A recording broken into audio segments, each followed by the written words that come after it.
Starbucks cause of anti-union policies.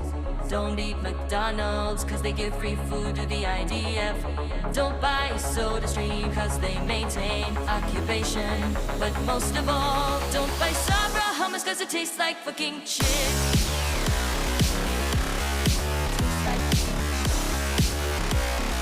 Sabra hummus tastes like shit.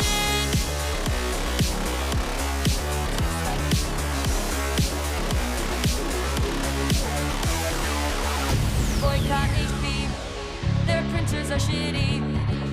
Boycott Siemens, I don't even know what the fuck they do. Boycott Chevron, they steal Palestinian oil. AXA is an insurance company, just leave that shit to Luigi. Boycott Israel.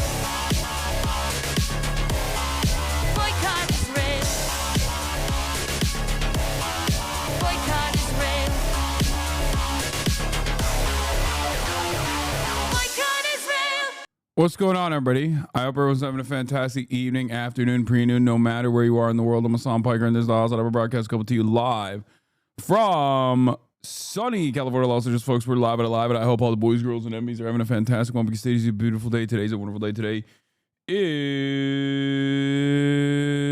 Saturday, folks. That's right. It is Saturday. God damn. Folks, it is Saturday, June 28th, 2025. It's a beautiful day today. I'm having a fantastic one. I hope you do too. We're going to do immaculate vibes. We're going to do light news. But then after the past couple of weeks of just like constant, endless torrent of news, we're hopefully going to do some fun stuff today. Holy moly. Holy moly. Holy moly. Are you going to Anime Con next week? Most likely, yes.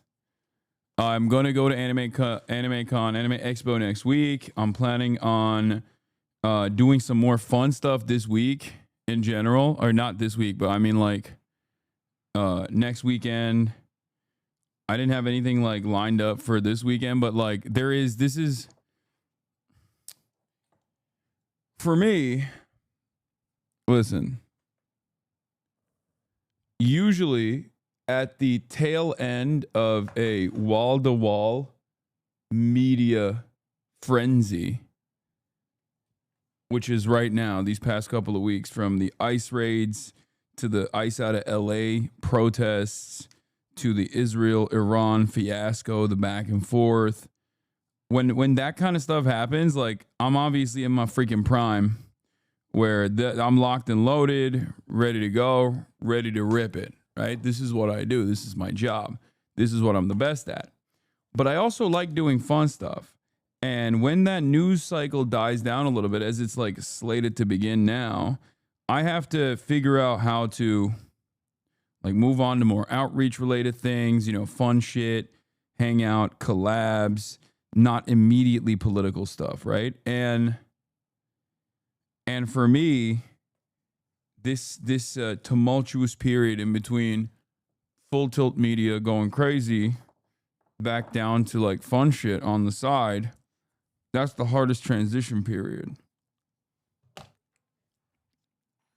Because I don't know how to describe it, but like my brain basically works the best when it's just news and just politics. I feel like I need to rewire myself almost to just take a break from the crazy news cycle and do something that's not as like wild, you know what I mean? Do something that's like normal.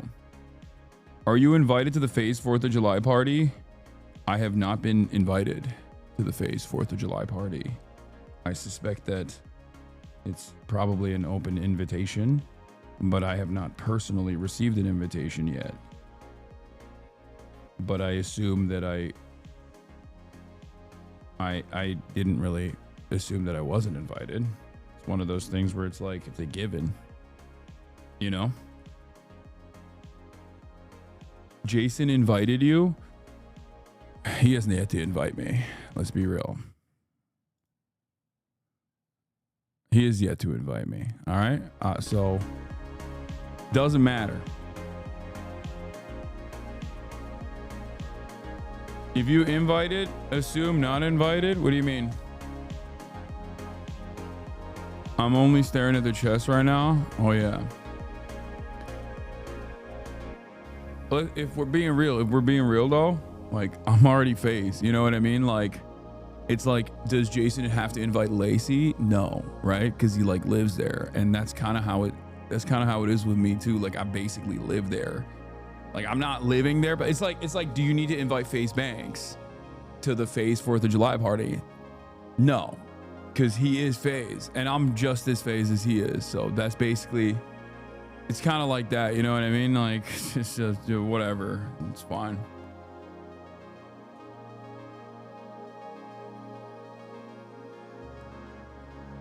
What is this list, bro? What? Confirmed guest list. What the hell is this?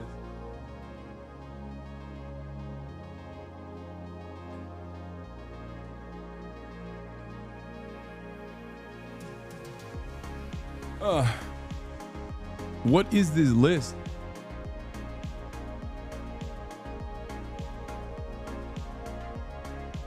You're an old man. It's true. I am an old man. That's not a joke. Right side is the invite list.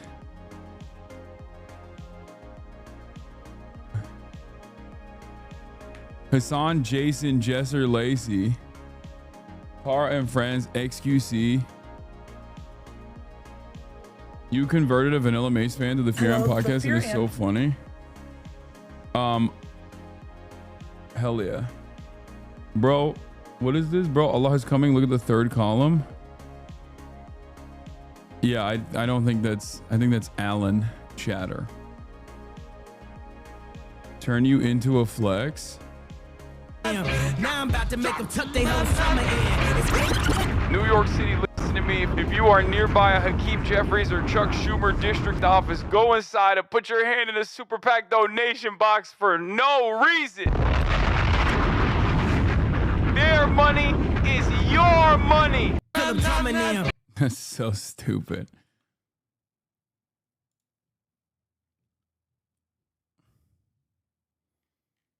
FaZe boys are Muslim. Knew it all along. Guys, FaZe boys, dude, there are a lot of Muslims in FaZe, first of all. Okay, this is not even a joke because it sounds like a joke. It reads like a joke. And a lot of people will think this is a joke. But the person who initially connected me to Norm Finkelstein was literally a FaZe clan member. And not just any FaZe clan member, but like the OG FaZe clan member, FaZe Apex. FaZe Apex is literally Palestinian, okay? A lot of people don't know this, but like he is one of the OGs. He's one of the OGs in FaZe, and he is straight up fucking Palestinian, bro.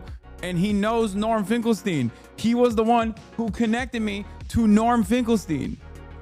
Now, obviously that didn't work, but regardless, like just the words, just words that I never thought I would actually put together, like words that I never thought I would see in the same sequence, like FaZe, a FaZe clan trick shotter who is an OG, was the person who connected me, an anti-Zionist political commentator, to the OG anti-Zionist academic Norm Finkelstein.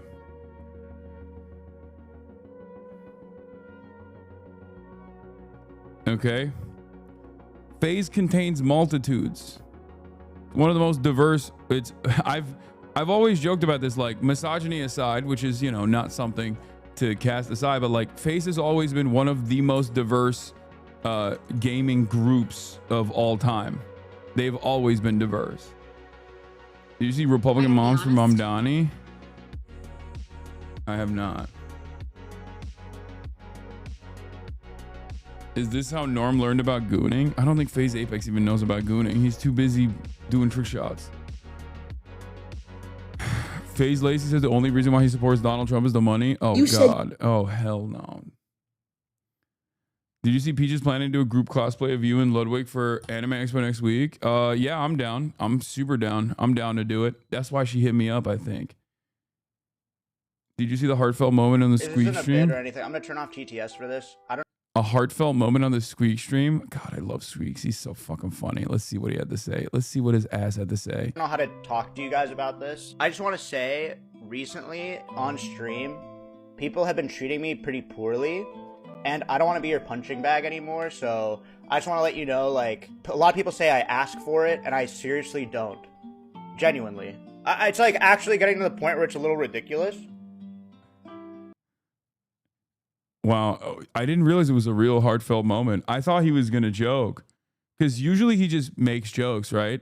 And I didn't realize this was like, this is not a laughing matter. Why are you guys why are you guys throwing up KWs, bro? That's not funny. This is fucking serious. Throw up Sages right now.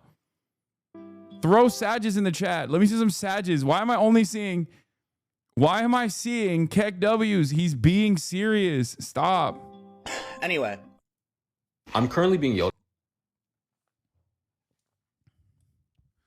God damn. There's nothing wrong with having a small penis and then also commemorating the occasion of having a small penis by getting world's smallest penis cup and drinking out of it. You guys are proving his point.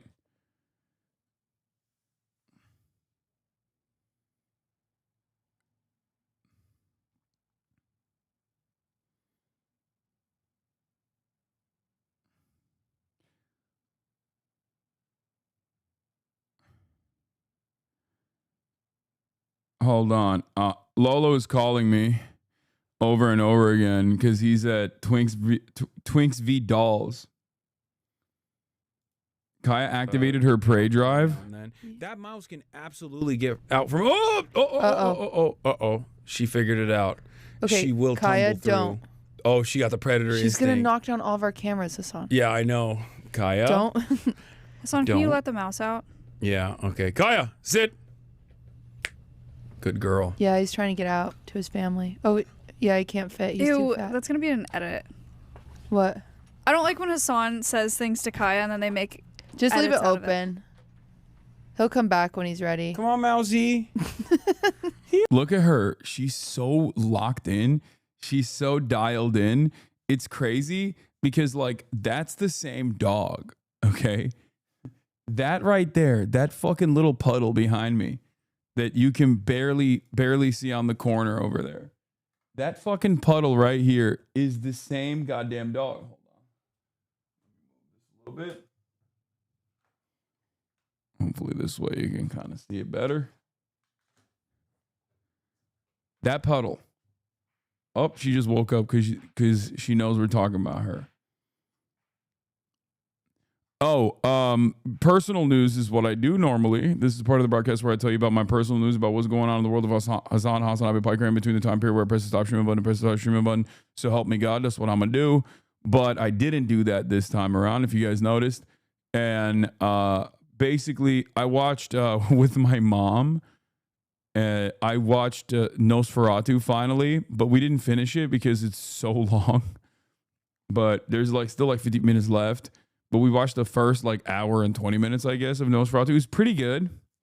Now I get why Will kept saying bounce on it, crazy style. I get where he was coming from with that, because that is straight up how what is it? Nosferatu speaks. What's his name? Orlok?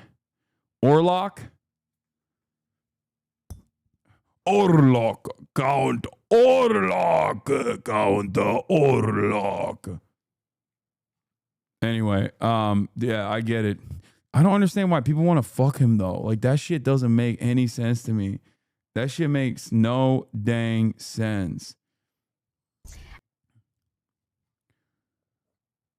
I don't get. That's outside of my scope of understanding. If that makes sense. I don't understand it. But yeah, he got a 10-inch prosthetic cock. Okay. So Will's women are monster fuckers theory is correct. Yeah, I saw Peach wants to recreate this. This is such a this is one of those things that at the time when we took this photo, we did not perceive this becoming like something that, you know, you can just randomly post every now and then and it'll get like either 5K likes or sometimes it'll get like 30K likes. You don't even have to say anything. It's just like one of those photos that I think is like a meme. You know what I mean? And this is so unintentional. It's so unintentional. Like, we were not trying to like turn this into a meme at all. We were being straightforward. Like, we thought this was hot. We thought this was cool. You feel me? It also makes it even funnier because like XQC's in the photo as well. You look like you play guitar for the Eagles. Yeah, RIP XQC 07. Yeah, it was fun while it lasted. Why is Lud wearing socks and sandals? That's just how he operates. I don't even know. I think Myth has the best fit here out of all of us, but I also think my fit's pretty good too. Like, I got the YSL boots on, you know what I'm saying? And then like I got this crazy shirt on.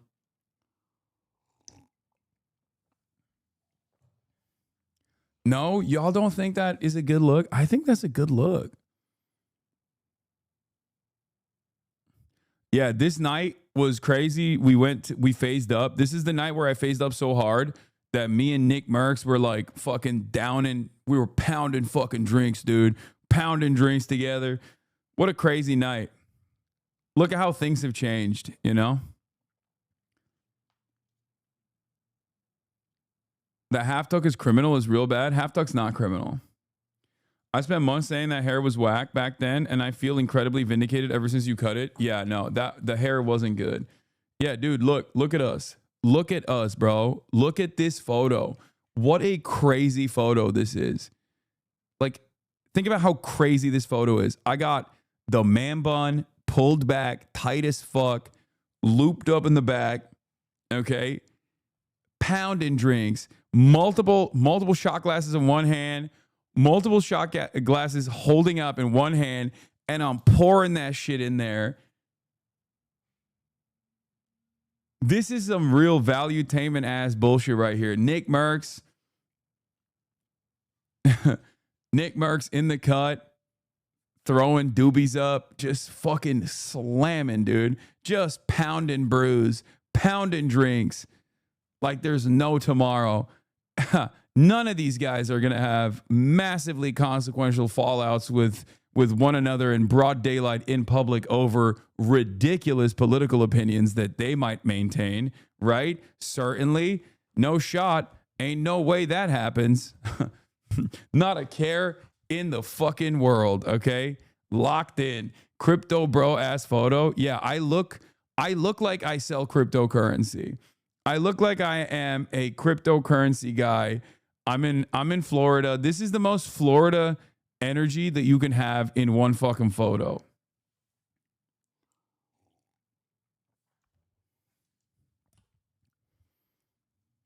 We are living in a different universe ever since the fucking betting event. Yeah. Ironically enough, cryptocurrency money straight up destroyed all of these relationships. Aside from I think that was like a big deal. That was a big part of it. On top of trans panic, being a reactionary right winger.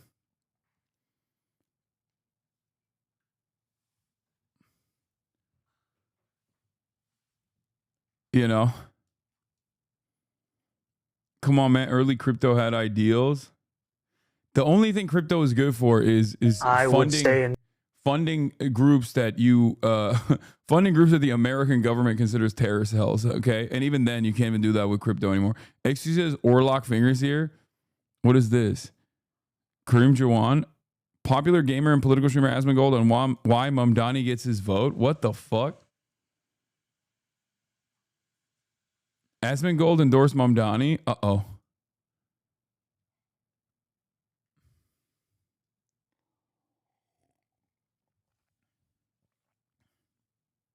He has a good take, like genuinely. That are my eyes deceiving me? Asmongold having a good take. Ooh. Remember what I said. That's a good indicator. Remember what I said.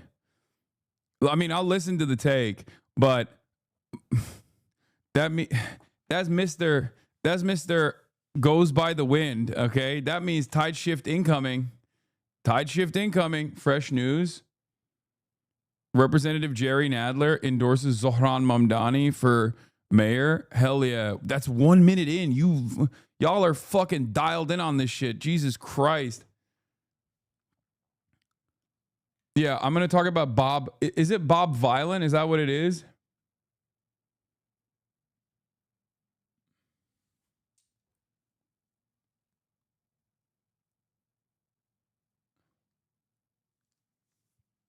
Helen from Wales held her phone for an hour. We're going to talk about the kneecap situation too, because this is really funny. Helen from Wales did what I did for kneecap at Coachella. Congratulations to Helen from Wales. Respect. We'll do that in a second. Bob Villain, we'll talk about all of that. Let me just blast off real quick, okay?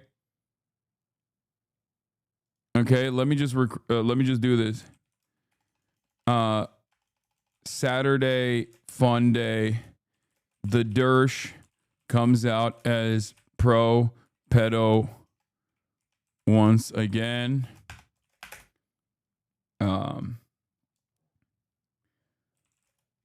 White boy jihad summer continues.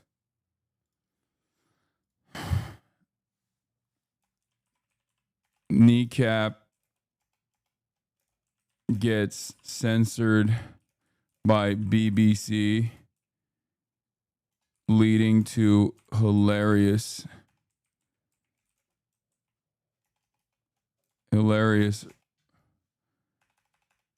Glastonbury chants. Light news, Reactlord, and more. Get in now. New boy, hell yeah. I'm gonna watch the Bob Villain video. Calm down. All right, who has the blast off? Give me the blast off, please.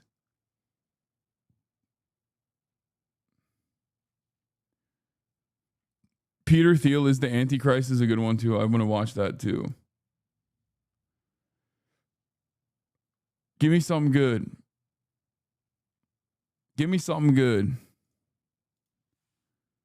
Okay, that one is stupid. I like it. This one is stupid. I like it. Okay. All right, here it is. Here it is, folks. Let's go. We're live. We're alive. Boom, boom, boom. Blasting off, going crazy with it, going crazy style, busting it down, sexual style. We are live. We are alive. Let's go. Would love a bump for the Stop Killing Games initiative. It's on games preservation and ownership. Sure. I'll watch Steiny and Adam Friedland as well. Two of my goats. Two of my besties coming together and thriving together.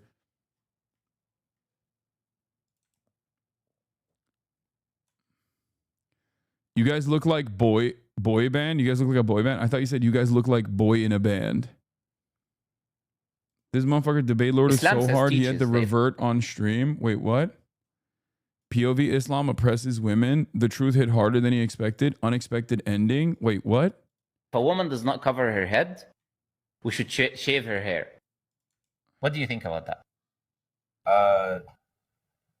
That's pretty insane. I think that pretty much affirms why I don't follow Islam at that point. That's why you wouldn't follow Islam, right? Yeah, that sounds insane. Okay, if I said to you that Islam teaches that the woman doesn't have any right for divorce. So even if the husband beats her or whatever, maybe if he cheats on her, maybe, but she doesn't have any ground for divorce. And if she's divorced, she cannot marry anyone else. What would you think if Islam teaches that? That makes okay. So see, now I see why the article said that the Middle East. Okay, I already know what he's doing because I know what he's doing. He's trapping him. This is not Islam. He's gonna be like, what if I were to tell you this is the practice within Christianity? Like, would that change your perspective about? Yeah, because that's the trap. You can divorce in Islam, and when you do, it's like open season. Actually, you have like full freedom as a woman, beyond the point of divorce. East had the higher rate of violence. It's because of that. Not that people follow it. I'm just saying, like, even in the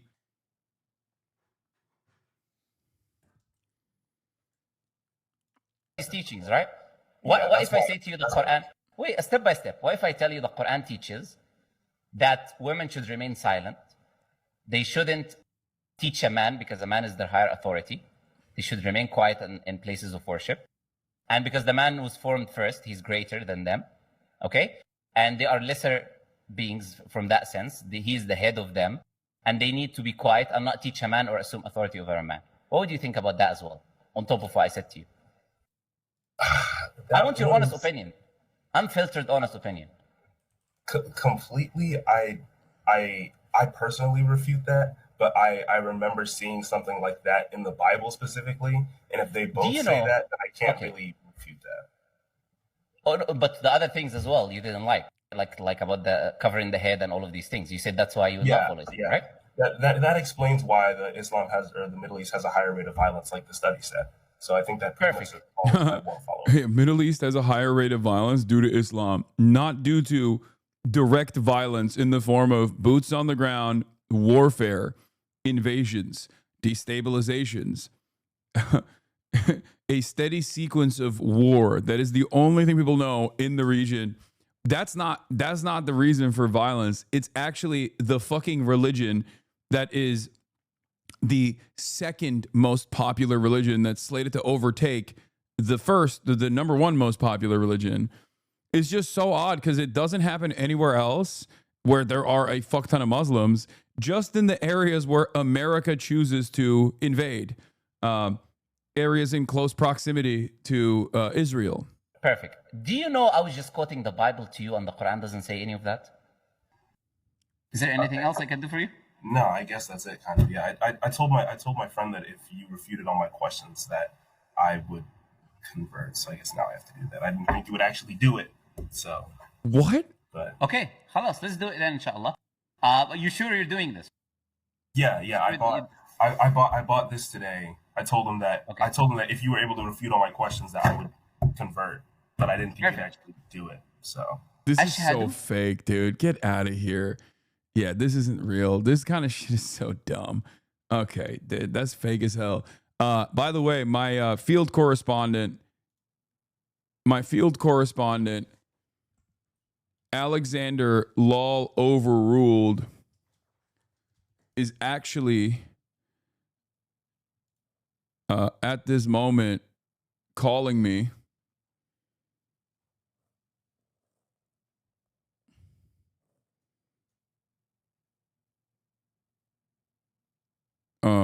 He's not calling me. I'm calling him. Let's see if he picks up the call, but I'm waiting on him. My field correspondent, Alexander Lol Overruled, is at an event right now, and I'm calling him, the people's lawyer. Okay, he didn't pick up. I'm gonna hang up, and then I'm gonna text him.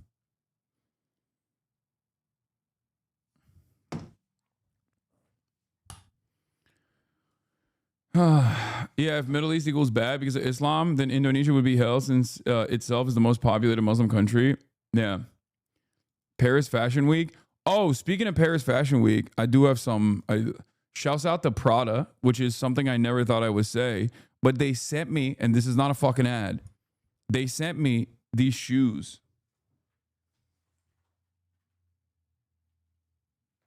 The shoes that I'm wearing, they sent me because they're fucking unveiling one of their older shoes, one of their older sneakers for, I guess, Fashion Week runway, and I'm rocking them today. I'm a fashion influencer. Unk is a fashion influencer. A lot of you guys don't know. It is pretty crazy how many fucking designer How many designer fashion houses will send me shit? I don't understand why. But Prada is a Hasanabi head. I saw Marlon walking the runway for Willie Chavaria, which is sick. I love that brand. I've talked about them a lot. And, you know, maybe one day they'll ask me to do it. Probably not.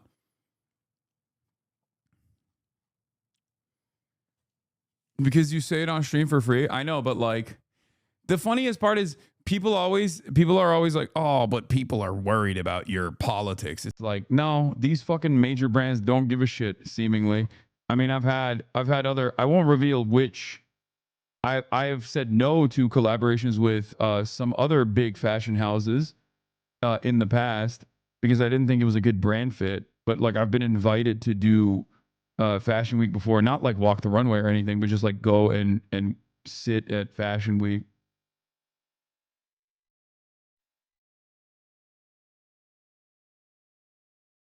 Capitalist, let's send rich people free stuff. Thank you, dude. Nice idea. Why do rich people receive free shit? It's literally because other people see me wearing it and then they're like, oh, I want to get those shoes. They're sick. How many people ask? How many people ask like, what glasses are you wearing? What are you wearing? What is this? What is that? I got problems with Willie, bro. Is selling the Chicano culture for money is kind of fucked up, but some pieces are so sick, so I'm cooked.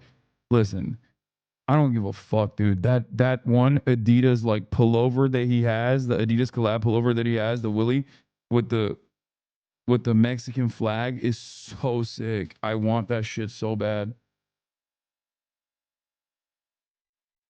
And yeah, this is not a gift. This is, they send this stuff so I wear it and then people go, "What is he wearing?" And then they find out either organically or through me directly when I where I like will say it. Will say what I'm wearing. Also, no, Willie Chavaria is the GOAT. He last Fashion Week, he literally had a UFW a UFW fit. Get the fuck out of here. That dude is amazing. Are you kidding me? Did you guys not remember? Like, that was last Fashion Week, right? I talked about it. Yeah. Look how sick this is. The Dior did not come to play around. The menswear is fire this year. So many creative directors are fans of you. That's true. That is true, literally.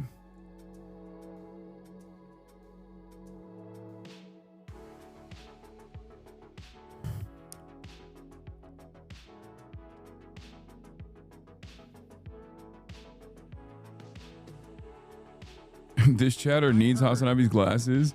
Oh my god, why does it have 22,000 views? Yeah, this was such a long sequence. I had to ban this motherfucker instead of explaining what it was. Did you see Willie's CCOT recognition this year for Fashion Week? Yeah, I did.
hobby.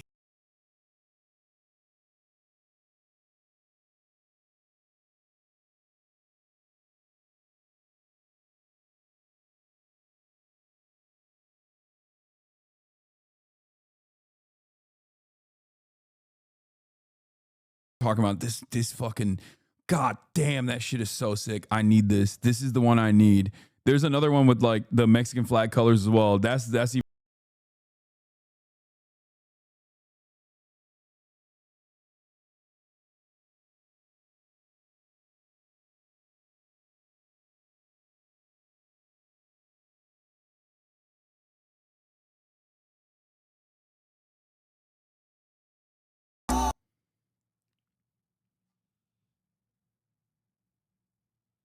Anyway, what is this hype beast shit? Okay, everybody, why is it that we are not allowed? Like, why is it that no one is allowed to have any hobbies beyond whatever your immediate fucking hobbies are?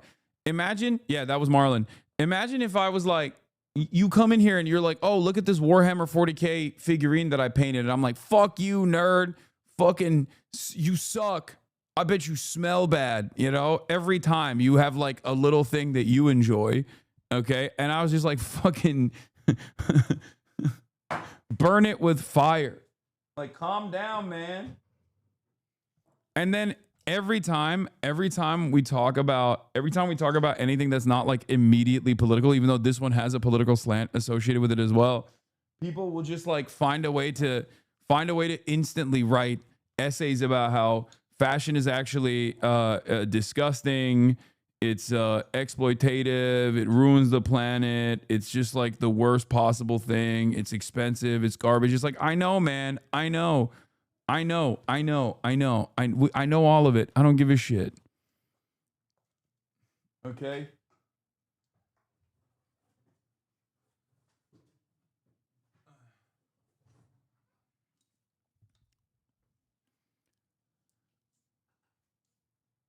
First of all, there's not a single industry that doesn't have the exact same fucking litany of ethical complications and exploitative practices. And the way I see it is like, it's just art, man. It's just another way to do some kind of artistic expression. Calm down, you know? Don't make me pull out my Dark Angel Space Marines miniature. Don't do it.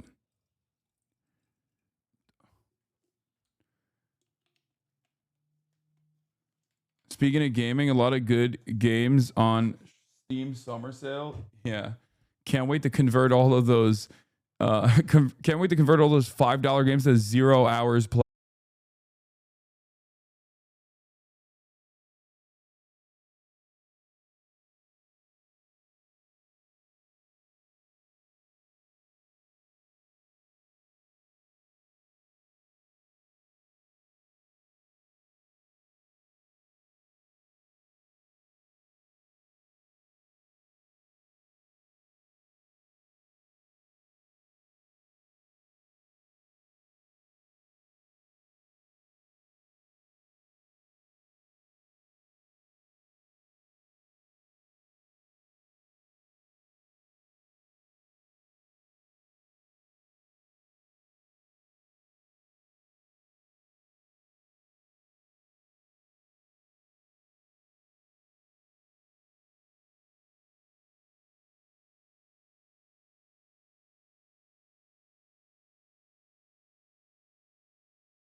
hungry for it.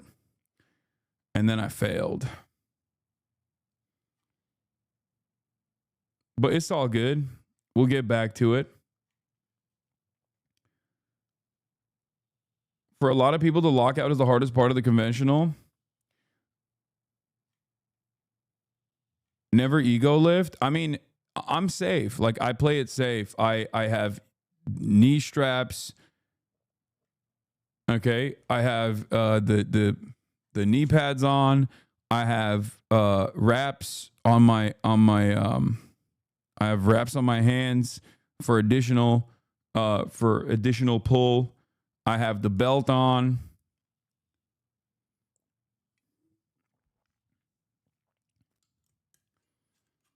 Why do you get injured so often, though? First of all, I'm fucking 33. I'm 33 years old. React to Legal Mindset's video. Bet you won't, lol. What's Legal Mindset?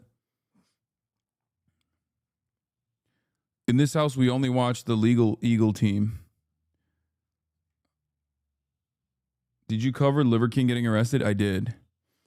Probably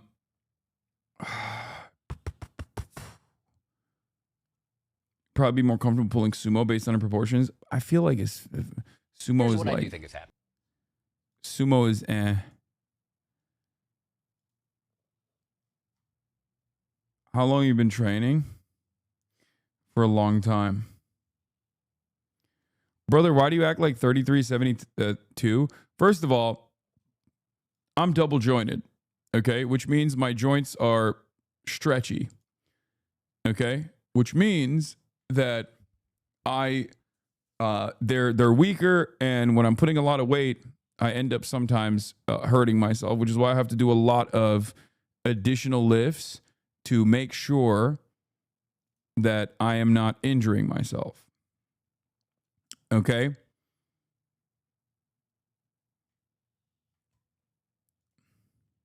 Having said that,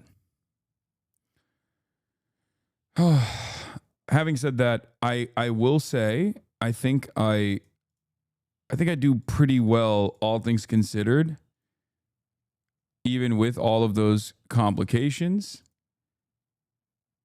And I try to make sure that I am as safe as possible when I'm lifting. And ultimately, it's a steady increase in my maximum amount of weight that I'm putting up. And for my age, for my experience, I think I'm doing fine. I'm doing all right. Every now and then when I play basketball, however, of course, there's going to be some injuries. That's where the injury comes from, though. My ankle is dusted because of basketball.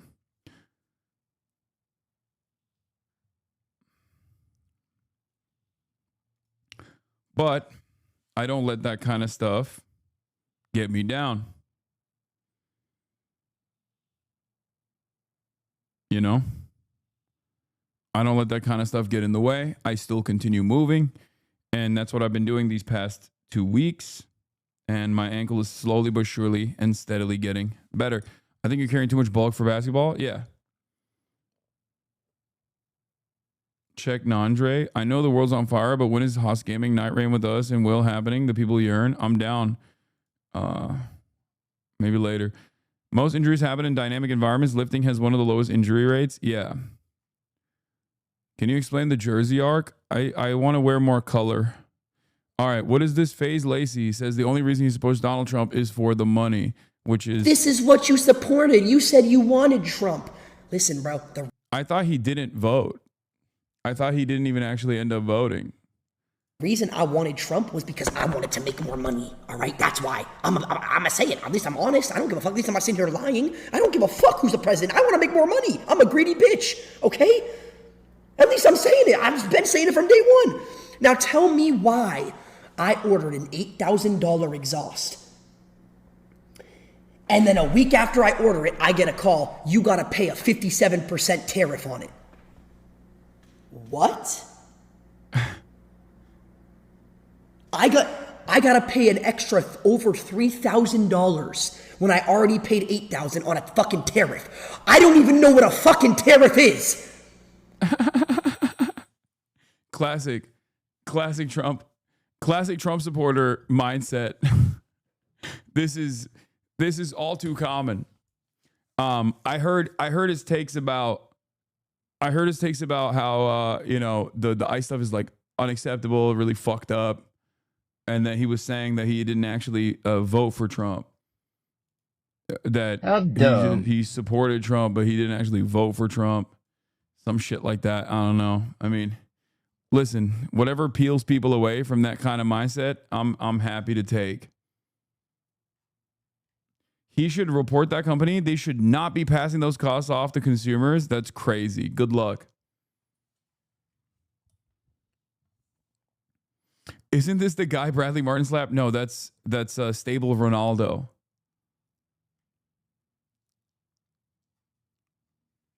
You don't need to protect your friends all the time. That's a lazy L. No, it is. It is a L. I really have no idea what phase is, but I would only trust Jason with my trade to phase out.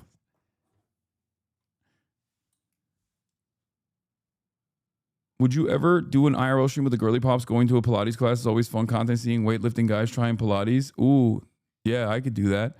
All right, let's see this. Muslim socialist mayor, Republican mom reacts. When I first saw that New York nominated a Muslim socialist to be the Democratic nominee for the New York City mayor, my very first thought was, this is what you get. When is that a Brindle Great Dane? To be I know this is not the point, but is that a Brindle Great Dane? I've never seen one like New York that. City mayor. No, that's not a Great My very Dane. first thought.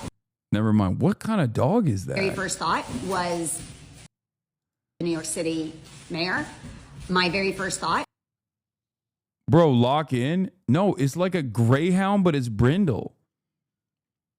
But it's also much larger than a regular greyhound. It's like Great Dane This is what size. you get What is that dog, bro? when the country elects a lunatic like Trump swinging so far to the right. You're going to overcorrect, swinging way too far to the left.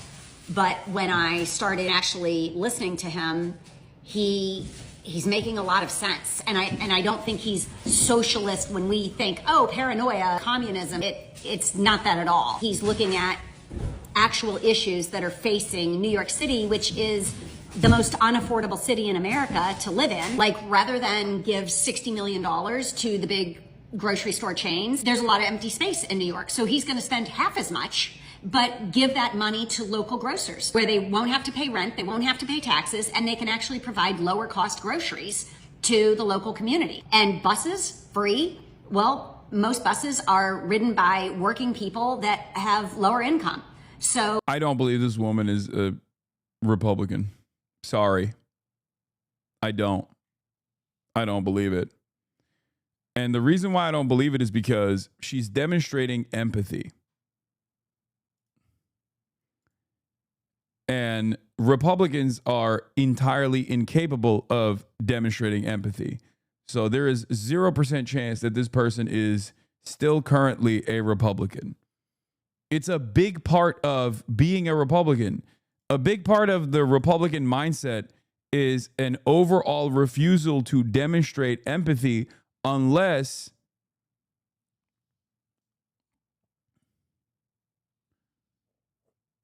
it's like something happening to you directly. So I'm having a hard time believing this.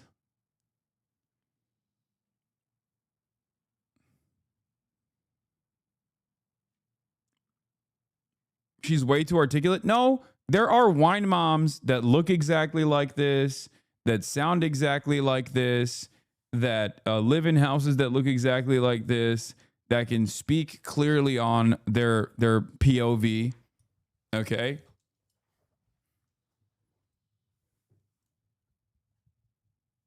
I just don't. The vibes, the house, the wine, her clarity, all of that stuff can be Republican coded. Having said that, however, I think there is something here that's not adding up. And the thing that's not adding up is she has empathy for the working poor. Like, she has an opinion. Like, she understands what other people are going through.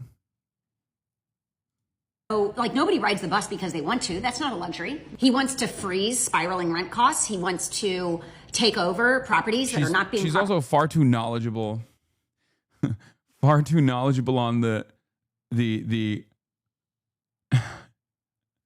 far too knowledgeable on the actual policies as well. This really is just maintained an ad. by the landlords. You That can't he really trick wants me. to do things for his constituents that will have a meaningful, immediate impact. He's only 33 years old, so he's not yet in anybody's pocket, and he's not afraid. He wants to raise minimum wage to $30 an hour, which seems like an outrageous amount of money, but it's New York City, and that's $30 an hour is about $65,000 a year. People who work in the service industry shouldn't have to commute 2 hours because they cannot afford to live anywhere in the city that they are working in. Frankly, I don't give a shit what party you belong to or what color your skin is. I don't give a shit if you're a frickin' Martian. I care about what your policies are and what your... Yeah, no, far too informed. You can't fool me on this. Here, let's see what the average Republican... let's see what an actual Republican supporting Zoran looks like. An actual Republican that's not really a Republican at all, but just simply embodying whatever the Republican collective hive mind in the chat is saying. Stay in New York City. My plans are to address New Yorkers across the 5 boroughs and focus on that. Mr. You got my vote. There it is. There it is. It's that simple. There's a lot of things I disagree with this guy about, but like what? At least... Like what? What are the disagreements? What is the well thought out, reasonable disagreements that you have? I want to know. There it is. There it is, dude. He's actually trying, right? Yeah, he's got the right answer.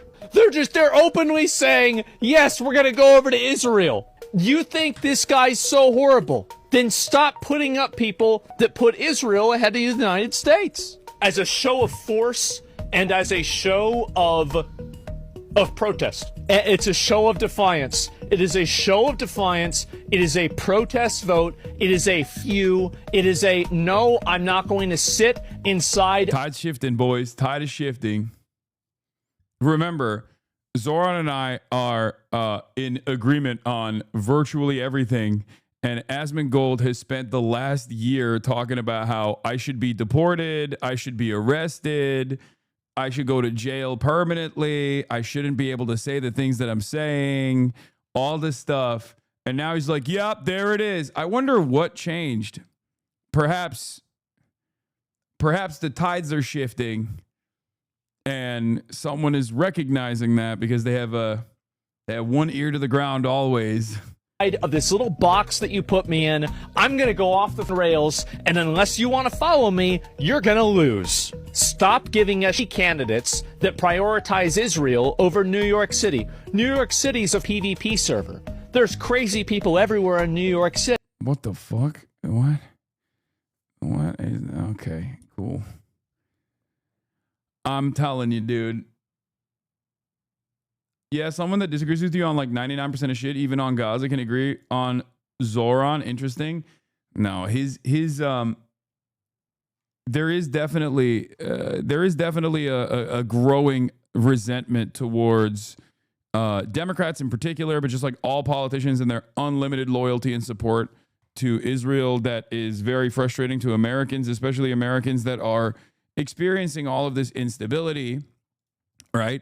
If you're an American and you feel like your cities are run like shit, and the only thing that your politicians seemingly care about is fucking Israel, then yeah, of course you're going to be mad. Of course you're going to be like, I don't like this. What the hell is going on? This is dumb as hell. What the hell is this? So I get that. For sure.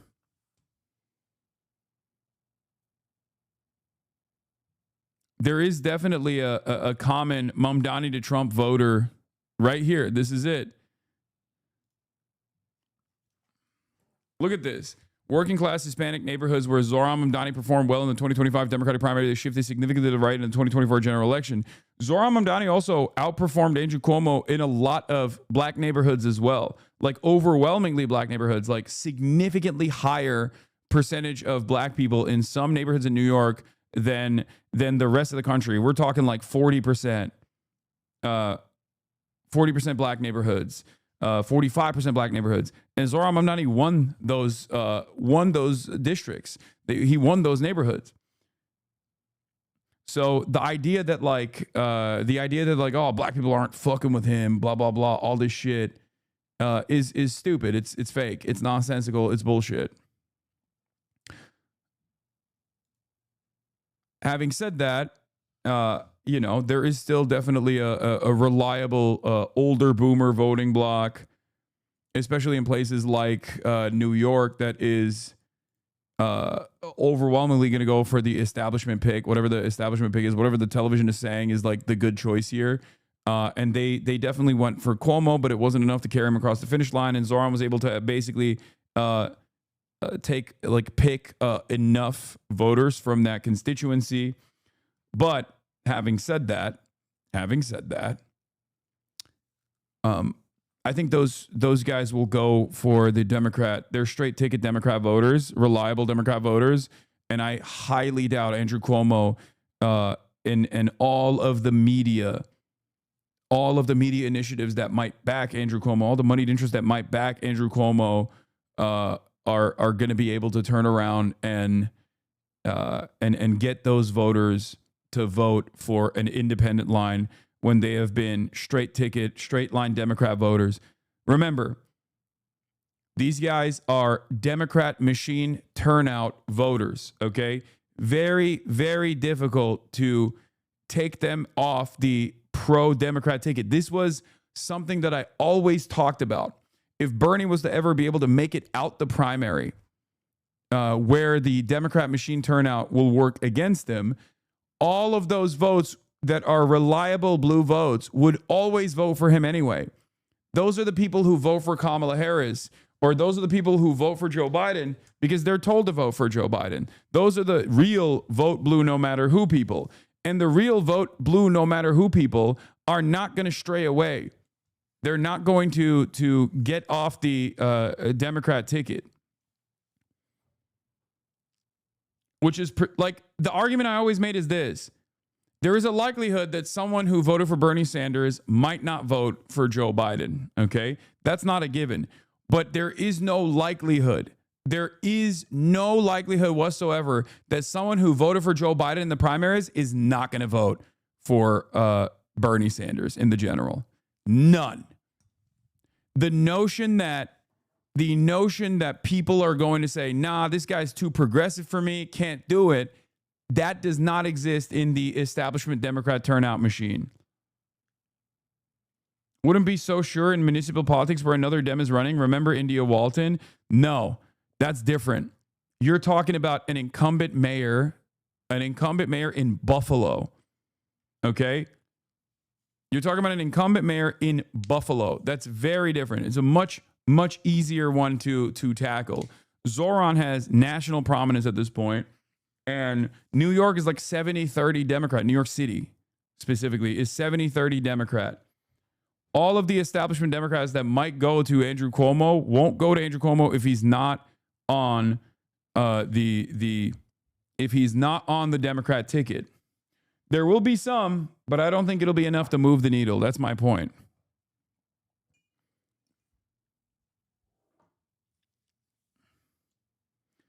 A big part of why the incumbent mayor who's running on the independent ticket is deeply unpopular is also because he is pro-Trump.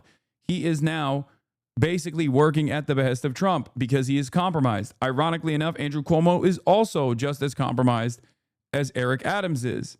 So all of these reasons are why Zohran's chances are fairly decent. Now, this doesn't mean that Zohran can do this alone, especially if the establishment Democrat and all of the media work against them actively from this point on until the general. Obviously, that will make the chances much harder. But having said that, Having said that, I think as long as the Democrat machine doesn't try to fuck over Zoran, things will be good. But having said that, I have seen a little bit of that. I have seen a little bit of that fuck Zoran stuff happening. Like one of the best examples that the Democrats might actually still rat fuck him. Okay, one of the examples that I would use is the fact that a lot of the Democrats in New York are just congratulating him on his victory, but not endorsing him. Okay, that's a little bit dangerous. Daniel Goldman is a good example of this. Okay. His district went to Zoran. Daniel Goldman came out and said this. Assemblymember Zoran Mamdani ran an energized campaign that elevated the most pressing issues facing our city, affordability and the cost of living. Yesterday, Zoran and I met to discuss those issues that we agree on, as well as other critical ones where we do not. Zoran and I share a desire to lift up vulnerable New Yorkers and make the city more affordable and safe. To that end, I explain why the Jewish New Yorkers feel unsafe in the city, and that as he continues his campaign, he must not only condemn anti-Jewish hate and calls for violence, but make clear that as mayor, he would take proactive steps to protect all New Yorkers and make us secure. Something that Zoran has fucking mentioned far too much, more than he should. Okay? More than he should. He shouldn't have to constantly talk about how he is going to protect all Jews. I'm sorry. Like, that's a policy that he has. He has an anti-Semitism task force that he wants to fucking fund. Great. I don't have an issue with that. But at a certain point, if this is the only point that you want him to fucking drive home over and over again, it's pretty obvious that this is a racist point of contention that you have. He has made his position clear.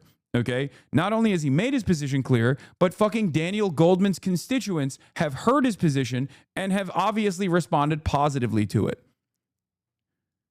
Not sure how many more times Zoran Mamdani has to say those exact words over and over again, Dan. I guess you aren't willing to support the Democratic nominee. Our district has spoken. I hope you listen. I appreciate Zoran's willingness to reach out to me, to engage, and to listen, and I look forward to continuing the dialogue about our mutual desire to move this city in a positive direction.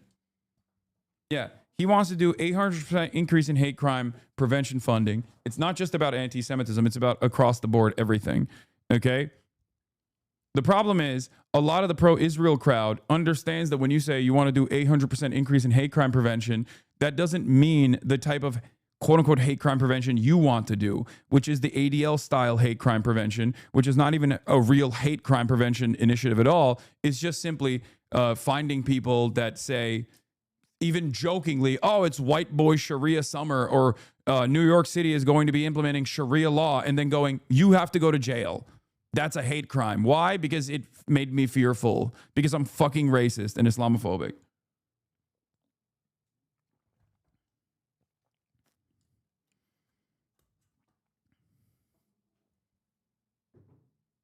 That's the problem for a lot of these people. For a lot of these people, when they say, oh, he doesn't care about anti-Semitism, that's not the case. They know he cares about anti-Semitism. They care about anti-Israel sentiment. He doesn't care enough about anti-Israel sentiment. He represents anti-Israel sentiment. And that's unacceptable for a lot of these dudes. That's what it is.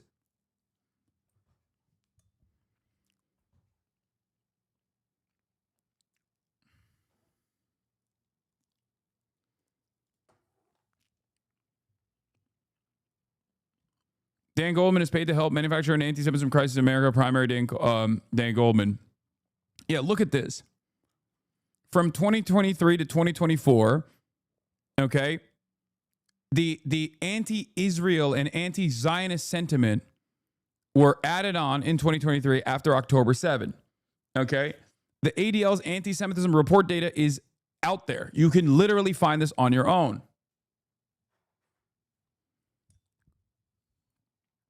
And back in the day, the ADL would not so nefariously and so cynically add all different kinds of anti-Zionist sentiments into the ADL anti-Semitism report. Okay? New York's 10th congressional district, by the way, represented by Congressman Dan Goldman, went to Mamdani by 46%, 64,000 votes. Cuomo only got 23%, and Brad Lander, who literally is Zohran Mamdani's cross endorser, that Brad Lander, also got another 23% of the vote. So this is like an overwhelming Zohran Mamdani victory for the district. We don't know what the final vote tabulation looks like because we won't know until until this upcoming Tuesday how many people actually voted for Zohran in ranked choice voting. But even on the first round, this is a blowout, right? The idea that this incredibly progressive district that is represented by Dan Goldman is somehow fearful of Zohran Mamdani is so idiotic. It's so stupid. It's so ridiculous. It's so cynical. Nobody believes this shit. And remember, when the ADL, the Apartheid Defense League, that calls itself the Anti-Defamation League, but it is only predisposed with defending Israel, okay? I mean, openly. When they talk about like hate crimes increasing 7 million% or whatever the fuck year over year, this is what they're talking about. It is because they added on anti-Zionist sentiment to those numbers.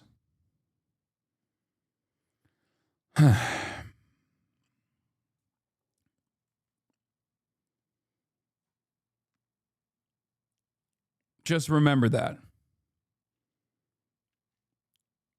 It is complete fucking horseshit. This isn't to say, what the fuck? Hi, Hasan. I'm a new viewer from Denmark. I did see some videos lately from Ethan. I mean, I just watched the Content Nuke the other day. Seems there's a lot of time you said something proven wrong. That aside, seems you don't agree with the whole lawsuit because it's close to you. Wouldn't you have reacted different if you had nothing to do with it? No. But thank you. Hello, please respond. I watch Content Nuke. You seem proven wrong. Thank you. If you stick around and have an open mind, you will realize that that's not the case. Or maybe you could watch my takedown of the context puke.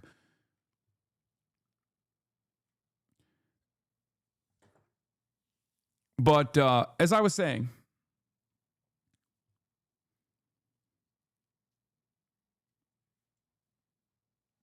as I was stating,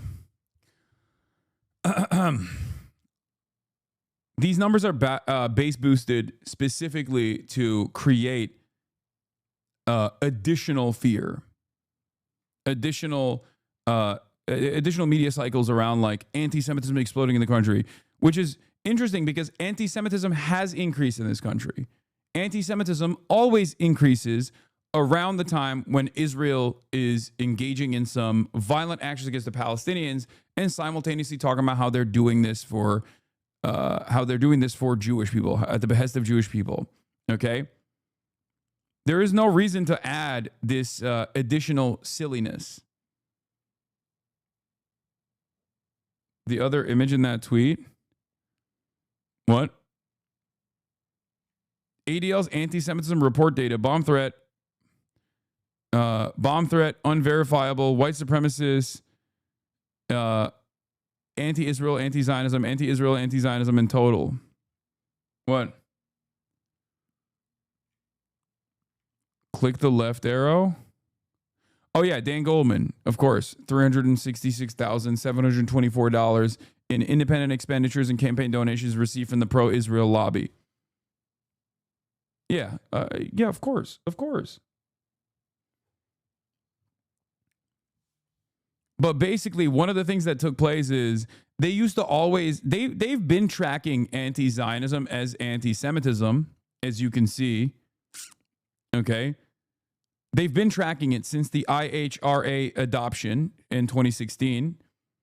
They've been saying that like Jewish Voice for Peace is anti-Semitic, all this stuff, but they never logged it in the intensity that they have since 2023. And the reason why they started logging it as though it was like definitionally anti-Semitic, if someone was to say like free Palestine, or fuck Israel, that is not an anti-Semitic statement. Okay. When someone says fuck Saudi Arabia, they're not like, that's not Islamophobic. Okay. It's ridiculous. It's ridiculous. So the idea that this is like an anti-Semitic act and clocking all of these as like anti-Semitic incidents is so fucking laughable, is so fucking stupid. People are sick and tired of it. And I've said this already, like, this is unironically making Israel's cause look worse overall. And yeah, this was a joke that someone had made, that they're going to have an intern logging every post-victory Zoran tweet as an anti-Semitic incident. And it literally happened. They did it. They did it. Important to remember this thread when in a few weeks, public officials of all stripes will report that anti-Semitic hate crimes have increased 7,000% in the last month. Why is 75% of the data categorized under other? Well, that's because that's like actually anti-Semitic incidents. Like when people draw like a swastika outside of a fucking synagogue or something, like real instances of anti-Semitism. That's the other category. And by the way, more often than not, the other category is not conducted by Muslims. It's conducted by white neo-Nazis. That is the real irony of this entire predicament, is that there is no major anti-Semitism or anti-Semitic acts taking place in the United States of America or in the Western world between Muslims and Jews, okay? There are far more white nationalists and white supremacists in this country that have historically hated both Muslims and Jews, and therefore, whenever Muslims are receiving Islamophobia, for example, more often than not, that's not coming from a Jewish person. It's coming from a white supremacist. It's coming from a Christian nationalist in the far right. And the same goes for anti-Semitic incidents, real anti-Semitic incidents, not anti-Zionism. This doesn't, for the record, this doesn't mean that there aren't Islamophobic Jews out there. Of course there are. And this doesn't mean that there aren't anti-Semitic Muslims out there. Of course there are. But if we're looking at raw data, if we're looking at actual numbers here, the overwhelming majority of impactful, severe anti-Semitic hate crimes and severe Islamophobic hate crimes are still coming from white supremacist, neo-Nazi style, far-right individuals, okay? The cynical ways in which the ADL and other Zionist groups, other Israel groups actually turn this into a Muslims are doing this is because they want allegiances half the time with those fucking neo-Nazis who also hate Muslims. That is precisely the reason why, while online neo-Nazis have hated the ADL in perpetuity, you see a lot of them actually align with the ADL, or even with people like Ethan Klein, as a matter of fact, even though they hate him and hated him historically. Why?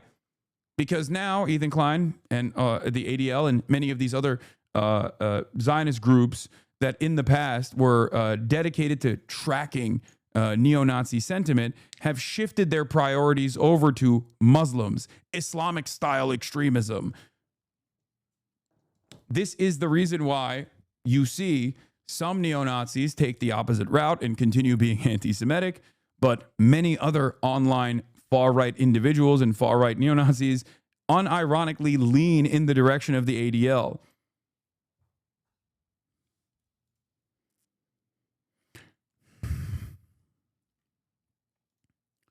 Speaking of the ADL, of course, there is this side of the story as well. I know I'm going to talk about the Glastonbury kneecap censorship and the funny thing that happened. Don't worry. I'm going to talk about it. Do not worry. Republican, Democrat politicians, conservative media darlings like the Zionist cucks Charlie Kirk and Matt Walsh, whose entire careers were built by the Israeli lobby and their masters like Ben Shapiro, are going absolutely fucking insane with the Islamophobic racism, and they will face zero consequences for it. Nothing will happen to them. Their public status will be totally unaffected by it. But if they say the same exact thing they say about Zoran and him being a Muslim about a Jewish person, saying that that Jew is not American, that Jew is a rootless alien invader, that Jew is a dangerous parasite coming to destroy a country, it's over for them quicker than you can say Matt Walsh is a Zionist slave cuck. And again, everyone knows this is true. There is no world where you could say even a fraction of what Charlie Kirk has said about Muslims in the past week about Jewish people and maintain your direct line of communication to the White House. Okay? There is no fucking world. Nope, not even Elon Musk. Nope. Because what Charlie Kirk is doing is Kanye West style Hitlerite bigotry. But because he's doing it about Muslims, there is a permission structure there, and people don't give a shit. They don't care. Okay? That's it. This is why I said, as far as institutional muscle goes, as far as institutional permission goes, you can be as Islamophobic as you want, but you cannot be anti-Semitic. These are both intolerable bigotries. They have no place in modern society, and yet one is promoted without any career repercussions.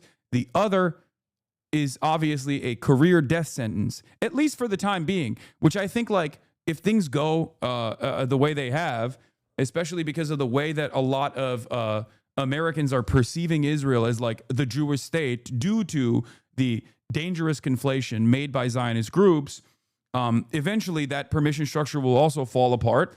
That already has fallen apart, because in the past, like the ADL, when they came out and said something along the lines of like, Hasan Piker, this like major progressive figure, is like a vicious anti-Semite. He must be deplatformed. I would get deplatformed. It was not even a question.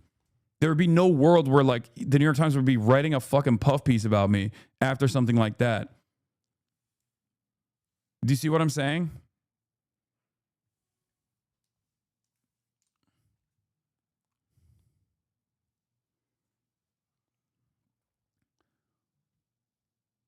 Zohran Mamdani's apparent win in the New York City mayoral Democratic primary is being celebrated by some hateful anti-Semitic tropes and extremely anti-Israel rhetoric. Anti-Semites are relying on tired, hateful tropes like blaming Israel for 9/11 and claiming Israel controls American elections, while extreme anti-Israel activists are calling Mamdani's apparent win a blow to the Zionist lobby. A lot of people will have voted for Zohran because he isn't Israel's little bitch like the majority of U.S. politicians. Let this be the beginning of the end of AIPAC. Wow, look at this anti-Semitic take.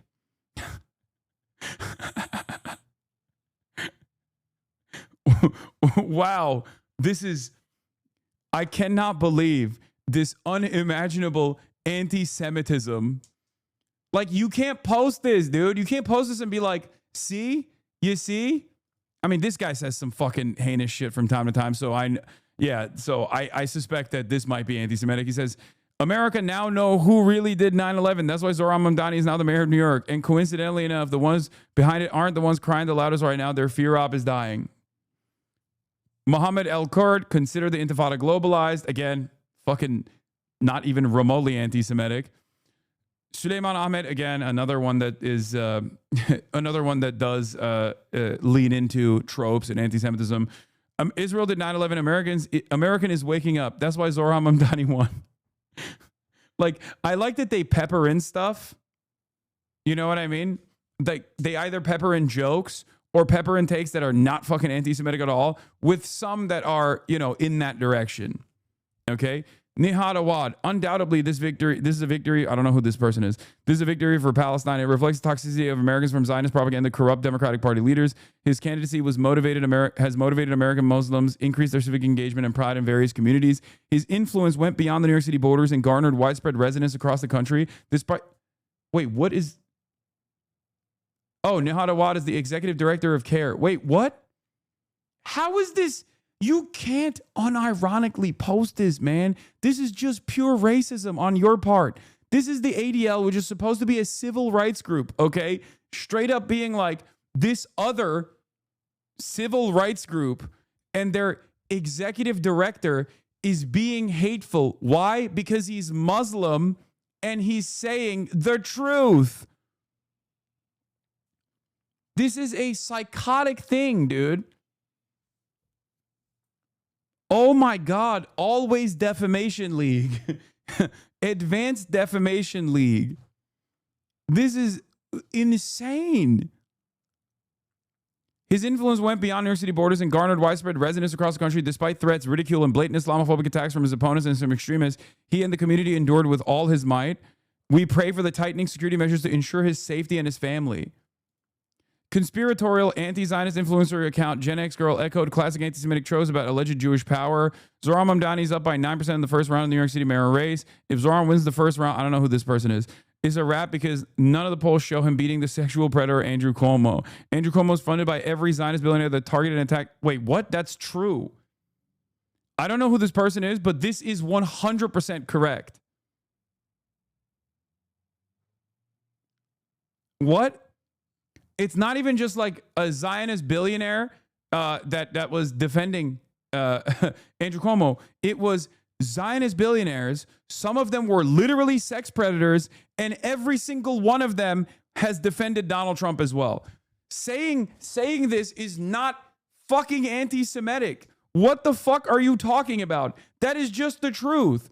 If you don't want this kind of statement to be broadly known, then why the fuck are you getting Jeffrey Epstein affiliates from Bill Clinton all the way down to that one fucking dude who's, the Dersh, obviously, Bill Clinton, and even that one guy, Glenn Dubin or whatever, like the dude who is literally only known because he is a fucking Jeffrey Epstein affiliate. Like, why did they all come out and endorse Andrew Cuomo? Bill A. Packman is another one, too.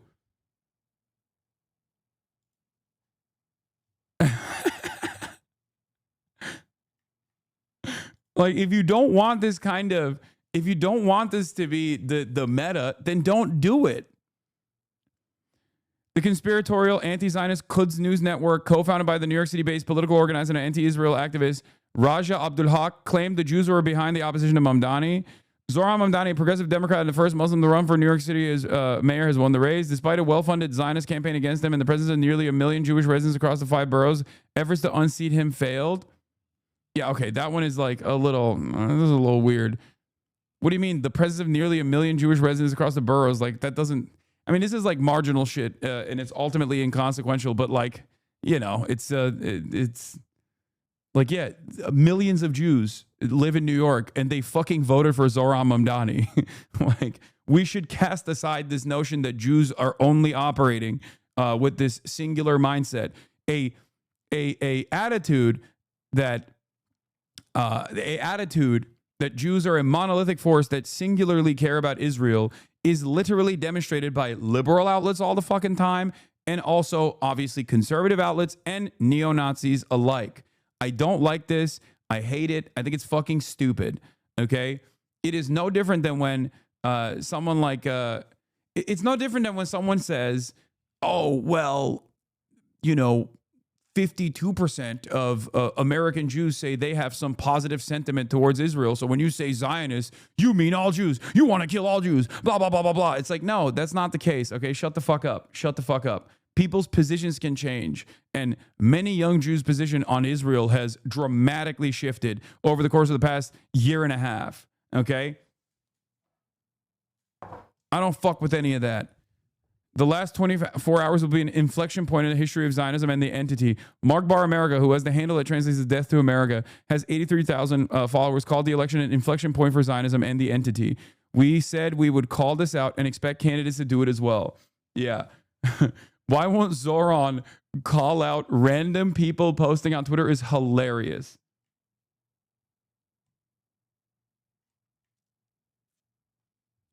Yeah, it doesn't. You don't know that. It stands for Margbar America. It actually stands for Margarita Bar America. What do you guys got? You have something against margarita bars? Like, I'm confused.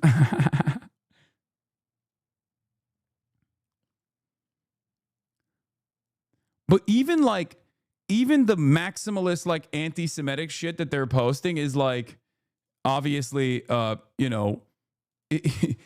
like, there are far more anti-Semitic things that people say than even this. Like, this is tropes, okay? This is tropes for sure. Like, that is for sure a trope. But like, even when they go, look, this is what they said. Like, there's million Jewish residents across the 5 boroughs. Like, that is marginal in comparison to what people are fucking saying online. Okay? What do you think about the Terry Virts, a former astronaut who's running for Senate in Texas? And this ranges from marginal to not anti-Semitic at all. And the overwhelming majority of these statements that the ADL is tracking here, that is demanding that like Zoran fucking Zoran condemn, are the the overwhelming majority of these statements are not even remotely anti-Semitic. If I had to hear anti-Semitism pick between us doing 9/11 and any single thing Fuentes says, I'm picking 9/11. Yeah, exactly. The most dangerous part about what Nick Fuentes says, and the most dangerous part about like what Nick Fuentes is doing nowadays, is that he, at least in his like most clippable moments, have significantly dialed back some of the shit he actually believes and some of the shit he used to say way more frequently, which is why he's like garnering attention and support.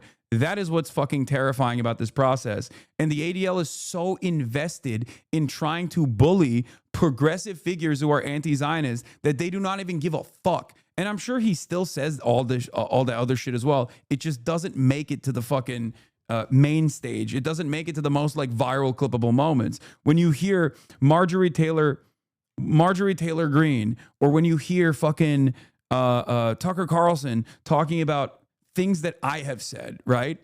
And you hear it in like short clips, you're going to be like, wait a minute, these guys are a lot more reasonable than I thought they were, because they are recognizing the broad popular sentiment.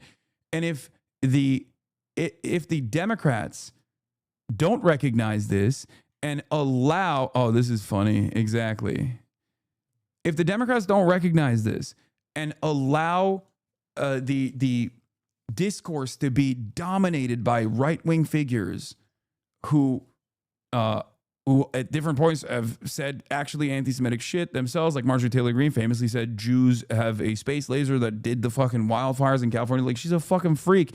Like, when those people are coming across as the reasonable ones because the Democrats are actively not only silent about this major issue, but also simultaneously antagonistic towards the popular position that their base represents, you allow these people to look reasonable. You allow these people to look reasonable. This is exactly what happened in the last election cycle. This is exactly what happened in the last election cycle when Democrats were like, I want the most lethal military. Iran is our number one enemy. We have to do everything in our power to fucking fight against and fight at the behest of Israel, okay? I'm not standing down. Full tilt, full support to Israel. Am Israel high. When Democrats are saying that, Donald Trump has a unique opportunity to once again present himself falsely as a fucking peaceful dove, which he did. And I said this was a major issue. I said it over and over again. It fell on deaf ears, obviously. Nobody gave a fuck. But look, he won.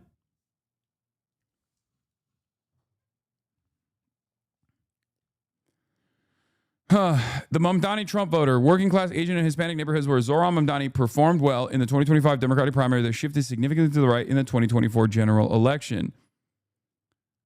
GOP trend was R plus 49, 74% went to Mamdani.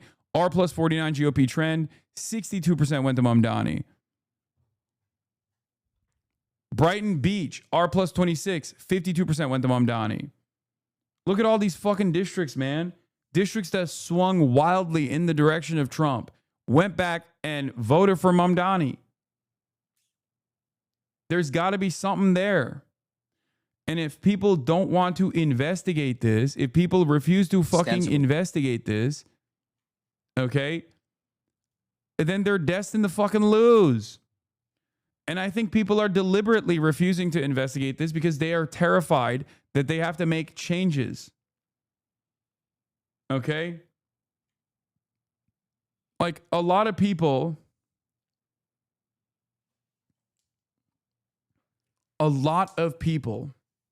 in the Democratic Party want this to go away.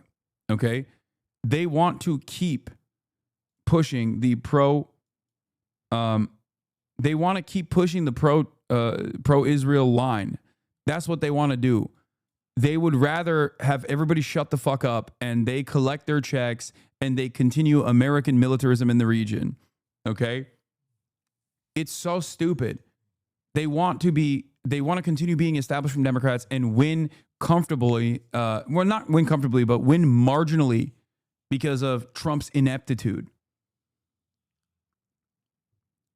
Zohran Mamdani's primary victory against $37 million in super PAC money backing Andrew Cuomo, with a lot of establishment Democrats backing Andrew Cuomo and defending Andrew Cuomo and attacking Zohran Mamdani. And Zohran's victory, in spite of all of that, shows that my method that I've been fucking advocating for years and years is a successful one.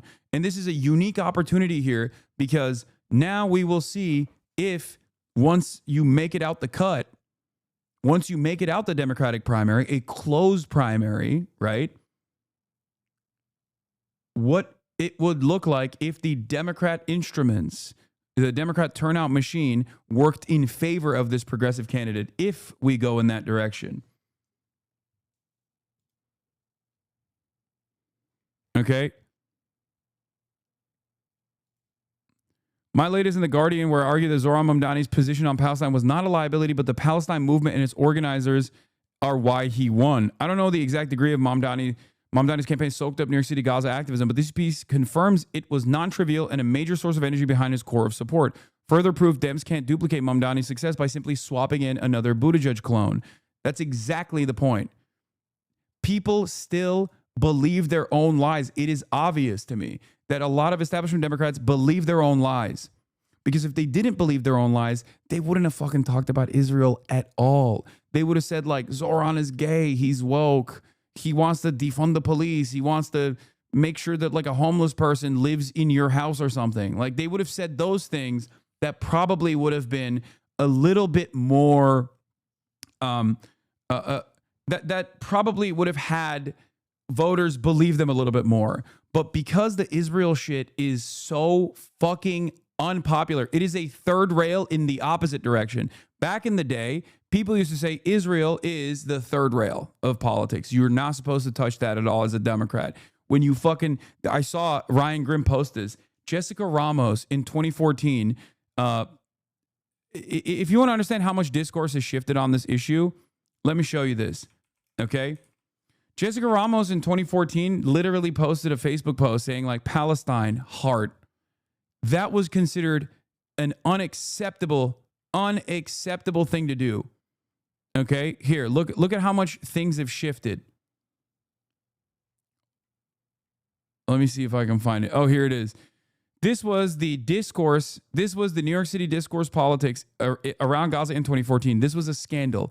Dem official expresses sympathy with Gaza. Jessica Ramos says Palestinian post on Facebook is about advocating for peace.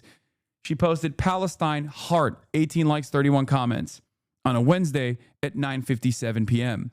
Jessica Ramos, a Democratic district leader from Jackson Heights, raised some eyebrows and angered some in her party after posting this Facebook status last week. So when I come from this background, okay? I come from this environment, which is why I'm so hopeful about the future of American politics, especially as it pertains to the issue of Palestinian emancipation. This is what I remember. This is the media landscape and the media environment that I was doing Palestinian advocacy around, and many older pro-Palestinian activists were doing advocacy around. Okay? Think about how much discourse has shifted since then. One Jewish Democratic official called it touching the third rail of Queens politics. A Democratic district leader from Jackson Heights posted one word and a symbol on her Facebook page last week, and it sparked criticism. Depending on whom you ask, her comment ignited a hot debate within the Democratic Party, or was just exploited in a cynical ploy in an obscure political race that is a part of the ongoing battle between the Queens Democratic Party,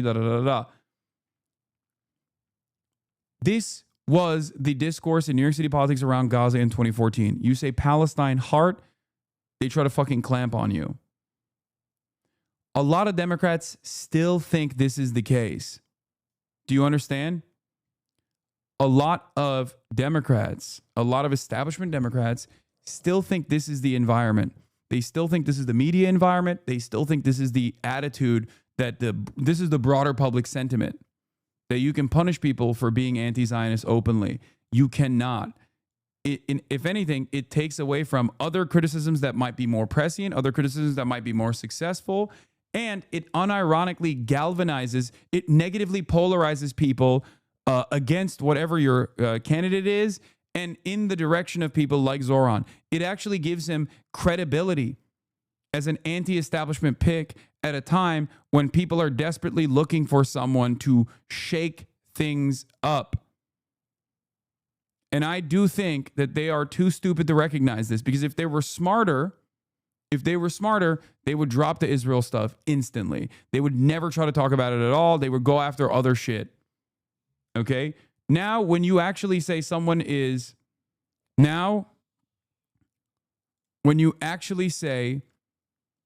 someone is anti-Israel, how dare they be anti-Israel? All that does is make people like that person. Make people that aren't even affiliated with the party like that person. Make people believe that this is a real person. This is an earnest communicator.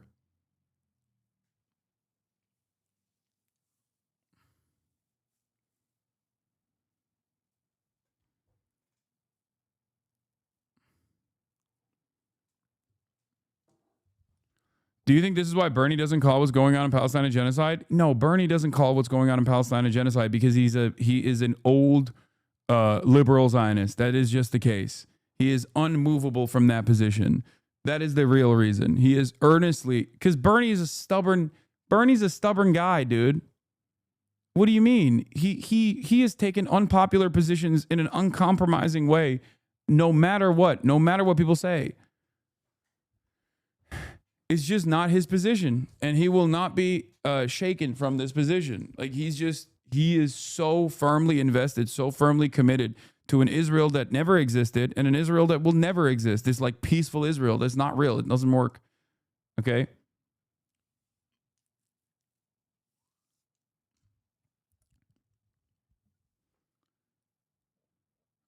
But yeah. But it doesn't matter, because Bernie Sanders, regardless of his attitude on this issue, will never go on and do something like what Eric Swalwell is doing here. Okay? Look. And frankly, stylistically, and I'm not a socialist, and I don't associate myself with what he has said about the Jewish people. And frankly, like,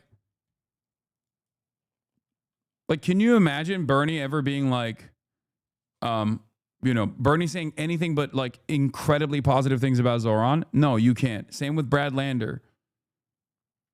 Okay. And of course, boom. Eric Swalwell has collected nearly $200,000 from the Israel lobby. He is still accepting blood money from AIPAC and parrots their talking points to help enable and fund a genocide.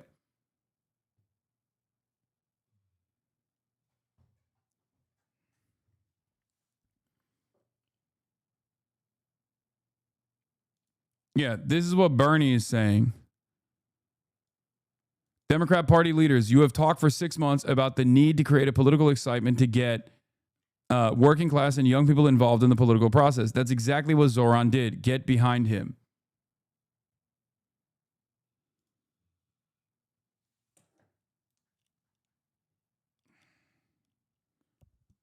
The replies. Oh my God, look at these fucking dumbasses in the replies.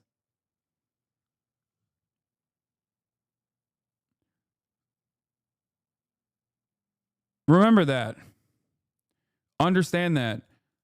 At this stage, like, especially someone like Bernie, who is still leading the charge in anti-Israel sentiment in Congress, like not one of the major leaders. Obviously, there are people who outflank him in spectacular fashion, and that is embarrassing for someone like Bernie Sanders. Okay, for sure. But like, as far as pushing for legislation, don't say no, he isn't. You're wrong. Bernie Sanders has written numerous pieces of legislation that tries to stop Israel from getting weapon shipments and shit. Like, you're wrong. You're just wrong about that. Okay? It's ridiculous. I don't know why we constantly fucking talk about this shit without actually recognizing the other side of this. This is not a defense of Bernie. I already said his position is embarrassing. Okay?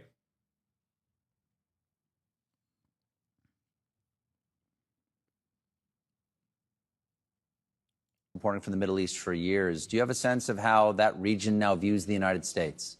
Because this is an unprecedented military action by the United States. While we've had tension with Iran for all these years, we've never bombed them.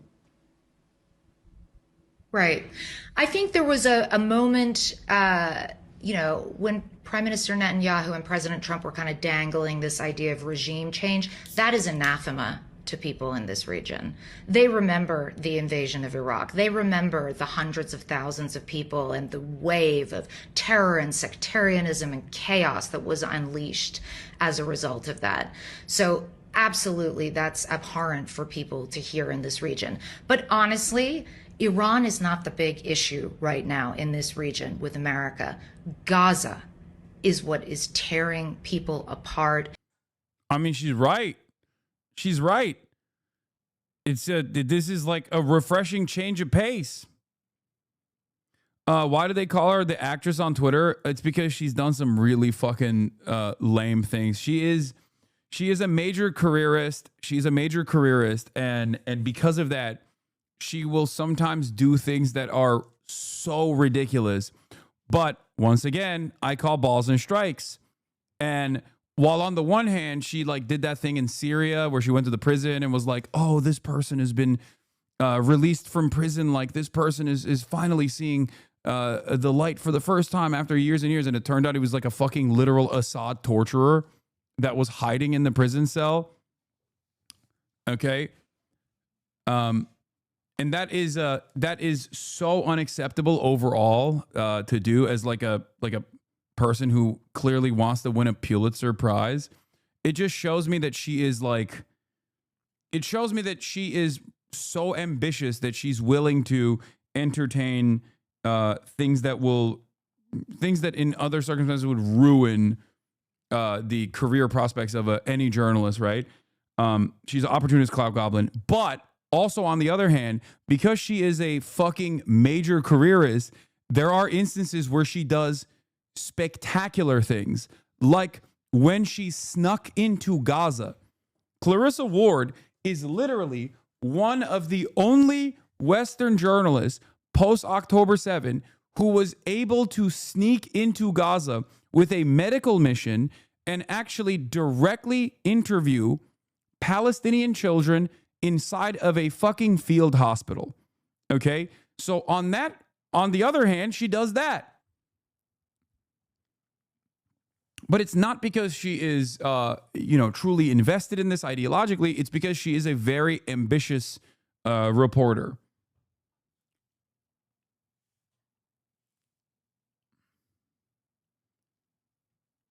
And for those of you who say that this was, Israel let her in or all this shit, I don't think so. And even if Israel did, okay, even if Israel knew, and I'm sure they found out quickly after she was there, if you think that she did not put her life on the line, you're out of your fucking mind. She absolutely did. Any sort of footage from Gaza that doesn't go through the Israeli military censor is not allowed. Okay?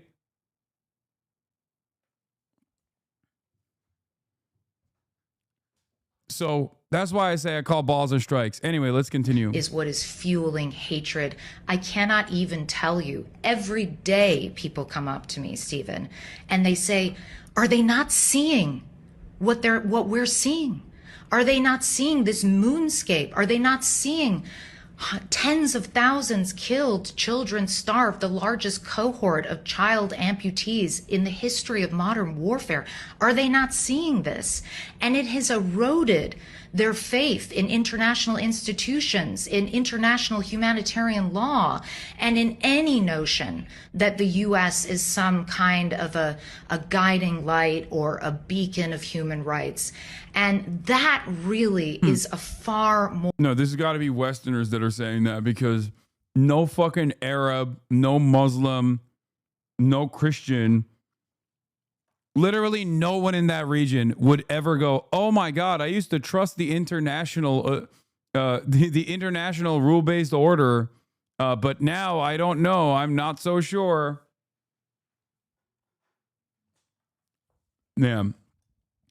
Anyone that lives outside, anyone that lives in the periphery or lives directly outside of the American umbrella of protection, you know, they've been known. They've known what the fucking international rule-based order looks like. More animating issue to most people in the Middle East right now than this latest issue, a round of hostilities with Iran.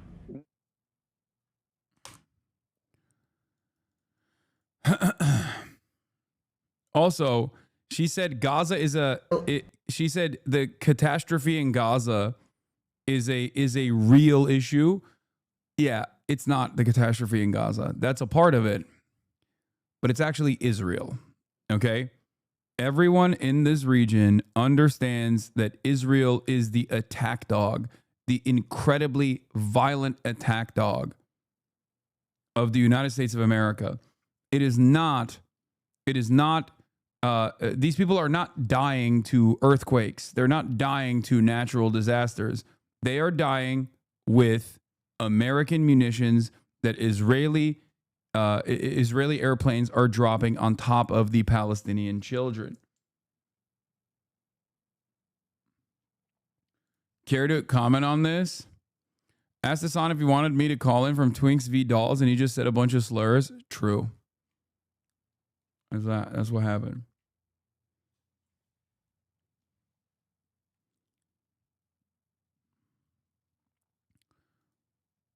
What is this? I think that, and I was not a great math student, so when a pendulum goes this far, right, when it drops back, it doesn't go back to the middle. It keeps going. So you don't have... President Trump is not a recipe for us to have a president from the Brookings Institution next time. Right? For some sort of moderate, you know... What does the pendulum have to do with fucking math, by the way? That's funny. We're going to reason together. 211 journalists have died in Gaza since October 7th, mostly Palestinian, but some Western also. So yes, she literally put her life on the line to report.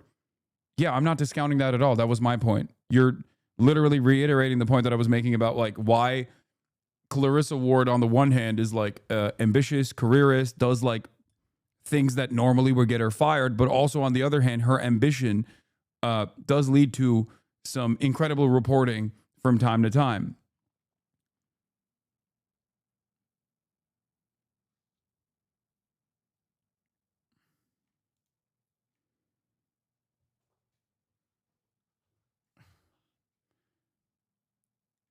Anyway, when this guy's saying it's a pendulum swinging in the other direction, it's just like a fluke. That's the point that they're trying to make.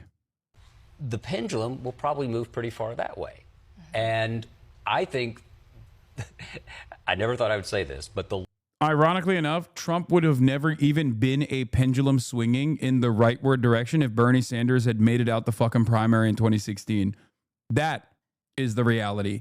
That is the truth. That is precisely why this is not a pendulum swinging in one direction or the other. This is simply people. If there is a pendulum, it's people that want, there is no pendulum, but it's people that want something different, okay? And if Trump is going to offer the death to these institutions that these people have been desperate for, because these institutions clearly don't fucking work for them, and they're experiencing that, and they're angry about that, and they're understandably resentful about that. If the Democrats won't do that, then they'll go for Trump. And that's precisely why they went for Trump twice, even after he was the fucking president for 4 years. The longer President Trump governs the way he's governing, the more likely he's making the presidency of AOC. I really do.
Israel has done is so unconscionable. If I had the opportunity, I would join Hamas. Okay? That tweet exists in my mind. That I think about that. I think about that tweet all the time, okay? Just a straightforward Australian Deborah being like, I am an aunt. I am a fucking grandmother. And I would join Hamas if I had the physical opportunity to do so. That is an indication that things have shifted so dramatically. This doesn't mean that like you can still get away with even contextualizing why people resist to Israel and also run a political campaign simultaneously. You still can't do that. This is the one. Yeah. Sorry, it was even older. I'm a 73-year-old woman in Australia. After seeing what Israel has done and continues to do, if I was capable, I'd join Hamas. I think this tweet was deleted, but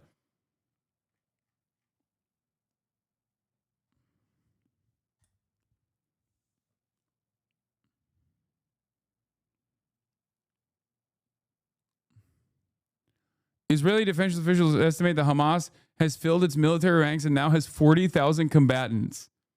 I am a 73-year-old woman in Australia.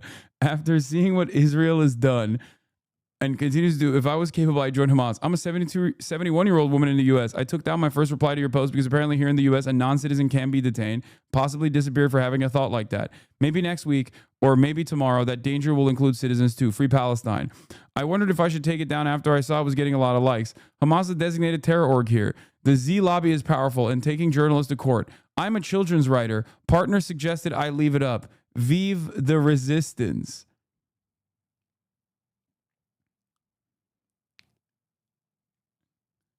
Dog, it's fucking over. Just give it up. It's like that Gucci bag that's like falling apart. Just drop it, dude. Just drop it.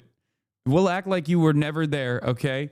We won't punish you for it. Just drop it. Just drop it quietly. Start talking about how much you love Palestine. You know what I mean? Like, just drop it. Just because it's so fucking over. And there are still people that are desperately clinging on to this fucking failed notion that you can somehow put this to rest. Here's another great example. This is a big story from today that I've been meaning to talk about. My boys, the Irish Kneecap Group, was played to a massive Glastonbury crowd. It turns out when you tell a IRA group, okay, named after a practice of shooting collaborators of the British occupation in the knee, when you try to fucking silence them because they said, fuck Israel, free Palestine, okay, when you try to literally go after them as terrorists, when you actively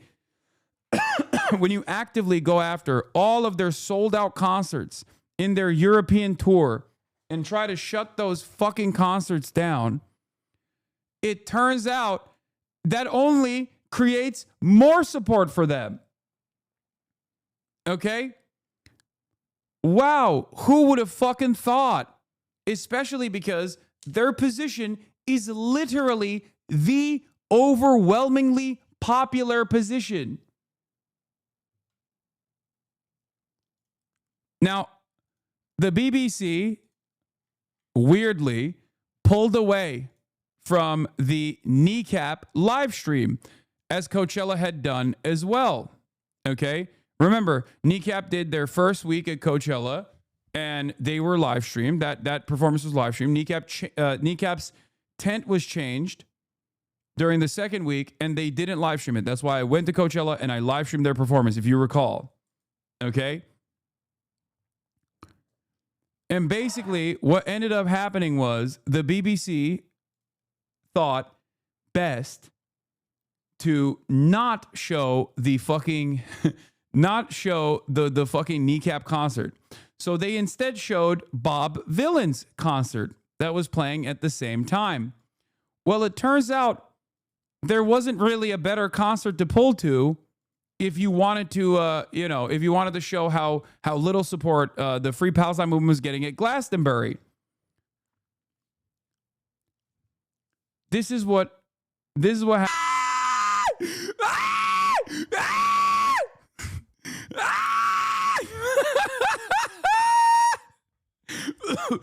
Oh no! Oh no! Oh, they were on before Kneecap on the same stage. So the BBC was showing this, and then they cut the program away from Kneecap. My bad.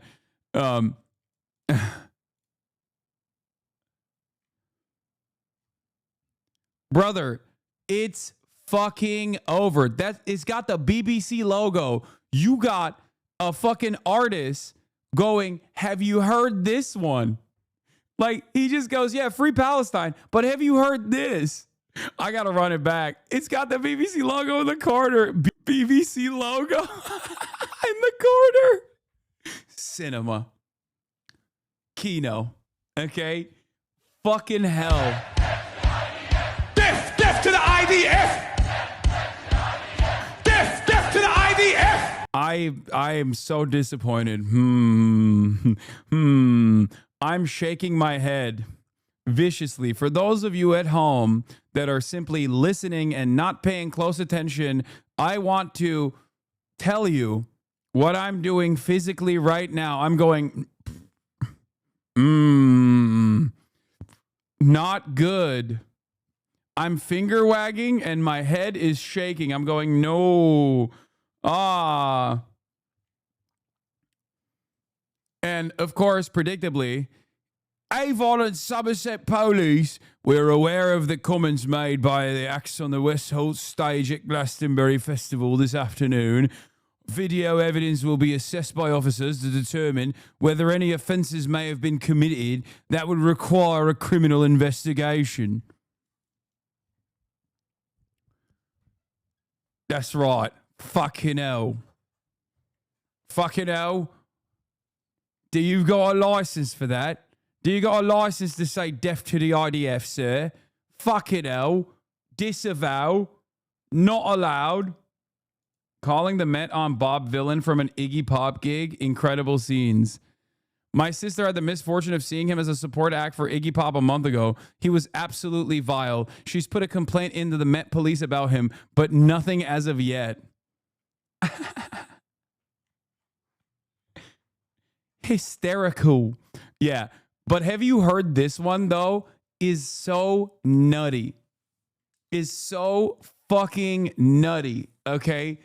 I had not heard that one. I will admit, I've been to many pro-Palestinian rallies. I've spoken at marches. That one I had not heard before. He actually surprised me. When I saw that this morning, I lost my fucking mind. Okay? Yeah, this is a really funny thing that also took place. So here's Mike Isaac from New York Times tech reporter Mike. BBC refused to live stream Kneecap's Glastonbury set, an unprecedented choice. So Helen from Wales took things into her own hands. Congrats to the BBC for managing to Streisand effect this thing into the stratosphere. What ended up happening is Helen from Wales held her phone for an hour to live stream Kneecap. She says she thinks it was important and got 1.7 million likes. Thank you ever so much from all of us here at Glastonbury.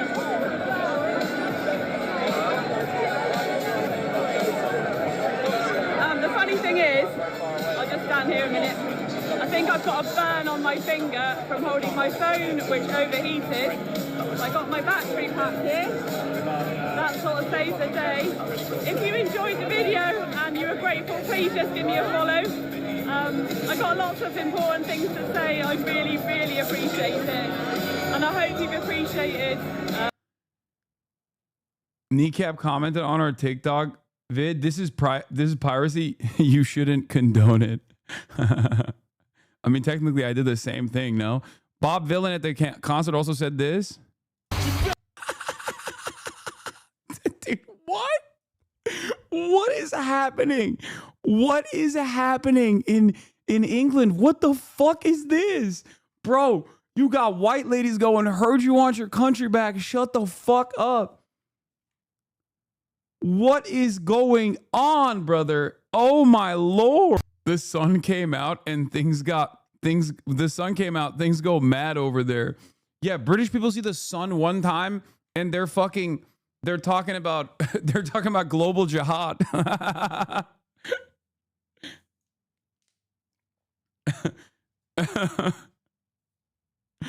Yo, my bad, British people. I didn't know it was like that. Okay, liberal optics enjoyers to be like, sir, this is really going to scare a bunch of white supremacists. You shouldn't be saying that. You shouldn't be saying that. Why would you say that? This is going to make people scared. And it's like, meanwhile, it's making you scared. You also don't agree with this sentiment. You also agree with the fucking white nationalists. And you also want him to shut the fuck up for that same reason, but you're too embarrassed to admit that is the actual position that you hold because you don't want to look like the toothless inbred fucking England Defense League freaks, you know?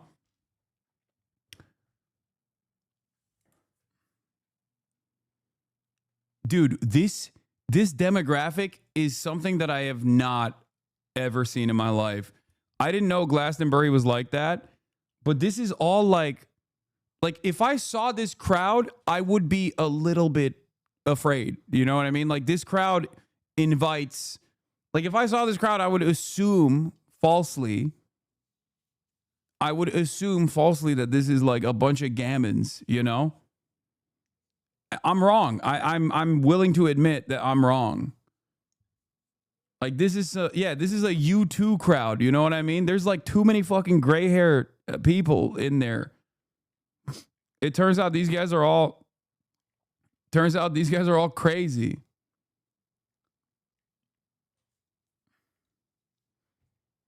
White people, I wasn't familiar with your game. Yeah, I didn't realize it was really white boy. It was really white boy jihad summer, like straight up. Here's another piece from the Kneecap concert. Anybody going to Rod Stewart tomorrow? Oh, why the fuck was I? Did I miss something? I mean, the man's older than Israel. Big Celtic fucking fan as well. Google it. I want her down. Hey, Rod the Prod. I want to hear one thing. With this many people, this is the biggest crowd we have ever played in front.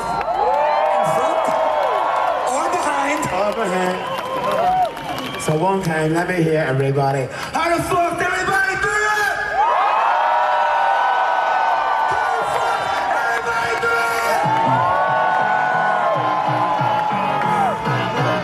do it? That's sick. Another banger speech and then. But I have an advice for young people in Europe. I know you want to free Palestine, you want to free Congo, you want to free Sudan. The youngest son of Afrobeat pioneer and legend Fela Kuti. You want to free Iran? There's a new one every week. Free Europe.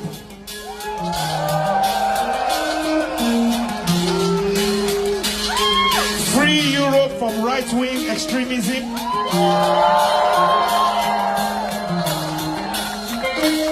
Free Europe from fascism. Free Europe from racism. Free Europe from imperialism. When you do this job, as soon as you do this job, Gaza will be free. Congo will be free. Sudan will be free. Iran, forget about us. Don't worry about it. Free Europe.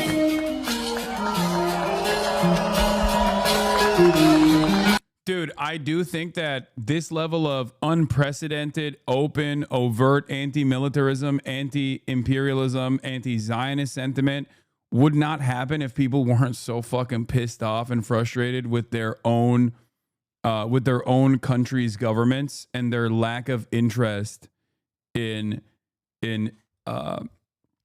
even doing right by their own citizens. I will say it's like it's years and years and years of austerity that have made people go, enough is enough. Why the fuck are you spending all your money killing brown people over there, killing black people over there, instead of, you know, fixing the potholes, fixing public transit?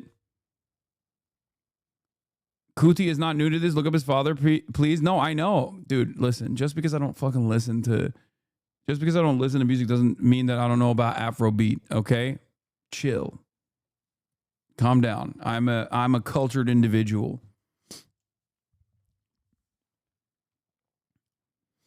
People are realizing that the lack of intervention tells people that genocide is necessary and they don't like it. The UK government condemned. The Culture Secretary has spoken to the BBC Director General to seek an urgent explanation about what due diligence is carried out ahead of the Bob Villain performance.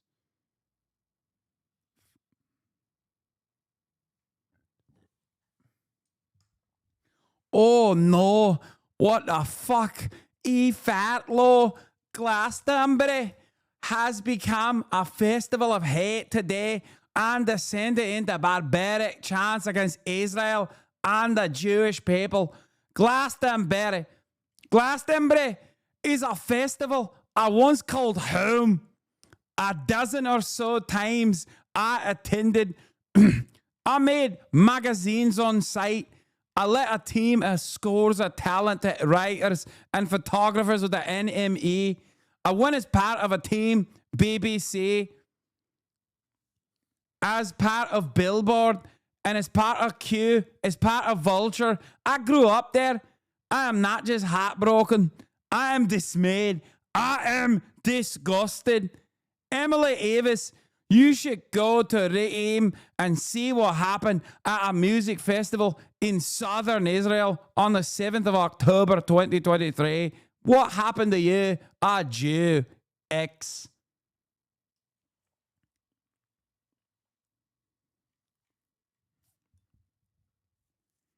I'm Fatlaw, and this is my take. A lot of yous are making fun of me for my natural, organic Middle Eastern accent. Everyone knows this is how people sound in the Levant. I'm Fatlaw.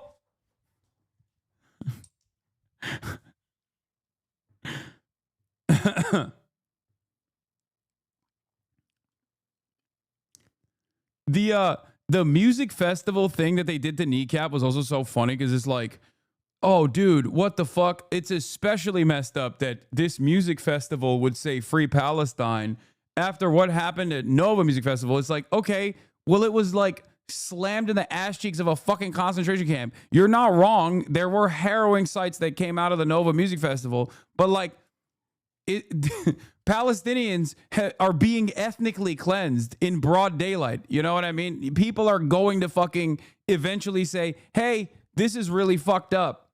And they're going to say it everywhere. They're not just going to say it on television. They're not going to say it they're going to say it at music festivals too. Okay?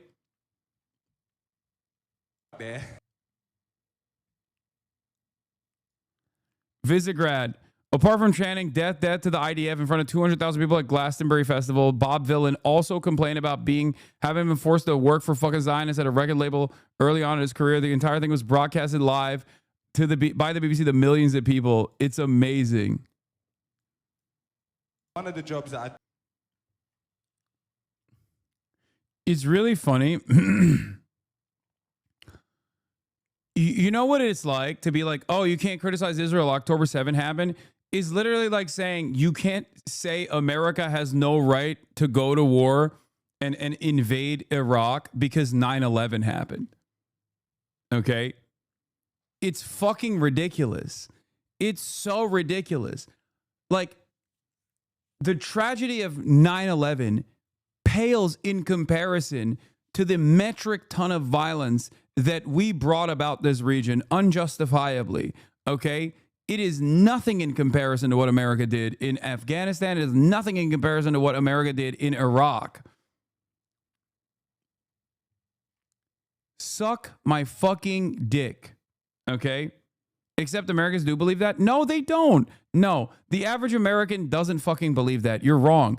The overwhelming majority of Americans at this point literally understand that especially Iraq, was a major mistake.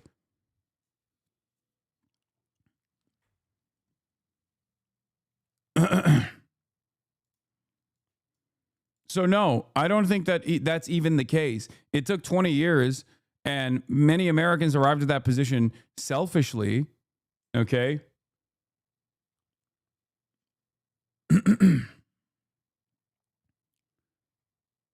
Iraq was not a mistake. It was a lie. No, I know.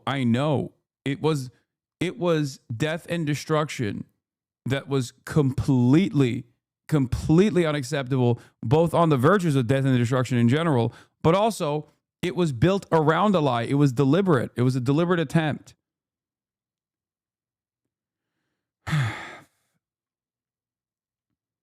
And there are still plenty of Americans who don't care about the death toll, but only fucking cover this, or only have the sentiment around how much money was wasted. You know what I mean?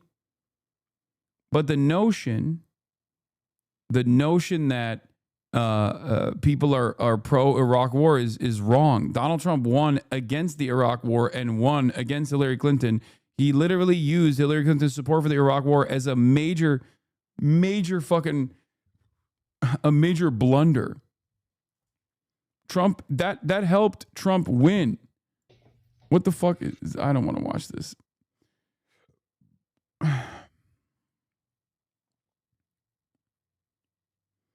If this was Glastonbury, it's usually quite corporatized now. So can imagine there was a couple tech handlers and production directors sweating heavily when this guy was on stage. Law.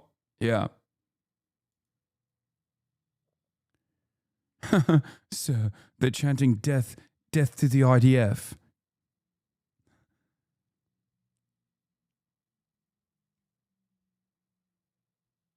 What is this? Look at this crowd. Oh yeah. Here's what Kneecap's crowd looked like.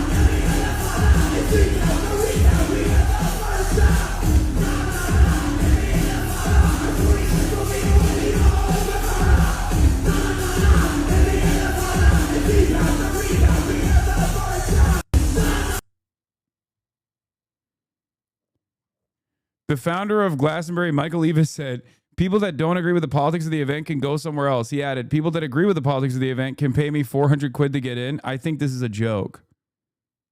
I don't think he actually said that. Did he actually say that?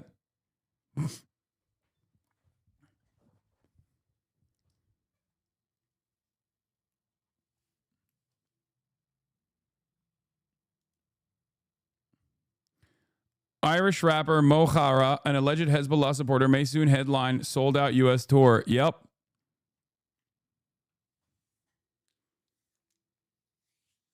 This is also happening in the fall, and I'm very stoked for this. I wonder if America will stop him from doing this.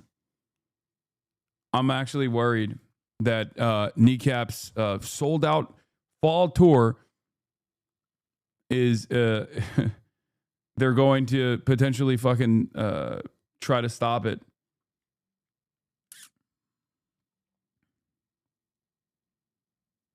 Look how desperate Azealia Banks is. Oh, she's like fucking... She is so insane. Like, she became this like Palantir advocate. I don't know what happened. I mean, she's always been like a psycho, but recently she's also been like a fucking... really annoying and very obviously like an fake advertising doing psycho. She's doing an ad every other week for Palantir. Yes, he did actually say it in support of Kneecap. Glastonbury founder says festival critics can go somewhere else after Kneecap furor. Hell yeah.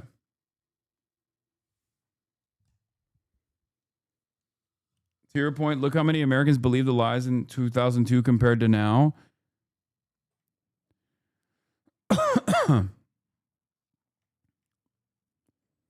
In 2019, majorities of Americans and U.S. military veterans said the Iraq war was not worth fighting in 2019. In 2002, large majorities of Americans said Iraqi WMD and links to terrorism would justify U.S. military response. There you go. This doesn't exist anymore. Like this level of popular sentiment in the absence of, this is why I say, in the absence of like a 9/11 style incident, and even then, I don't think they'll ever reach this level of broad public support for American military incursions. But the sad state of affairs is, the scary reality is that they don't need it. The Iranian operation already fucking explained that. The Iranian operation already showed that.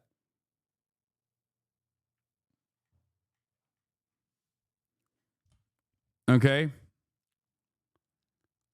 The people's position on this doesn't necessarily matter. But having said that, who knows? I think that as long as there is enough of a fuss made by massive swaths of the population, I think it will make it potentially too difficult for America to engage in these sorts of affairs. It will at least like cause them to. It will at least cause them to recalculate.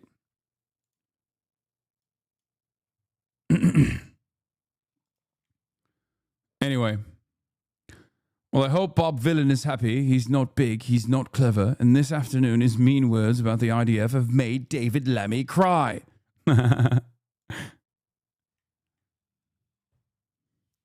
David's still going to have supper tonight, but he's not going to enjoy it quite as much.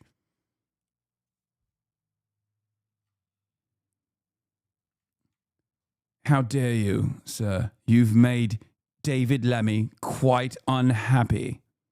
Ask you to end quickly by talking about Zohran Mamdani and just to bring the conversation to a full circle and just taking a look at how much of a threat he is perceived by a lot of people in the political class in the US, and as well as in the media, because he's been attacked from every angle over the last couple of days, and the attacks are vicious, and I think it betrays a sense that a lot of people feel threatened by what he represents and what the generation that has voted him in potentially represents. And I wonder what you think about that. Well, that's a large question, and I don't have the time to go through it in the detail that it warrants. I would say that Mamdani, he represents almost in a pure form the class struggle. You know, the famous line by Karl Marx in the beginning of the Communist Manifesto, the first line is, "The history of all hitherto existing society is the history of class struggles." The history of all hitherto existing societies is the history of class struggles. And we're seeing in the Mamdani campaign, it's clearing the air. If you remember when the Bernie Sanders challenge to the existing system emerged, it got the powers that be tried to confuse the stakes. So all of these woke people, they started to criticize Bernie for being weak on the black question, weak on racism, weak on reparations, weak on the women question. They said Bernie bros. That was how they called it. That was all men, all white men. Of course, Bernie's campaign was all about the class struggle. Every night when he came out, it was attacking the billionaire class. It was attacking Goldman Sachs. It was attacking big pharma. But both the Republican and the Democratic Party both tried to obscure what was going on. by turning it into an identity politics struggle. So the Republicans represented the oppressed white working class who are being oppressed by identity politics, and affirmative action and diversity, equity, inclusion. And the Democratic Party tried to turn it into also an identity politics campaign. We represent Black people. Yes, I know the Gaza doc that BBC refused to air. Zeteo is going to host it. I know. I saw. Mexican, Hispanic people, sexual minorities. So each of them pretended they wanted to obscure the real issue. The real issue was a class struggle. And Bernie was very emphatic about it. Yeah, the left shot itself in the foot with the identity politics push in 2016 and 2020. Guys, this conversation can quickly turn reactionary.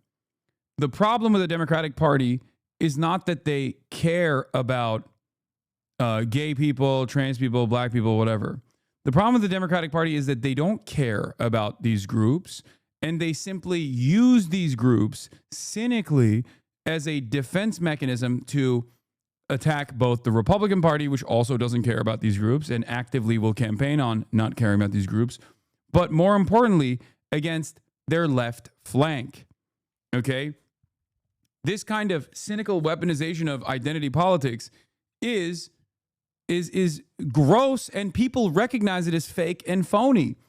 It is no different than what Target does every fucking Pride Month, except for this past one. Notice how none of these corporations that normally would do Pride Month shit are not doing it now. I wonder why. Okay? People understand when you're just, being a phony, when you're faking it, when you're just being a fake ally, okay? And simply using it as a way to push out actually progressive left-wing candidates. If someone genuinely cares about these groups, then that's great. I don't think you should cast aside defending these groups at all. I certainly don't. And the Democrats shouldn't either. The problem is that is supposed to be a position that you arrive at, or a position that you convince people on after you have garnered support with policies that most Americans, the overwhelming majority of Americans, can recognize will help them. And you have to be able to earnestly communicate that you are in favor of these policies, which is precisely why you have to apply the principle of universality to these positions. You have to have class first politics. I have never strayed away from this position. Okay? Class reductionism is an issue in this community. Please stop. No, there is no real class reductionism. Okay? Unless someone is antagonistic to marginalized populations and simply only care about class first politics, even then it's still better than what the Democrats are doing, where they fake claim that they care about fucking, in the words of Norm Finkelstein, sexual minorities. Okay? Class first politics is still better than what the Democrats are doing. Okay? But even then, the class reductionism attitude is so stupid. Unless someone is antagonistic to marginalized communities, class first politics is not a bad thing. It is the best method. Okay?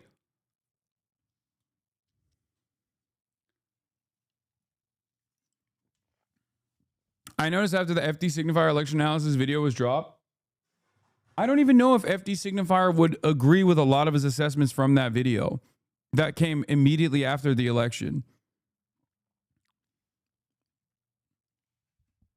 I had my criticisms of that as well. I have always told you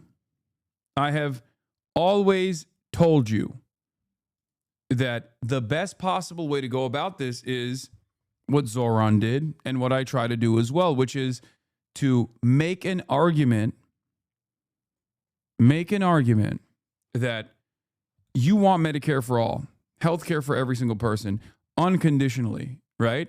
And then when people go, well, does that mean trans people get healthcare too? You say, yes, of course they get fucking healthcare too. Do you not want the free healthcare? If someone is that transphobic that they will say, no, I don't want free healthcare if trans people are going to get it, then, good luck.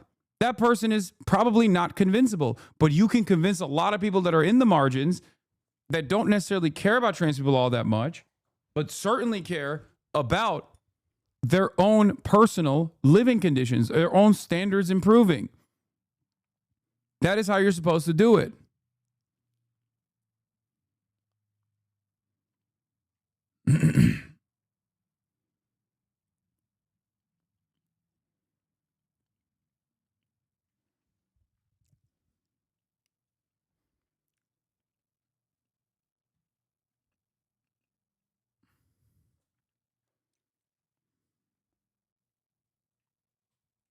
You are wrong. It's dangerous to bring the right to exist of other people to the forefront of politics.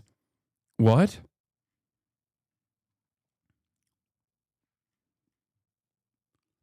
You guys are misunderstanding this. Chatters with neoliberal latent thought can't conceptualize the difference between politics and policy.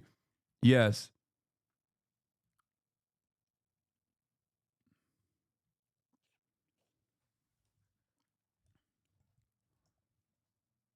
One of the things that angered me all the fucking time with with both of Bernie's campaigns was how much the Democrats hammered him on, like, how racist he is. Bernie's racist. Bernie's racist. Why? Because he doesn't speak enough about black issues. And what they were doing was unironically racist, because every time Bernie talks about alleviating poverty, he's talking about black issues too. Okay? But for the Democratic Party, the only way that they think you can communicate to black people is by directly talking about criminal justice reform, which was also a primary part of Bernie's campaigning as well. But it's fucking ridiculous how unironically racist and cynical this kind of pandering is. Like, you think all black people, the only thing that black people care about is criminal justice reform? What the fuck are we doing? Of course that's important. And of course that's a policy that should be discussed. But you think black people don't experience issues with lack of access to healthcare? When Bernie says, I want Medicare for all, that's also for black people. As a matter of fact, for black and brown people, it's even more significant because they live in underserved communities. If they have a higher likelihood of being in the grips of poverty, those kinds of universal policies unironically end up helping black and brown communities even more. That's it. I've said this before, where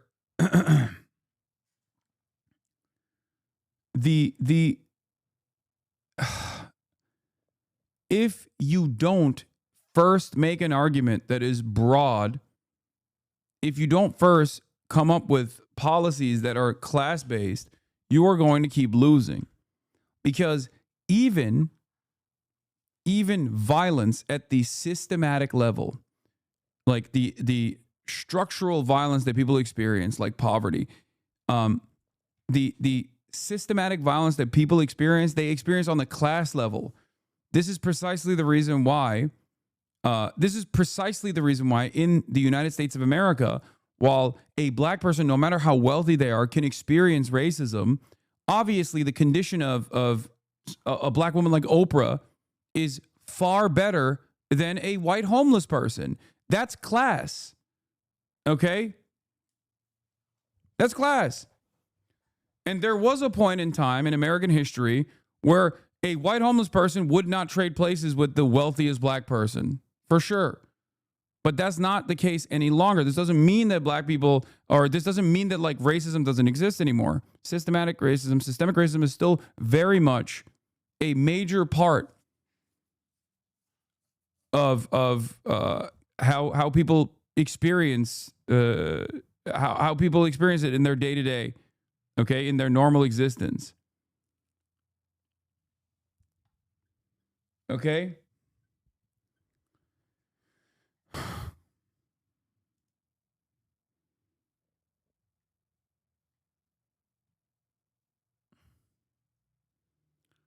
So a white homeless person can have better health than a black person? Wait, what? Politics and politics, huh? So a white homeless person can have a better health than a black person? What?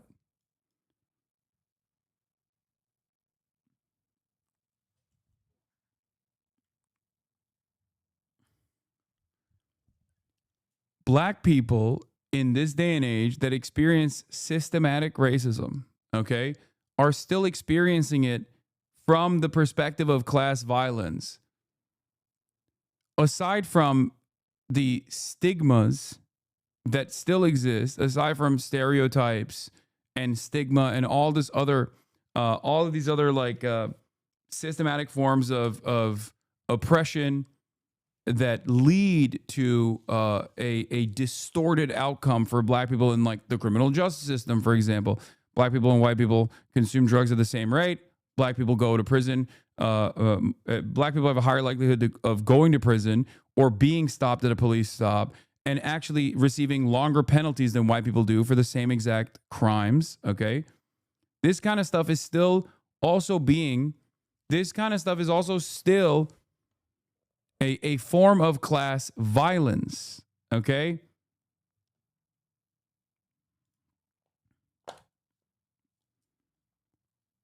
It is impossible to separate class from race.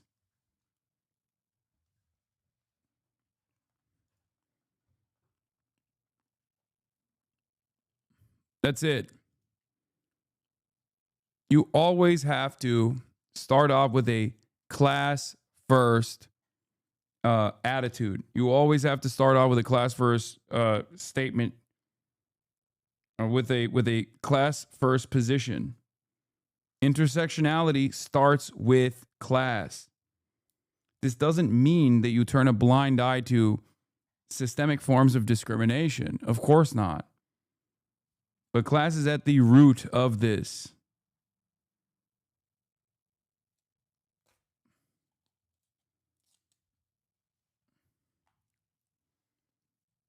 That. Now with Mamdani, that sort of identity politics is not going to stick with him. You can't say a fellow named Mamdani is weak on race questions, ethnic questions, religious questions. It's not going to work. This is where Norm is wrong. They have said that, and they started doing that, but Cuomo lost. One very cynical way that the Democrats do this is they'll weaponize the black boomers, okay?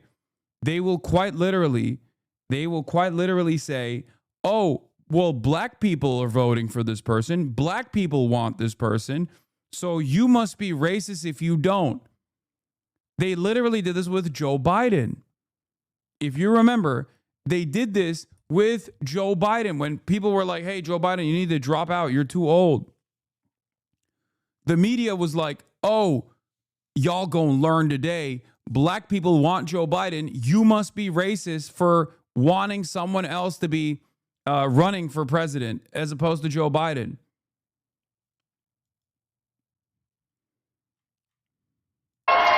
This is hysterical from a union that endorsed Andrew Cuomo. It means that their enthusiasm for Cuomo was not even lukewarm.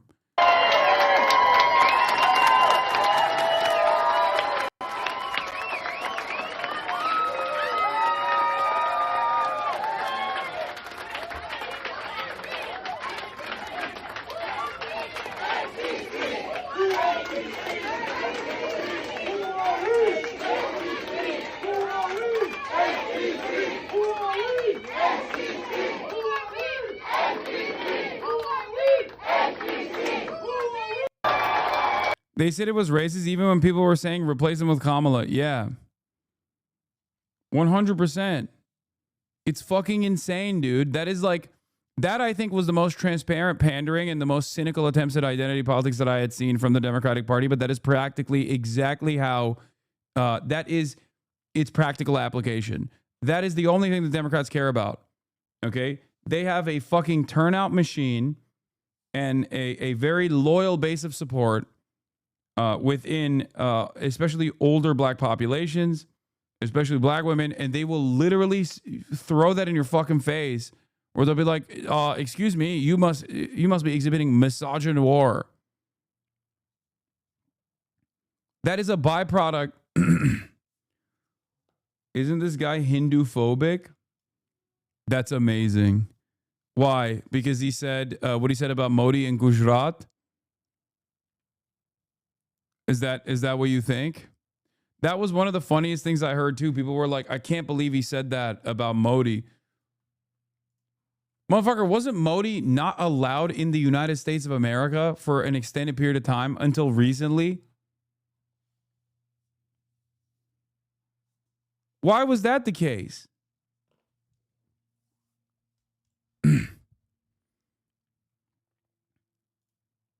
Yeah.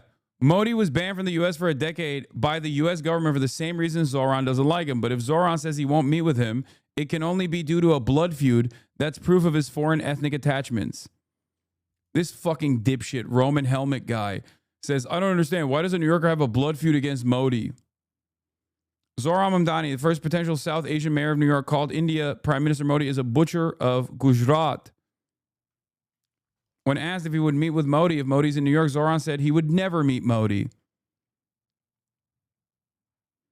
He literally said, it's because of his foreign ethnic attachments. My father, his family is from Gujarat, and his family is Muslim. I'm Muslim. And Narendra Modi helped orchestrate a mass slaughter of Muslims in Gujarat. Is that not enough proof for you? You might think it's valid that he feels this way because of his foreign ethnic attachments, but pretending like he doesn't have any is just silly. No, he said his ancestry didn't play any role, but the video disproves your point. He brings up his ancestry to provide some authority for his claim about Modi, not to explain it. That's why at the end, he says we should treat Modi like Netanyahu adopting an impersonal legal frame of criminality, which was the same as the U.S. government's when it banned him. But hey, he's a Muslim Indian guy from Uganda. So obviously he can't actually have this opinion on the basis of humanity, on the basis of like people's actions or whatever. He must actually have deep ethnic tensions and deep ethnic resentment.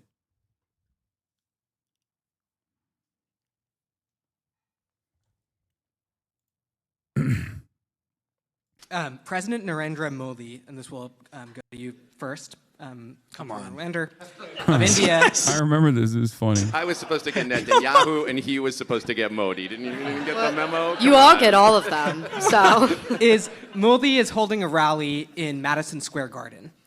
He wants to hold a joint press conference with you afterwards, reaffirming the strong bond between India and New York.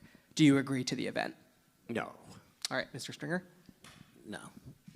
And Mr. Mamdani. No, and I just want to say something here, which is that my father, his family comes from Gujarat in India, and his family is Muslim, I'm Muslim. And Narendra Modi helped to orchestrate what was a mass slaughter of Muslims in Gujarat to the extent that we don't even believe there are Gujarati Muslims anymore. And when I tell someone that I am, it's a shock to them that is even the case. And this is someone who we should view in the same manner that we do Benjamin Netanyahu. This is a war criminal. And speaking... Yeah, it seems like the white guys were also saying no. I guess they also have deep ethnic blood feuds. Roman helmet guy. Roman helmet guy being butthurt over Hindu issues and other Indian law against a white national? No, that's a real fucking TikToker. Roman helmet guy is a real TikToker that I thought he's a white guy. I thought that he was like a little sus. I have seen some of his videos in the past, but because he was like Roman helmet guy, I thought he was obviously fucking sus. He's not like a Uttar Pradesh Andy. This is a real white dude. He's on TikTok. Calm down, everybody. Not every white nationalist on Twitter not every white nationalist, white supremacist on Twitter is a fucking Indian dude, okay? No, this dude is a real person. Like, this dude is a genuine white nationalist as opposed to an Indian guy presenting himself as a white nationalist in the West.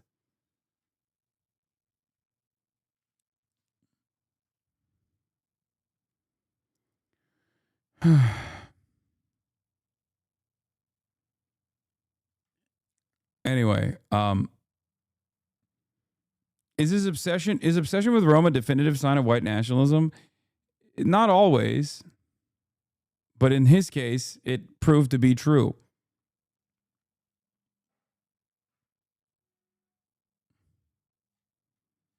I'd only seen some of his videos, and I thought I'd only seen some of his videos, and I thought he was a little suspicious, but I didn't realize like how bad it was. I've been saying from day one why the global north cannot stand up for Palestinians. If they acknowledge Israel as unethically occupied Palestinian land, then all indigenous people in the global north will ask for their land back too. She said the quiet part out loud. I don't care if you believe that Palestinians are indigenous to the land of Palestine. That does not mean they get to have their own country within the current country of Israel. Let me explain.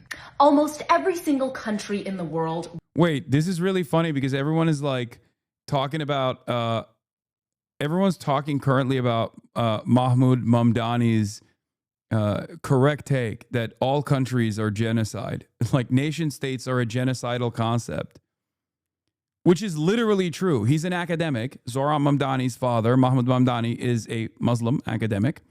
And people are trying to fucking criticize Zohran over what his father has said about how all nation states, like the concept of a nation state, is genocidal. As an academic, he is right. This is true. There are very few countries that have not created a nation state without genocide. There are very few countries that haven't participated in any sort of like wholesale slaughter. It's just the truth. But it's weird that the whole point that is like idiotic about this is that just because it's the truth doesn't mean we should continue doing it. Okay?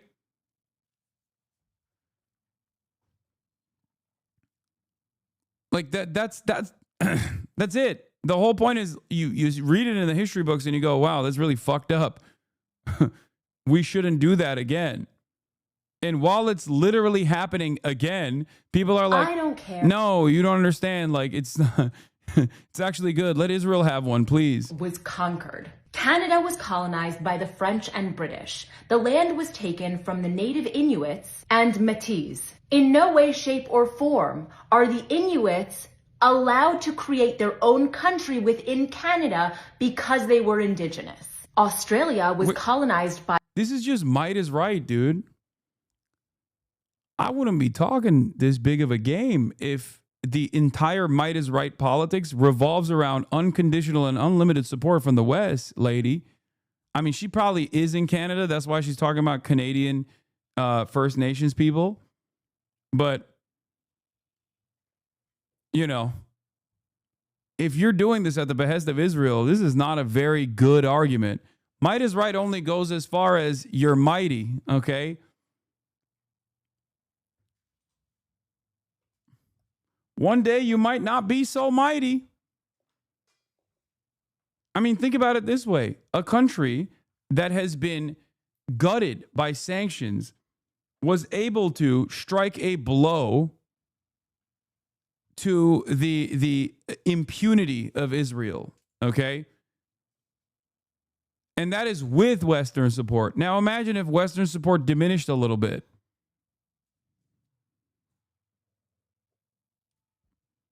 Imagine if it went away. By the British, and the land was taken from the indigenous Aboriginals. Are they allowed to have their own country within Australia?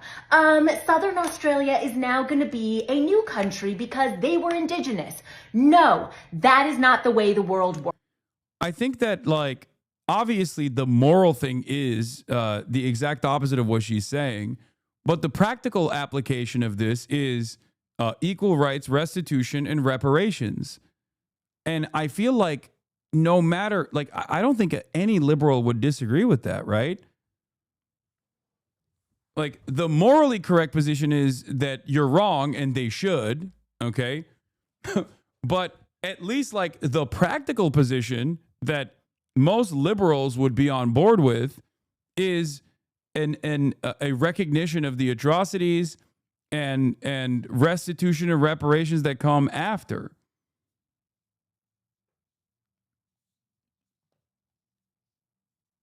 You can't just say this is how the world works. Might is right. You know, we're mighty. So sucks to suck, Palestinians, while you are in the process of ethnically cleansing them.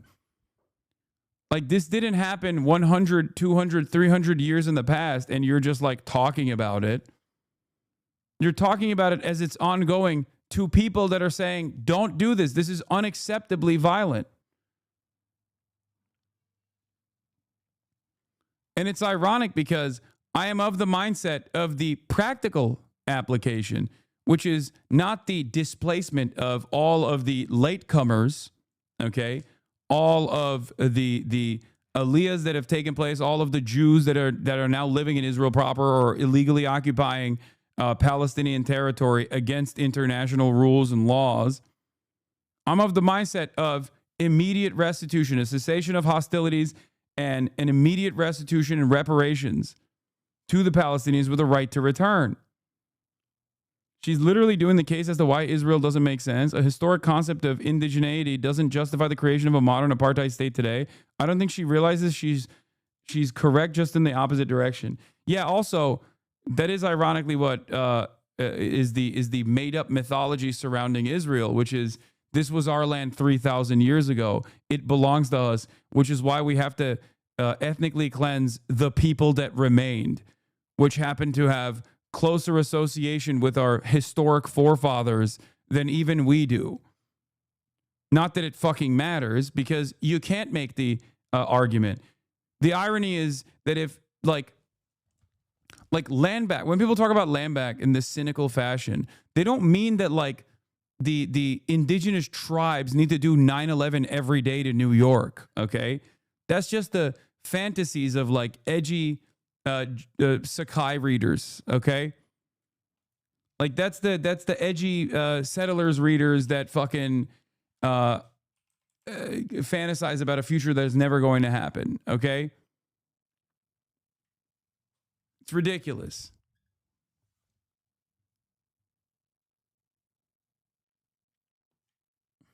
Works. In 1948, the Jews fought a war against the Arabs and Palestinians on the land. The Jews won that war.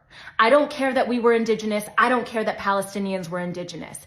It is our land. It is now a country. No other country in the world is expected to separate part of their country and give it to the indigenous people. No, but somehow that argument makes sense for all of you morons. It doesn't make sense for the US. It doesn't make sense for Mexico. It doesn't make sense for Canada. It doesn't make sense for Australia. And it definitely doesn't make sense for Israel. It's unbelievable how much Jew hatred blinds people into demanding things of Israel. This is Shai Albrecht.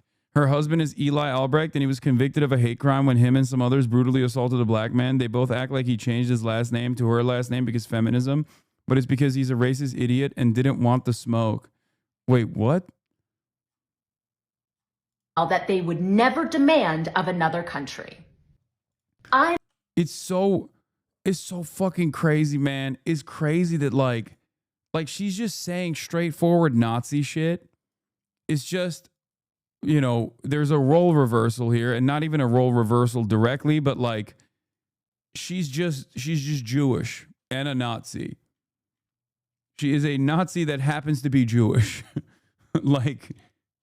And the victims in this circumstance isn't Jews, communists, socialists, the disabled, the Romani people, but instead it's just Arabs, what she calls Arabs, which is, of course, Palestinians. If you believe that Palestinians Let's see what this are response indigenous is. of Israel, let me explain. The land was taken by the country and give morons. It's unbelievable. You say Palestinians can't have a state because they lost the war. Fine. But then they should be full, equal citizens of the state that replaced theirs. That's what countries you mentioned, Canada. Yeah, that's literally the other. Yeah, exactly.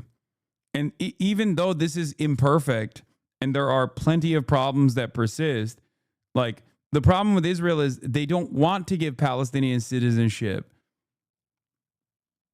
That's the reality, because it's a fucking ethno-state. It is an ethno-state developed around Jewish ethno-religious supremacy.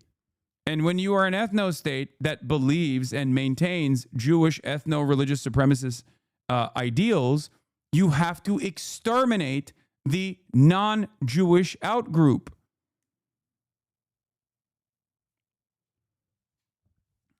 That's it.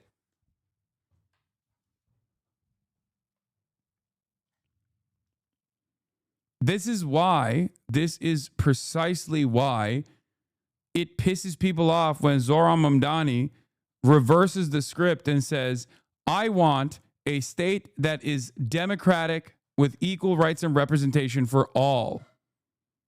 When people ask him the question, do you want a Jewish state? Why don't you want Israel to remain a Jewish state? And he says, because I want a state that exists with equal rights and representation for all. That's a non-starter for defenders of Zionism, for defenders of Israel. That's it. And this is a non-starter for liberal Zionists as well.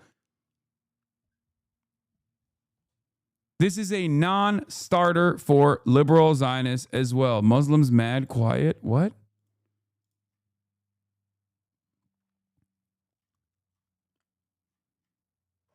Like on that same virtue, because no such similar dynamic exists in Iran, for example, Iran has 9,000 to 20,000 Jewish Iranians that the government protects, that the government is perfectly aware of. Like, that's not a thing. That's not even a question.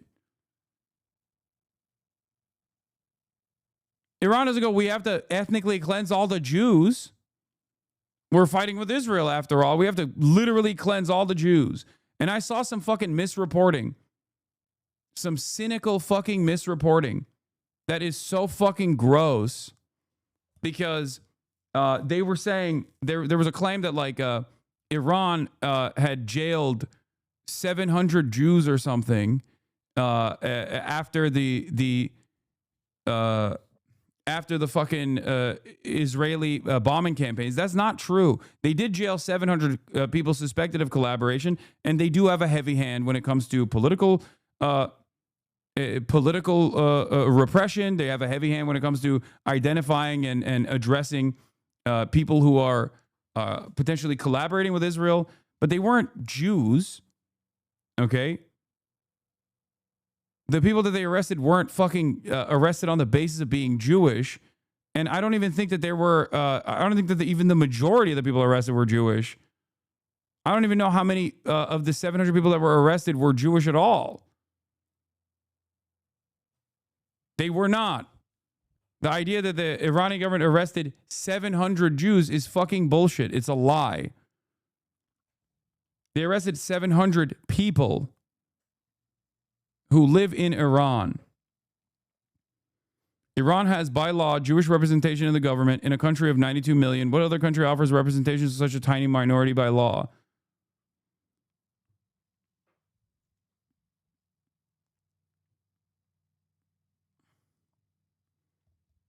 If anything, they probably arrested a higher percentage of Kurds rather than Jewish Iranians.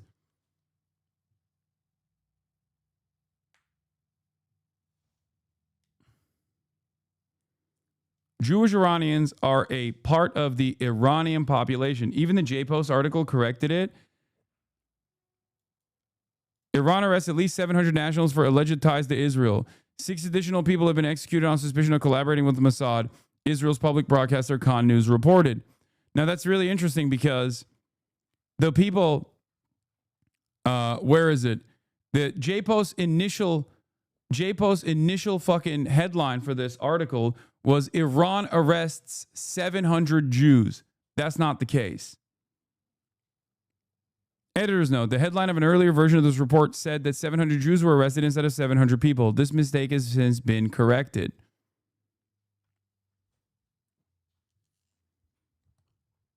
Tehran's Jewish community holds ceremony supporting regime. Meanwhile, a special gathering of Tehran's Jewish community took place to show support for the Islamic Republic regime earlier on Thursday, celebrating the Iranian armed forces' decisive response to Israel's airstrikes. Khan reported the gathering was attended by Jews serving in the Iranian military who wore military uniforms and kippas, Khan noted.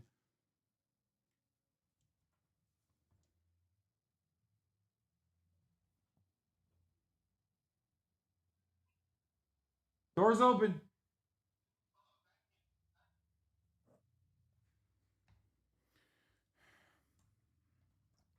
Yeah, we don't know what the background of the people are that they arrested. We don't know what religion they are. This is just fucking made up. Yeah. See, Yashar, when it comes to Iran, even though he is obviously quite reactionary when it comes to Iran in general, he will correct the record. Iran has reportedly arrested over 700 Iranian Jews and executed 6 on bogus charges of spying for Israel. First of all, the idea that like there aren't collaborators deep within the Iranian nation state is fucking ridiculous. What do you mean bogus charges? What's bogus is that you're claiming that they're Iranian Jews. Okay? I highly doubt that they were Iranian Jews that did this, for the record. 100%. And there were some anti-Semites that were literally saying like, there's a lot of Jews in Iran. If I was the Iranian government, I'd fucking purge them. I'd purge them and purge them. It's like, that's bullshit. They've lived there for longer than Israel has fucking existed. Okay? They have deep roots in Iranian society. Shut the fuck up. Not only that, but also, not only that, but also, once again, Israel admitted that their fucking assets had deeply penetrated Iranian society. Is not fake, that there are absolutely collaborators within Iran. This is based on, Yashar Ali says, this is not true. This is based on a false Jerusalem report that misrepresented data shared by reputable human rights organizations that cover the abuse of the Islamic Republic of Iran. Over 700 Iranians have been arrested and accused of serving as spies for Israel, not 700 Iranian Jews. This is a common tactic during crackdowns. The people often arrested have nothing to do with Israel. The Jerusalem Post continues to pick up random tweets, stories from Arab news outlets notorious for laundering lies for their home countries' intelligence agencies and various bad actors, resulting in the continued spread of fear and misinformation. Dude, come on. Stop.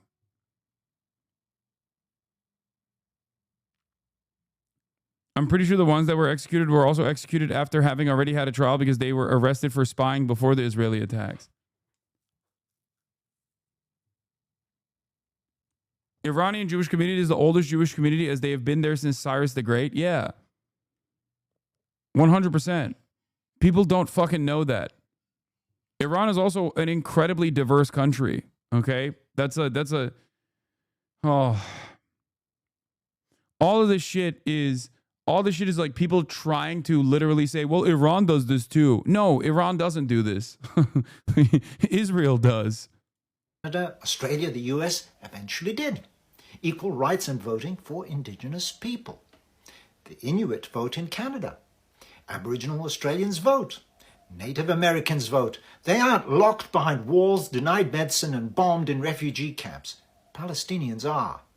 And no, those countries didn't ban Indigenous people from returning to their lands. Israel does, even when Palestinians still have the keys and the deeds. So if you're against a separate Palestinian state, fine. But then let them live in Israel with full rights, the vote, and the right to come home. Because what you're defending isn't democracy, it's domination.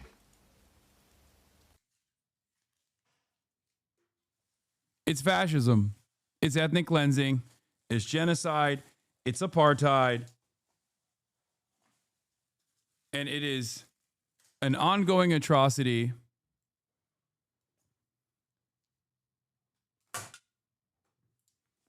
It's just pure Nazi shit.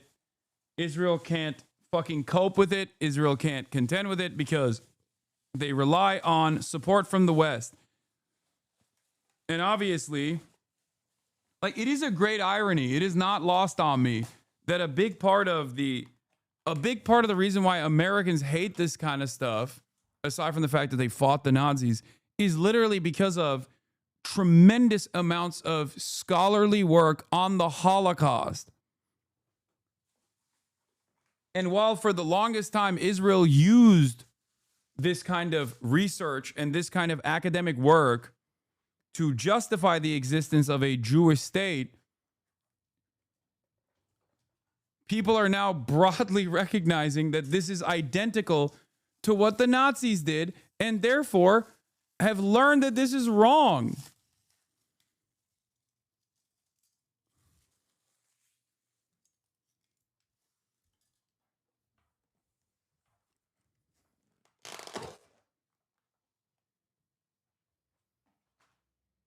For many people, never again didn't mean never again just for Jews. For many people, never again meant never again for everyone.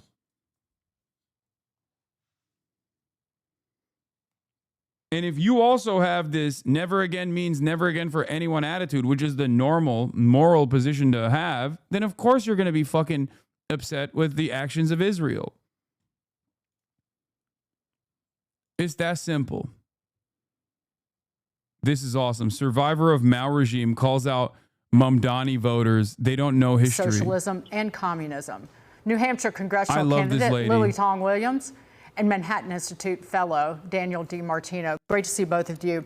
Lily, what do you say to Zoran Mamdani, who is the Democrat now running for the mayor here? Or what do you say to people who vote for socialism? Well, the people who vote for socialism are the ones who never lived it, who never suffered from the hunger and poverty and the lack of freedom and police state. So those people should. That got to be deliberate. Mamdani?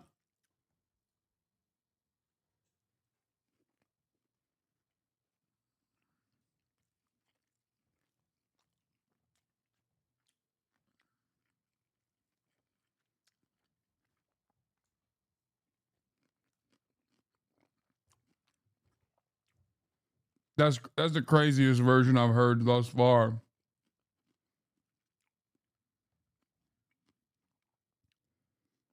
Like, I get it. Americans can't say ethnic names, okay? I get it. But goddamn, dude, Mamdani? Should be educated about history better. That's failure of our American education system. Our kids don't know the history, and they bought into free stuff provided by government. That's how Mao sold the socialism, communism to millions Chinese, and the millions of them starving to death by his central planning socialist policies. So I'm running because I don't. Yeah, dude, China's doing so poorly. Why couldn't they remain under the banner of nationalist forces and, you know, depending on how things went, possibly become a vassal state of England or America and continue the century of humiliation? Really fucked up.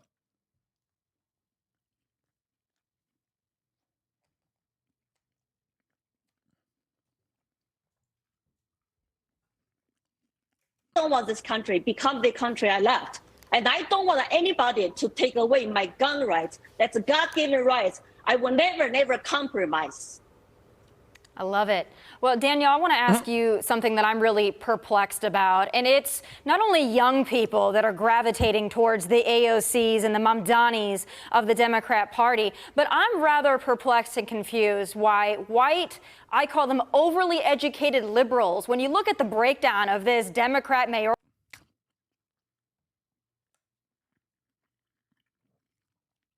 Overly educated?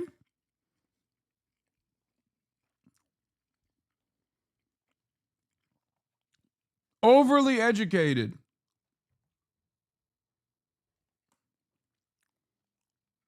Okay. That's cool. I guess we're just. I mean, this is the type of shit that, like, I get annoyed when liberals participate in this, where it's like, Like now they're just wearing it like a fucking badge of courage and honor. Girl primary in New York City this week. You're not necessarily seeing the working class. You're not seeing black voters, Hispanic voters. You're not seeing them. What?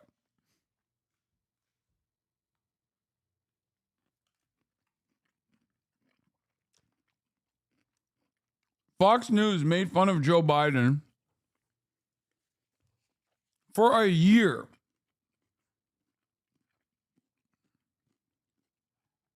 Fox News never stopped making fun of the Democrats for saying this same thing.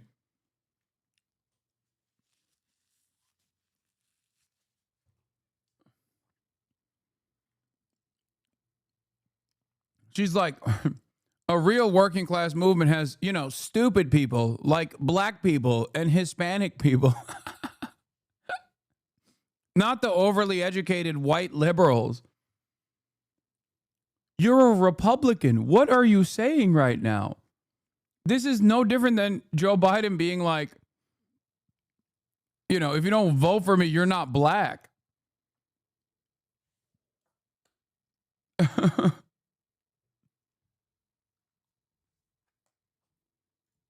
Showing out necessarily for Mamdani, but you're seeing the white liberals, and those are the ones that were celebrating, cheering up and down for him. You gotta help me understand, what is it about that group of people that makes them cheer so ferociously for socialism? Yeah, thank you all, and thank you for having me. Good to see you all again. Look, what really concerns me about this is what you said, Tommy, that it is really highly educated young people who turned out for Mamdani. And it is really not shocking because I went to Columbia for my PhD, and I saw it myself. People there are the most supportive of socialism. And the reason is because of our colleges here in America. That was one of the most shocking things I saw when I first came to America. That's amazing. This guy's awesome. I was not expecting this voice.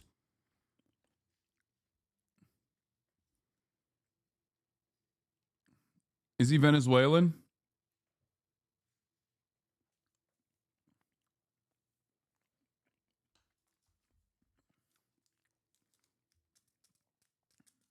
No, I mean, his last name is DiMartino, so I assume he's Italian, right?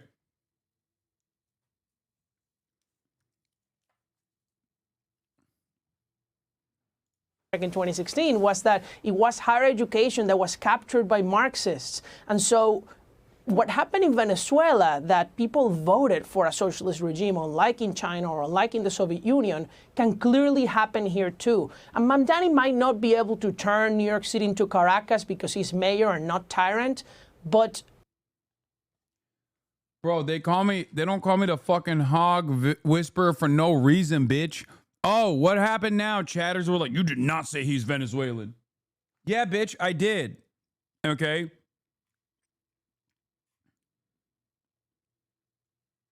I did. Because I know my fucking hogs, bro. I know my international hogs. You feel me? Don't test me, bro. Don't fucking test me. I got the hog radar on lock.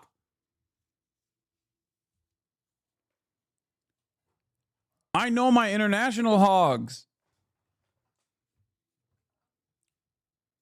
The point is, Americans are willing to vote for someone like him. And today is New York City, tomorrow is the rest of America. Well, his campaign, he's the child of a famous film director, and his campaign is definitely kind of social media managed. It has that kind of film of like a filter over it. He always tilts his head to seem more endearing when he's on camera. Daniel, doesn't that have something to do with it? I think he's extremely charismatic, and that's why he's extremely dangerous. I think he lies even when he smiles. I mean, I have very strong opinions about him. His middle name is actually after the dictator of Ghana, not some civil rights leader, but somebody who was named president for life. And so he's friends with the Democratic Socialists of America. That's who trained him. This is an organization that regularly sends people to meet with the dictators of Cuba and Venezuela. He does not want to make New York City into Scandinavia. He wants to make us into Venezuela. The question is whether we will let him. It's whether Americans will let these socialist ideas take over. Lily, I know that you have fled horrible conditions, and so many immigrants like yourself, they're saying the same thing that you are. Listen, don't make America like the place that I fled from. Now, this is New York City. Obviously, it's deep blue. How concerned are you that other places, maybe not as deep blue as New York City, are going to follow this example? And do you think this is going to be the way that the Democrat Party trends? Yes, I have seen the radical left wing of Democrat Party took over their voter bases, and that's one of the tactics they use. They use cultural Marxism, identity politics to divide and conquer. They control the media, social media, and schools, and cultural institutions, like take over some churches and nuclear families, and get the kids against their parents and walk away to authority figures. Those are very similar to what I saw under Mao's Cultural Revolution. That's why I'm warning people that we don't want to go down that way, because they sell you free stuff to get you buy into it. Once they totally disarm you and silence you and install police state. I can't think of a bigger, more shameful experience than being a Chinese person who Mao played a formative role in educating and uplifting, only to fucking turn around and just bark for the most right-wing racist interest in this country. What a shame. Actual shame. State destabilize our country, then you will lose all your natural rights guaranteed by the founding fathers in the documentation called the independence, our Constitution. Lily Tong Williams. And I was talking to a Persian person I know, and she was saying, oh, my parents, like, they hate communism. My Iranian parents hate communism because they say they were like, some of them were killed by communists. And I was like, what do you mean? And she like explained the detail. She explained in detail like what happened. And it turns out that she had immediate family members that were actually Iranian communists, and they fled to Azerbaijan when the Shah came into power. It's the same thing. It's always the same shit. It's like Ted Cruz being like, oh, I hate communism. My parents were tortured by communists. I mean, they were tortured by Batista. It's like, dude, that's not, what are you talking about? Like, I know you are relying.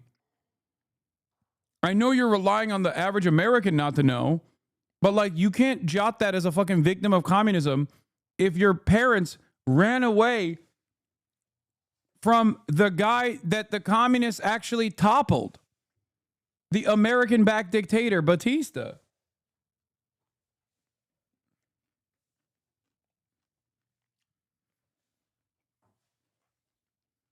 Daniel DiMartino, great to see both of you. Thank you so much.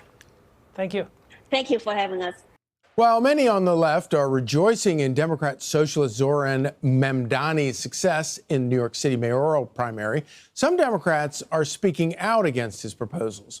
Among them is New York Congresswoman Laura Gillen, who says Mamdani is too extreme to lead the city, and she joins us now. So great to see you, Congresswoman. Thank you for joining us. So this really is, first of all, were you shocked by the outcome of this? I was pretty surprised, yes. Why? Well, I just didn't think that New York would elect someone who's a self-proclaimed socialist to lead the city that is the global epicenter of capitalism. So I was very surprised, and I spoke out because first of all, my job is to advocate for my constituents. I'm gravely concerned that if he became mayor and implemented some of these policies, we're going to see an exodus from New York. It's going to crater our economy. It's going to drive up taxes that will be passed on to my constituents, and it will destroy our state's economy as well. He ran a campaign based on a bunch of promises that. So what happens when that doesn't happen? I mean, that's the real fear here, by the way, chatters. The real fear for people like this is not that what they're fantasizing is going to happen. The real fear is that Zoran wins and it doesn't happen. And then the people go, why can't we have that? That's the real fear. Make no mistake. Because that would require every politician, Democrat or Republican alike, to actually do right by their constituents. They are not afraid that Zoran is going to lead to an exodus of capital from New York City and New York State. They know that that is not the case. They know that that's not going to happen. The real fear is that it won't happen and Zoran will be successful. And then that will require them to actually go against the interests of capital. And their positions rely on them not going against the interests of capital, but instead defending the interests of capital, as is what she's doing right now.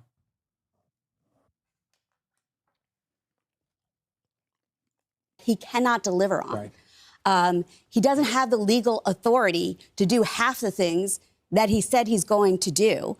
It shows that he either misrepresented what he can do to the constituents of this city, or he doesn't have a fundamental understanding of what the role of mayor is. You cannot raise taxes if you are the mayor of New York City. He sits in the state assembly. He should know. Wait, why are you worried then? I don't get it. Okay, so he's making a lot of promises and he's not going to be able to capitalize on it. Then why are you worried? Why would that lead to an exodus then? I don't get it. So nothing will change?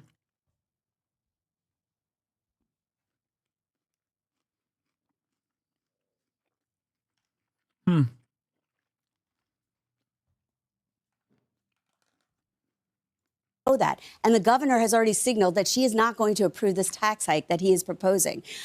He doesn't have the authority to do that. Or even a fundamental understanding of how life works. I want to play this because I think it captures. This is not a casual socialist like some 18-year-old talking about stuff. He's actually thought about this stuff, and he's a true socialist. And let's play this clip real quick, and then I want to get your reaction.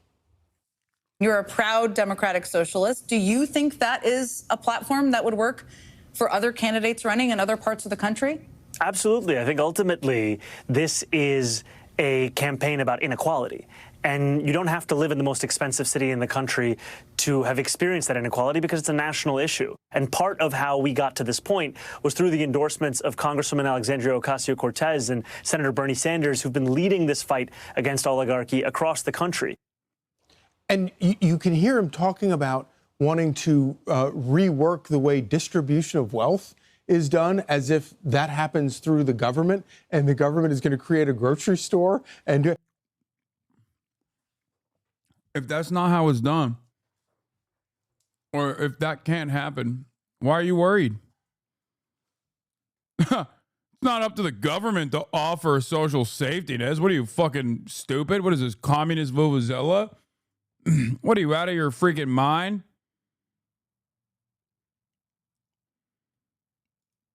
It's kind of bonkers. Listen, he addressed the cost of living crisis. Right. We are facing a cost of living crisis.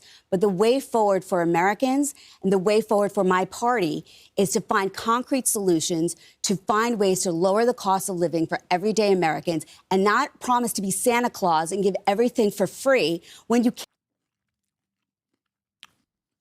Wait. Okay, that's what he's doing.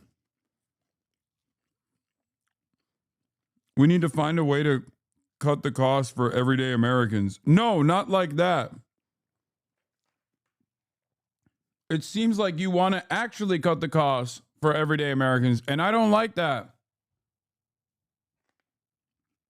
Can't actually do that because nothing is free. Everything has a price tag attached to it. So what I'm focused on is finding a way forward. And I think the vision for my party is reclaiming our voice in the middle, working across the aisle to find concrete solutions to lower costs and make Americans' lives safer and better. Well, I'm so grateful for you coming on today, and I'm glad you're fighting this fight, and I hope you find other Democrats who join the sanity caucus within the Democrat Party because we cannot have an insane party. Thank you. Thank you so much. Great to see you. Great to see you. I'm Steve Ducey. I'm Brian Kilmeade. And I'm Ainsley Earhart. Joining me now, Tommy Lahren, Fox News contributor, host of the Tommy Lahren is Fearless show. Clay Travis. When someone says they're fearless, like when a Republican commentator says they're fearless or position themselves as fearless, it's so funny. Because it's like everything you do is about how afraid you are of normal things. Like Tommy Lahren is going to now, Tommy Lahren of the Fearless podcast or whatever, is now going to tell you how fearful she is by free buses. Okay? I don't think you should call yourself fearless if you are going on Fox News to talk about how fearful you are of a pilot program where there will be at least one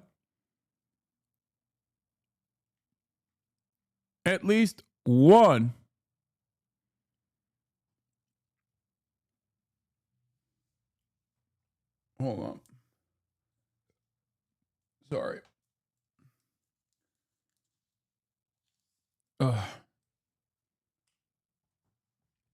Pilot grocery program that is run by the state of New York. Travis, Fox News contributor and host of Outkick and the Outkick show, and Mark Simone, WOR.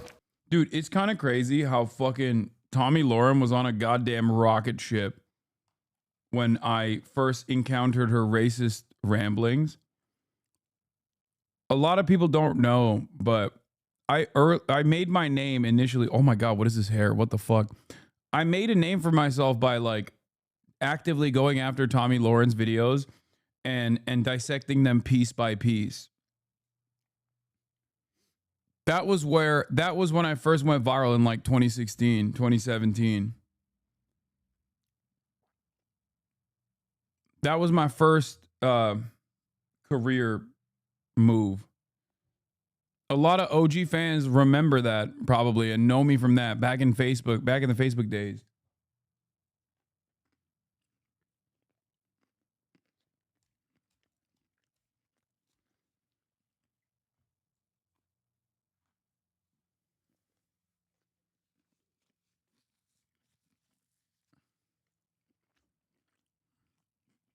And look at her career now and look at mine. Radio Hall of Famer. Thanks for everybody. So, Tommy, am I being too hard on this guy? No, I think you're actually going too easy on him, No. Larry. I think you could have gone a little bit harder. Listen, this guy is a huge problem. If New York City chooses to go this way, well, get ready, Nashville, Tennessee. Get ready, state of Florida, because everyone's coming. And we welcome you. Please just don't vote for liberals if you come to our great red states. It also shows that as blue cities get more insane, red states are just going to get redder. I'm actually even more concerned, though, because if you look at the people who are voting for this guy, it's not the people that he proclaims to want to uplift. It's really white, overly educated liberals. And the fact that our academic institutions, supposedly the best in the nation, best in the world, are pumping out these kind of anti-everything militants, really, is really disturbing. That's what it's come to. Socialism, good. Anti-Semitism, good. Globalize the Intifada, a mainstream concept. That frightens me. Gen Z is lost. Gen Alpha, maybe even more Hell yeah. lost. Well, we'll have to see. Clay, bring in here. Is this the future of the Democratic Party, by the way? I mean, AOC campaigned heavily for this guy. So did Bernie Sanders, or at least he spoke for him. AOC was on the campaign trail. Is this where Democrats are actually going? And let me say this as we start the show. Congrats to everybody who kept their head. Because I think the last time I was on with you, people were losing their minds over the stock market. You got a new record high close in the S&P 500. Which is a sign that the economy is actually working and the underpinning of our economy. I guess the stock market's not as fearful of Zoran then, huh? Huh. Interesting way to undermine the point that Tommy Lahren was making just now. Strange.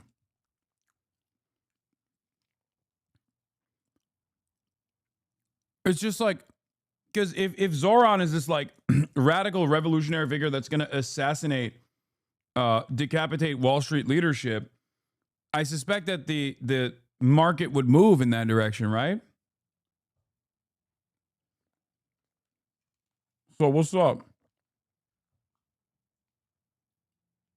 Still remains capitalism, which is something that Democrats really don't respect anymore. And here is where I actually welcome Mamdani, because what it represents is a real debate of ideas. When he was on CNN, I believe last night, he was asked whether he believes in capitalism, and he said no. And I think that's the real argument we need to have. And one of the only flaws I think that may exist for capitalism is it provides so much wealth and leisure for everyone that you can start to believe that maybe capitalism isn't the reason you have the wealth and leisure to be attacking it. And so, look. My favorite thing is when these guys also talk about the recovery of the stock market. It's like, what happened? Because in order for there to be a recovery, there had to be a fall, right? What was that? What was that? What happened really? Classic Trump trope. Breaks something and then picks up the pieces after and basically stops continuously breaking that same thing. And then everybody celebrates him for no longer continuing to break said thing. Well, okay. It would have been better if he didn't break it at all. What the fuck?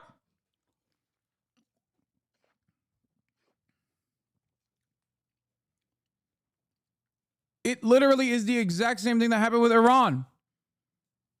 Why did the United States of America spend hundreds of millions of dollars launching this insane campaign and possibly even $1 billion in defending Israel in the process, instead of just telling Israel to not fucking bomb Iran? None of those things had to happen. 600 plus Iranians dead. 30 Israelis dead, thousands wounded in Iran, hundreds wounded in Israel. None of that needed to happen. Literally, all Trump needed to do was go, hey, Israel, I know you want to fucking strike Iran real bad, but don't do that. He did it. He actually told Israel to fucking turn the planes around successfully, mind you, because that's how much power he has. That the Israeli Air Force could literally fucking fire up their jets and fly in the direction of Iran, only to have Donald Trump turn them shits around mid-air. That happened after the ceasefire, of course.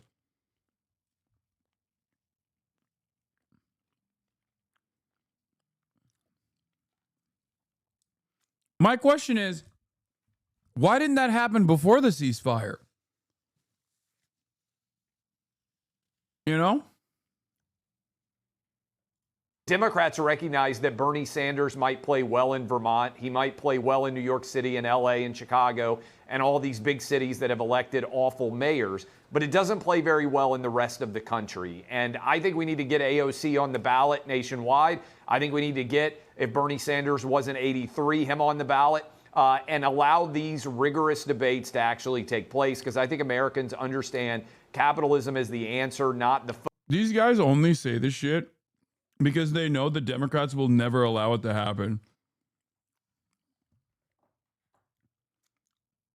Because if the Democrats actually allowed that to happen, they would never lose a fucking election ever again. I wonder which one of these two messages is actually going to work.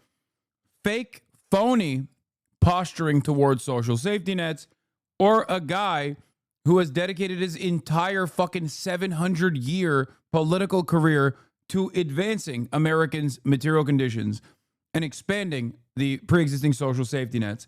I wonder which message would be better.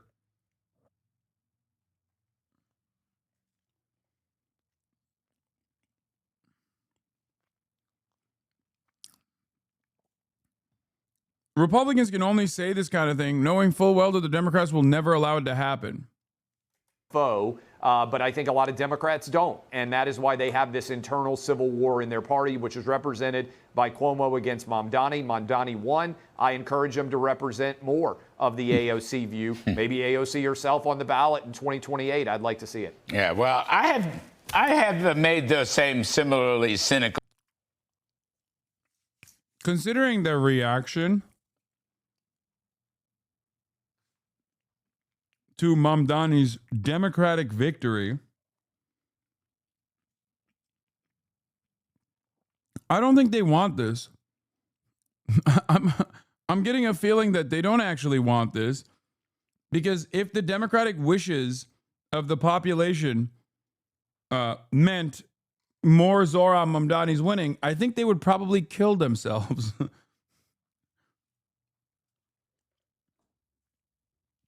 Hasan, what's your views on Israel?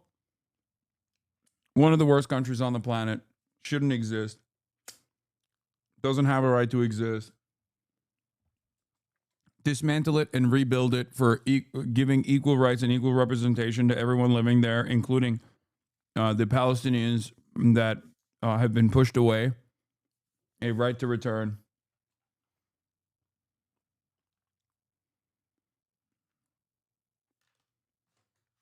How's that for an answer?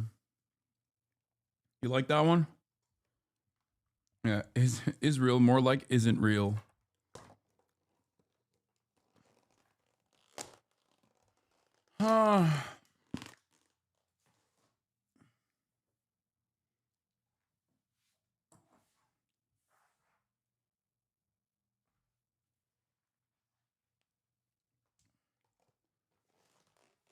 And the people that are too fucking racist to like live side by side with equal rights for Palestinians can fuck themselves.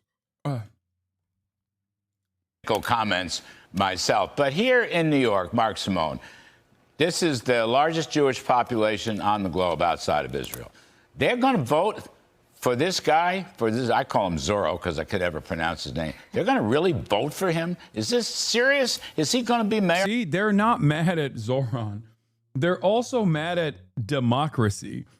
Okay? They're mad at the democratic wishes of the majority population being addressed.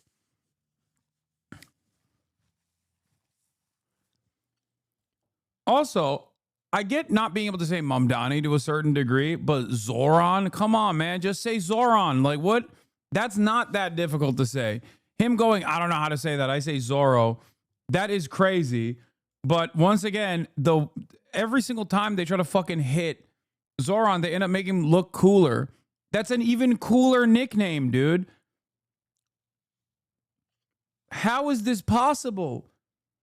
How is it possible that every time they try to fucking make him look worse, they end up making him look cooler? Zorro sounds awesome. No, he's not going to be mayor. I think you said it. He peaked. You say Zohran wrong. Bernie pronounced it better than you. Yes, I know it's Zohran Kwame Mamdani. Okay, I know. Zohran. Okay, Zohran.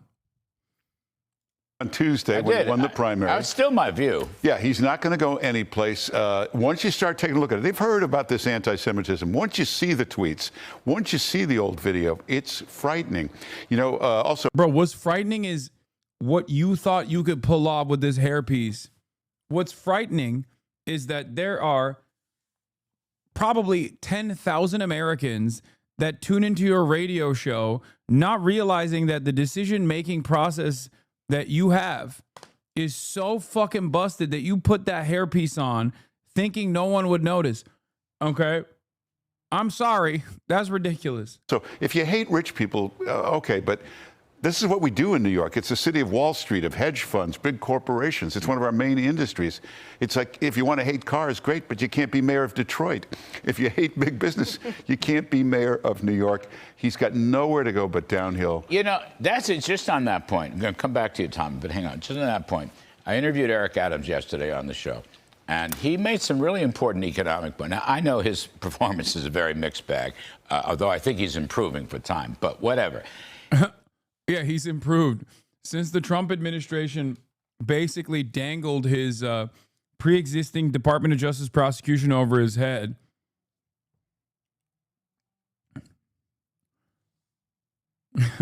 I've begun to like him more and more. Dude, remember all the people that said, "Oh, the New York mayoral race is not that significant." The New York mayoral race is not that significant.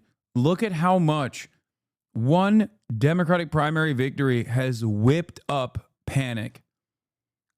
These guys they're losing their minds. Bro, they're literally about to have a fucking aneurysm.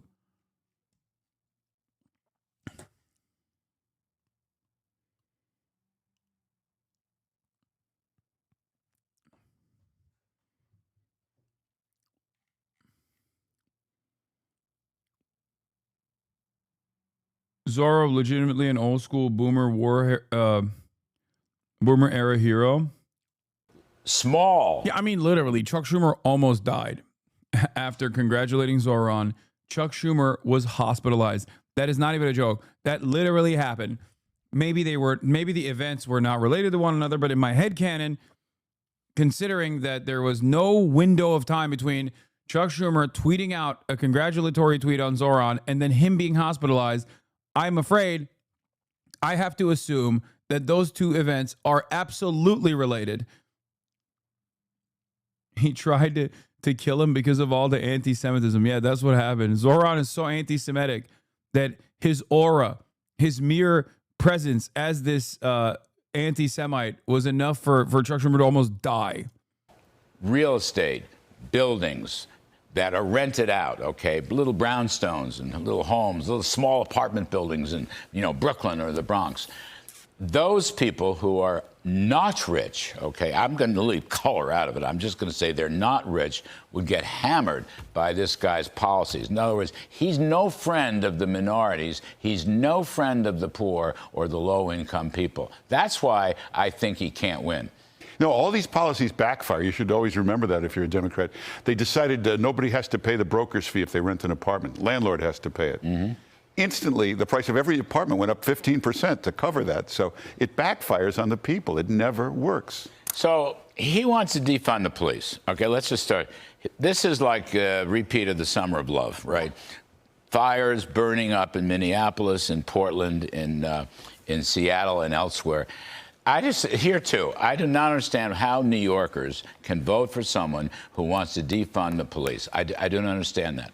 How did this city not learn its lesson from 2020? Was everyone still so afraid of COVID that they forgot the other dumb things that came out of that incredibly dumb year? The fact that New York City, and it's still not great, but it's gotten, maybe a little bit better from the 2020 days. The fact that they want to go backward, and the fact that they still think that defund the police is a viable concept, but not just defund the police. He wants to abolish ICE and prisons. Mm-hmm. He wants safe injection sites. He wants to legalize. Base. Wow, that's so cool. Oh, my Lord. Sex work. Mm-hmm. Okay. This guy, if you thought New York City looked like a third world country before or now, wait until someone like that gets in power. You're going to see what socialism looks like in real life. And maybe that would be, to Clay's point, an educational awakening, but it would kill one of America's greatest cities. We can't let it happen. Help me out here, my aged and infirm memory. Where socialism worked again, exactly? Where was it a success? Okay. What do you call China? I mean, I'd say Cuba too, in spite of the fucking crippling sanctions. But what would you call China? Like, and it's not like Zoran wants to do a command economy, dude. Like, what do you mean?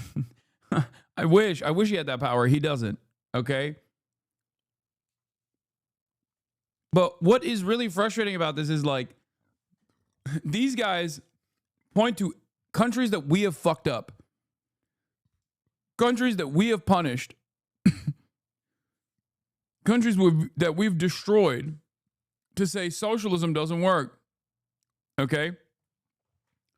Countries that we've never given a moment of respite to engage in any sort of socialization initiatives. Meanwhile, there are other countries that we have allowed to socialize to a certain degree, social democracies like the ones in Western Europe, right? And it's not like Zoran is trying to say like, oh, we have to do a workers' councils and like use the vanguard to militarily overthrow the dictatorship of the bourgeoisie to the dictatorship of the proletariat. He's literally trying to move marginally in the direction with the limited amount of power that he has towards countries like fucking Denmark or Norway or Sweden or even, I mean, I guess like even fucking England before Thatcherism.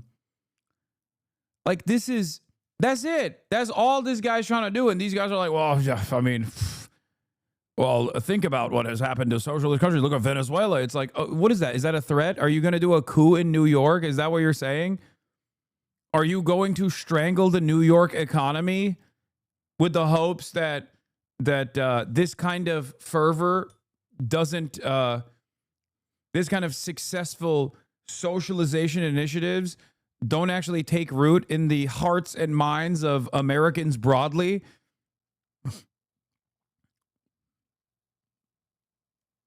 It's crazy.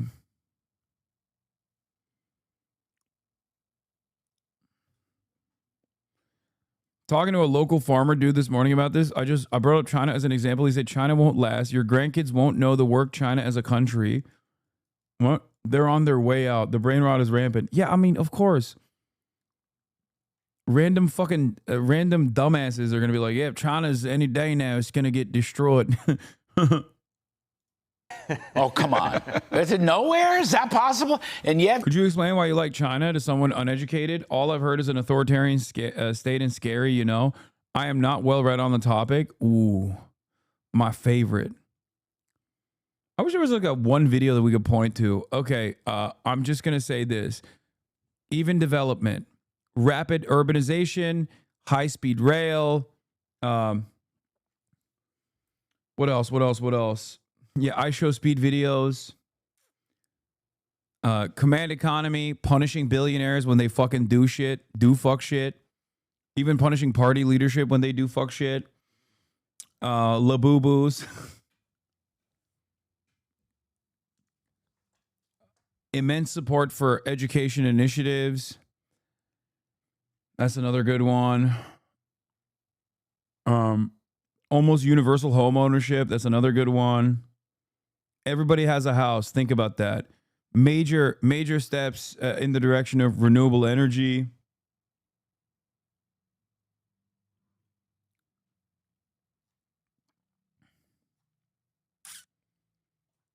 Cost of living is immensely affordable and kept in check by the government.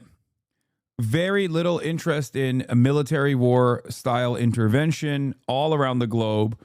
Virtually non-existent footprint in that regard.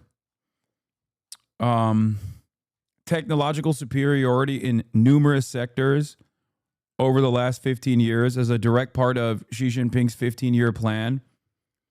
I think they targeted like what, 20 sectors, and they reached sector leadership in like fucking 12 of those 20. Yeah, lifting 800 million people from extreme poverty in the shortest amount of time in history. That's a good one. You know? None of this applies to Hong Kong. Why? What do you mean? Not enough time has passed to see what Hong Kong will look like. If you think China will like continue punishing Hong Kong or something for the crime of being under the protective banner of England, you know, that's ridiculous. For all their faults and failures, for all the repression that the Chinese government has engaged in, okay, for all the control mechanisms that they have,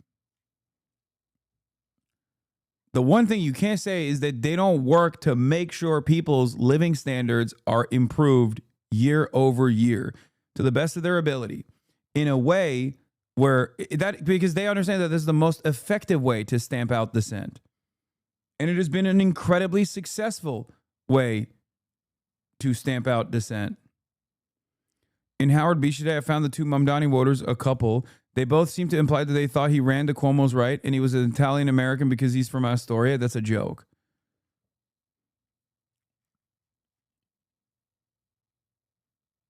I doubt that this is real. Him, Mamdani isn't Italian. He looks like my nephew. No, he's of Indian descent. His first name is Zoran. Him, I just figured his parents were hippies or something. I mean, my friend named his kid Jagger. Wait, didn't he say that? He did say that, right? He said Italy is the India of the West, of Europe. What did he say? What did he tell me? And he said Italians, and he said India is the Italy.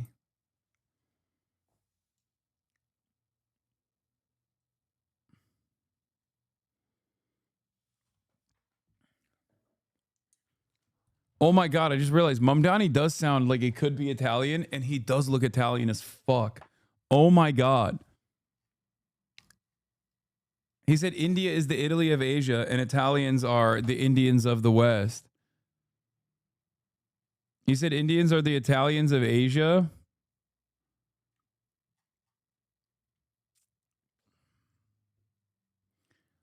What about the South China Sea, imperialism / militarism? Great question. Something that I've talked about already.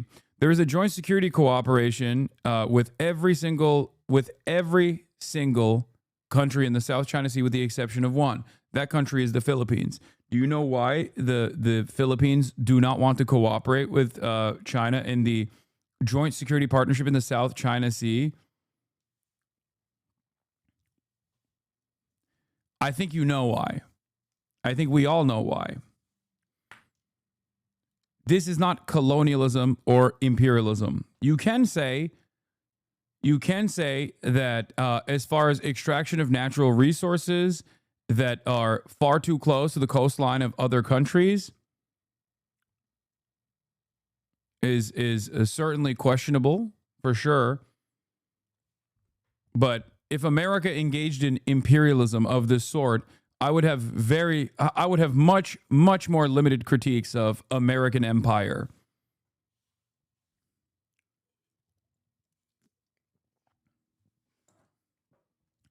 Yes. Regretti Spaghetti is correct. It's because the Philippines are a former colony of and current vector of U.S. interests.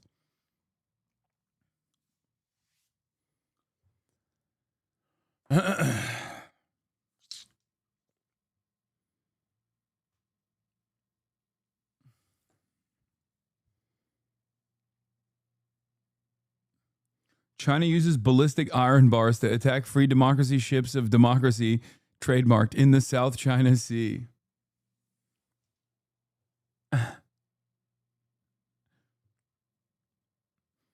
Would you say that the reason the Chinese regime is so repressive is to counteract the constant attempts by the West to undermine them and draw up anti-government sentiment? Yes, of course.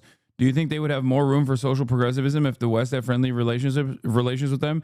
Also, yes, of course. Especially considering that they have actually implemented social progressivism in spite of that kind of control. The points of critique against China are in its internal affairs, whether it be Tibet or whether it be Xinjiang. But even then, they do a great deal of development across the board in an effort to peaceably stamp out any sort of dissent.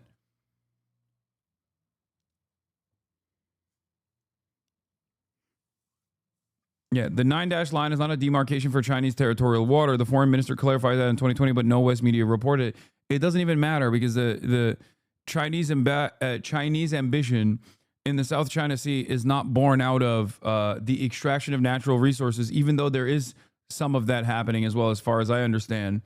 But it is born out of an interest in maintaining security at a time when obviously American capitalist forces, specifically Western forces, have encroached upon the entirety of China's backyard with the hopes of one day undermining Chinese hegemony. That is the ultimate prize. That is the ultimate goal. That is precisely what the American government is doing. And they actively talk about how they want to do this. So I don't know why people actually act as though that is not what's currently taking place. But once again, I'm not a Chinese national, no matter how hard I wish I was. And I am not in the business of defending any state, let alone the Chinese state. I am simply explaining to people what I like about the Chinese style of governance and what I think we should be implementing. When in fact, and this dovetails into my story that I wanted to talk about, ironically enough, it sometimes feels like the American government has heard my wishes of why can't we do Chinese style development here? And they only heard, why can't we do China here? And they misunderstood what I meant. And now they're doing what we suspect China is doing, but here instead. This leads me to my story about why a Norwegian man was not allowed into the country. That's right. Norwegian national by the name of Mads Mikkelsen, ironically, no relation, came to the United States of America with hopes and a dream on a tourism visa. He was turned around. The reason why he was turned around is because he had a J.D. Vance meme on his phone. That was one of the reasons. The obvious other reason was also because he said at a certain point that he had smoked weed in his life, which again, not criminal. Okay, not criminal, not a crime. So ridiculous. Both of these things are not a crime. Why was his phone searched? I do not know. But the reason why I'm using this as an opportunity the reason why I said this is like kind of similar to what we suspect China is doing is because for the longest time, there were memes and news stories about how the Chinese government was like executing people for comparing Xi Jinping to Winnie the Pooh. Okay? Or, you know, arresting people, not executing. Obviously, that's even a stretch by American standards. They were saying that people were getting arrested for comparing Xi Jinping to Winnie the Pooh. Well, America, I guess, heard that and thought, oh, this is real. And secondly, we should do that here. Let's take a look at this MSNBC story titled, Why You Definitely Should Not Share This J.D. Vance Meme. About 2 weeks ago, a Norwegian tourist named Mads Mikkelsen, who is not to be confused with the Danish actor from the James Bond and Marvel movies, landed in Newark Airport. On arrival, he was detained by... I also love this photo. I'm sorry. He's serving cunt in this photo. And it's so hilarious that the only fucking thing, the only way that people know this guy is from this photo and the fact that he posted the J.D. Vance meme. Immigration agents who demanded access to his cell phone and then denied him entry to the U.S. As one Norwegian news outlet, which spoke to him, reports, quote, Mikkelsen says that after being warned he could face a fine or even prison, he gave immigration officers the... That's a lie, by the way. What do you mean?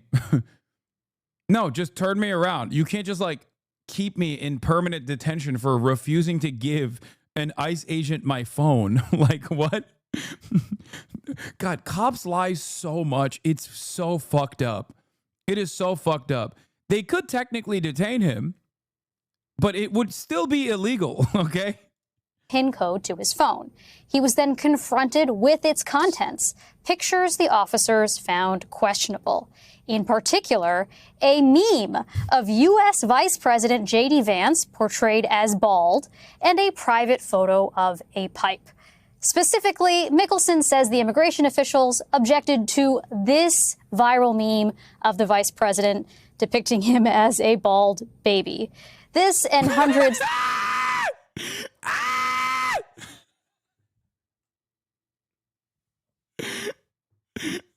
No. This viral meme of the vice president depicting him as a bald baby. depicting him as a bald baby. This and hundreds like it are all over the internet, as some of our viewers may have seen. Now, U.S. Customs and Border Protection has responded to these allegations. They say Mickelson was not denied entry to the United States because of this meme. You can see on your... Oh, no. The comments. We are the Vanklings. Please feed us. Guys, stop using JD Vance's baby face. I'm tired of liking them all. It would be a real shame if everyone had this terrible photo as their profile picture. This whole situation got turned upside down.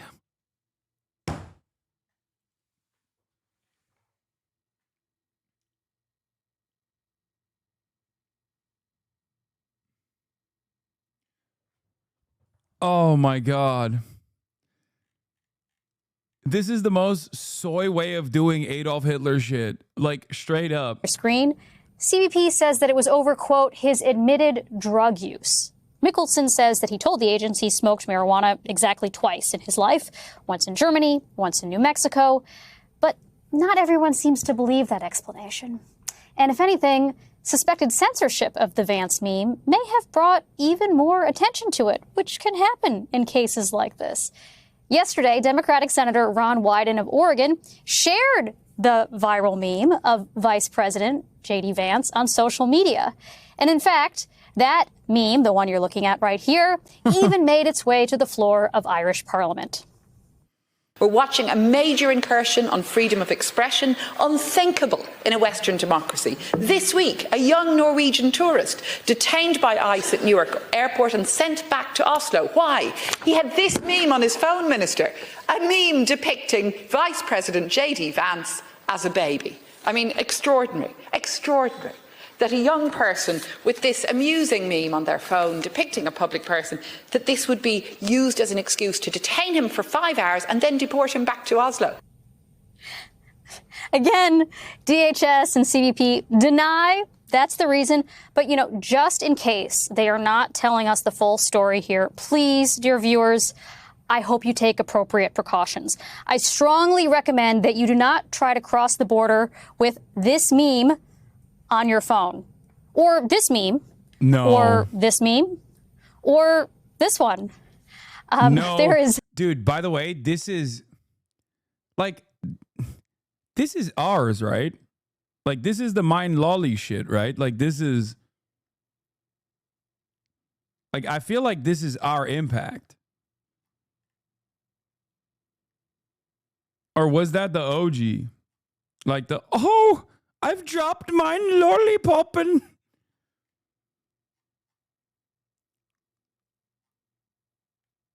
Like, I'm pretty sure this community made it, but I don't know. No, I think it was a Hasanabi head. I think that OG. Wait, should we even be taking ownership over this? I mean, we are in unprecedented times. I don't know who made this meme.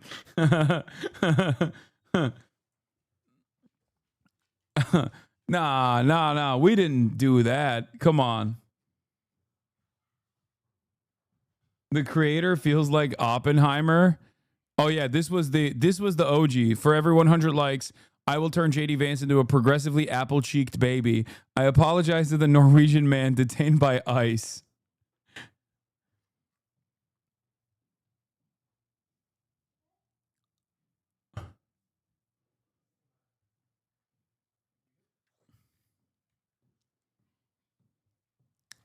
I'm imagining my kid in 20-ish years taking American history class and having to look at this fuck-ass image in some textbook. I mean, that's pretty awesome.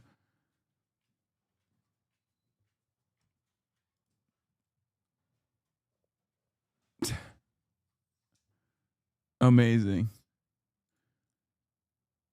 Ban me, bitch.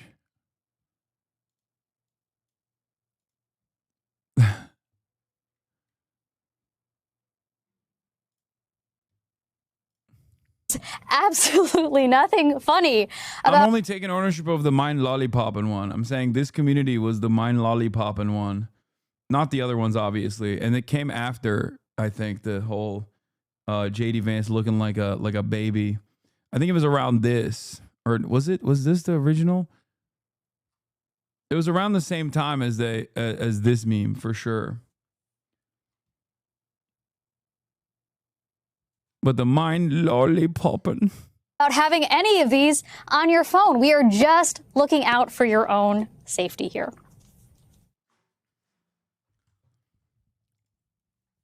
I'm cooked. If they go through my phone, I have unlimited first world. Do you know what memes? I mean, dude, yeah, exactly.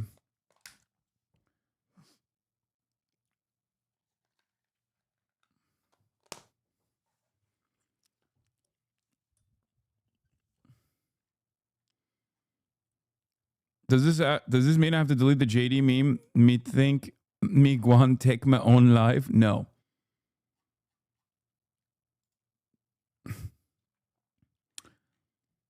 I mean, I would just recommend not coming to the United States of America. You're sheltering it. It's a JD Vance and that electric device. Now, the reason why I mentioned this is because there is this, I don't even know where this Xi Jinping thing came from. I don't know where it came from. The Winnie the Pooh. Like, what is the origination of that? Censorship of Winnie the Pooh in China. Beginning in July 2017, the government of China has been censoring imagery of anthropomorphic teddy bear, particularly Disney's version of the character. The censorship is believed to be a result of General Secretary of the Chinese Communist Party Xi Jinping being compared to the character in viral memes, which the Chinese Communist Party perceived as disrespectful mockery of Xi. Despite the censorship, there's no general ban on books and toys depicting Winnie the Pooh in China. 2 Winnie the Pooh themed rides still operate in Shanghai Disneyland. The Chinese Communist Party uses extensive censorship, blah, blah, blah. Comparison between Xi Jinping. Chinese internet users have compared General Secretary of the Chinese Communist Party Xi Jinping to Winnie the Pooh. The comparison served to satirize Xi's publicly projected image. Xi attempts to portray himself as serious, whereas Winnie the Pooh is a comedic cartoon character for children.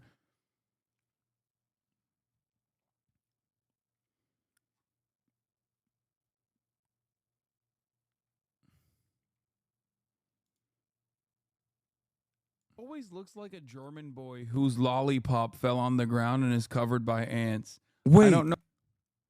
Wait. This predates the fucking meme. This is 16th of September. This predates the OG meme.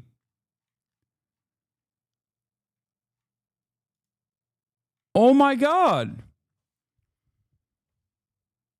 Look at that.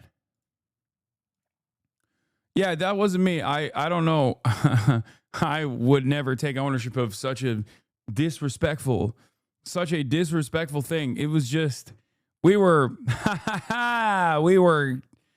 this is artificial intelligence. That's what this is. And here at the Hasanabi broadcast, I disavow this artificial intelligence video that was clearly created in an effort to put me and my community in the crosshairs of this beautiful administration that has only done good things. He always looks like a German boy whose lollipop fell on the ground and is covered by ants.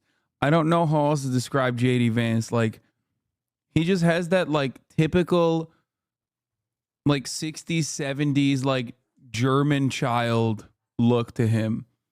Mein Lolli! Oh mein God!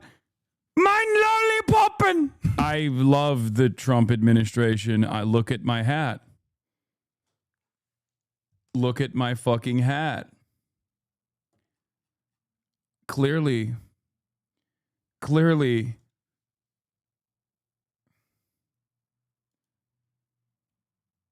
Mickelson says the immigration officials What is this? This is... Doesn't he look like that?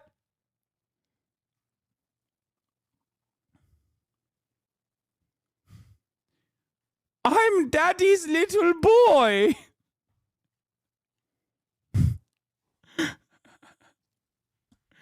I'm Daddy's little boy. How could this have happened to me? Mein Lolli. This is disrespectful. People use Winnie in place of Xi when criticizing the CCP on Weibo, especially at times of heightened social unrest. People will find ways around the censors. My ex is Chinese. Explain that to me.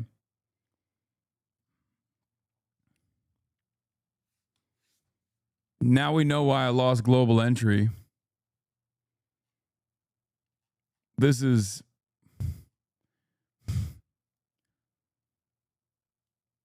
clearly, definitely don't look at this one. This meme gives you 10 years of Gitmo. This is such a boomer meme. Holy shit, it is so deep fried. That's crazy. Anyway, I don't know what that was about. That was weird.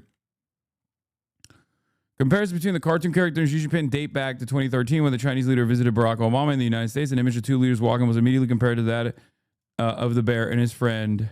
I'm not going to say the name. The humorous tone on social media that was repeated on other occasions with other leaders, including Japanese Prime Minister Shinzo Abe, whom the internet users saw as having a reasonable resemblance to Eeyore, the sad donkey that... I can't say that name, man. I'm sorry. Okay. Oh my God. I got to take this hat off while I'm even reading the name. Okay. So I know that's just his name, but it's just too close to comfort. Okay. Tiger. His name is Tiger. Very reluctant to permit any humorous comment about Xi, authorities ended up condemning the bear when some political activists and dissidents used it to express their discontent. Chinese government has blocked images and mentions of Winnie the Pooh on social media because internet users have been using the character to mock CCP General Secretary Xi Jinping. This is part of a larger effort to restrict bloggers from getting around censorship in China. Notably, the 2018 film Christopher Robin was not shown in China, and there have been speculations that it may be due to censorship. Wait, what? Yeah, I don't believe all of this stuff. I'm sure that like people that were, the whole getting around the government censors thing makes sense.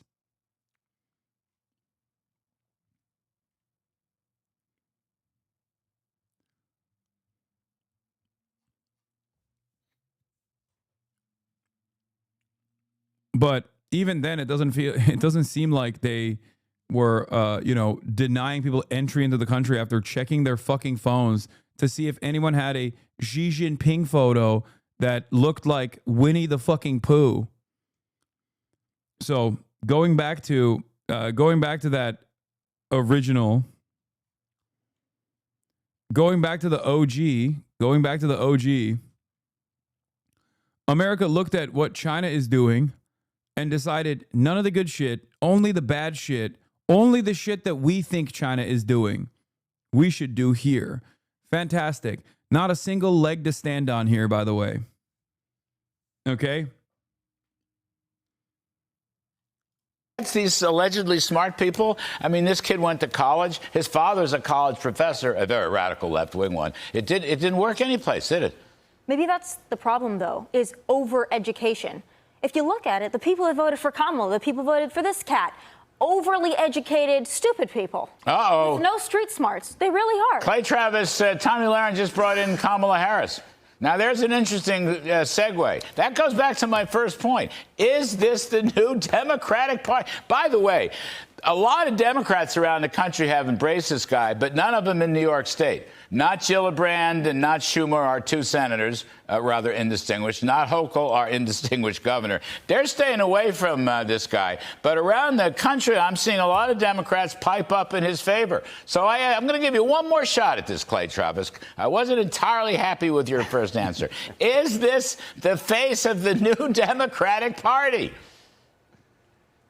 Well, I think the problem they have, Larry, is there is no face of the Democrat Party. Is it Mayor Pete? Is it Kamala Harris? Is it Brandon Johnson, the mayor of Chicago? Is it Gretchen Whitmer? All of these people are failures, which is... There's something uniquely ironic, hysterical, hypocritical about the fact that you have four people with multiple degrees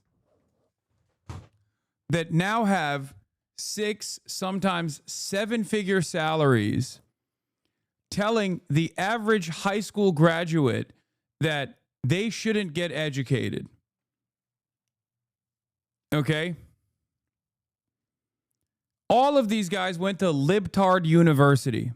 and they got a graduate in homosexuality and queer gender studies. Okay? Virtually every single person on Fox News went to either directly a liberal arts college and then got a higher degree in homosexuality, or they're just English majors, which is, you know, the same, right?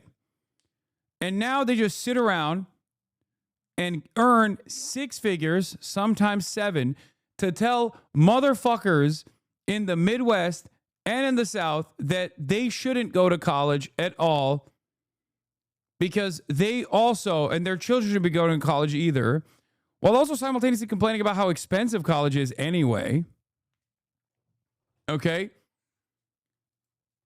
It's like, how does no one understand? Okay, well, you went to college. You went to college and you got an English degree, which translates to vaccine, autism, homosexuality studies. Why is this? Why can't I do that for my children? Okay? What do you mean overeducated?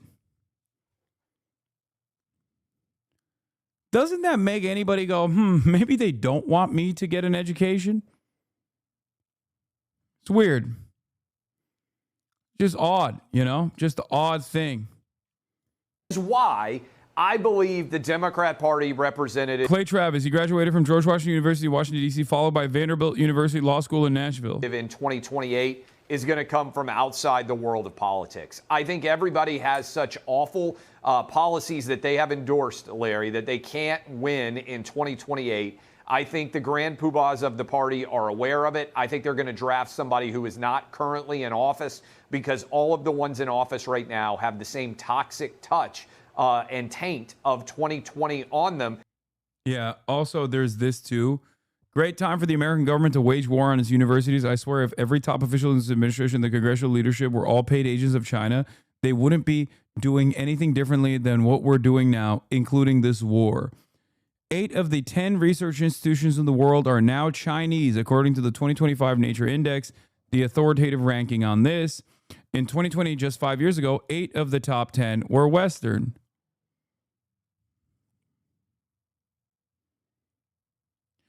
And it's ironic because one of the top still is Harvard University, okay, in 2025.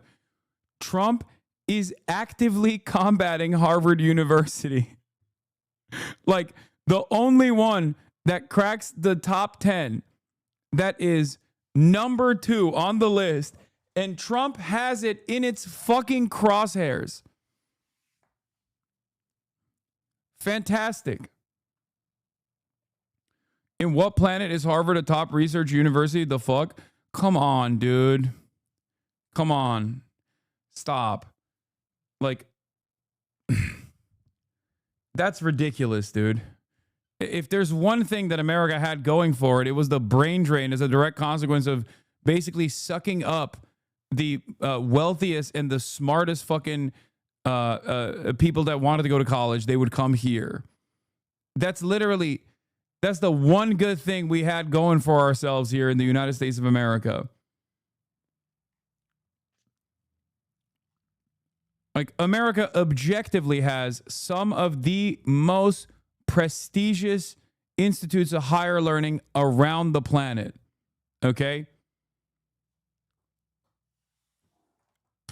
It's like saying American healthcare sucks, which is true. But when you talk about like very specific types of cancer research or very specific types of like medicine revolving around like cancer, America's still kind of leading the pack. But not broadly, not across the board, and obviously clearly that shine is going away.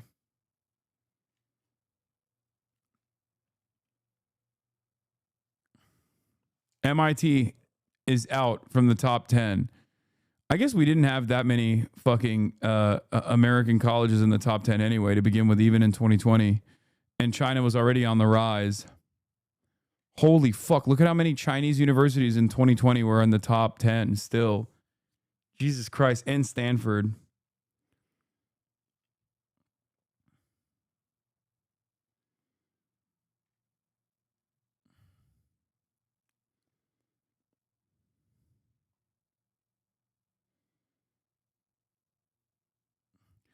a big part of the reason why American institutions of higher learning are still pretty good, all things considered, is because of grants. Okay. It's not only because of like big donors, which also play a role, but it's also because of grants, specifically NIH funding, National Institute of Health funding.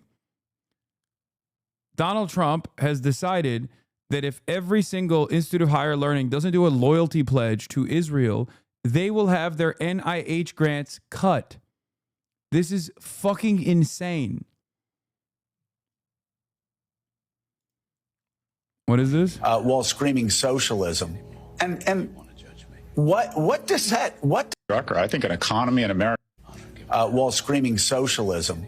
And what does that say about where American capitalism is going over the next 5-10 years? I think it comes down to a basic question. What is America? And my kind of economic role model is Peter Drucker. I think an economy in America exists to create a robust middle class. The most ascendant countries over the last 20 years have been China and India, and it's one basic litmus test.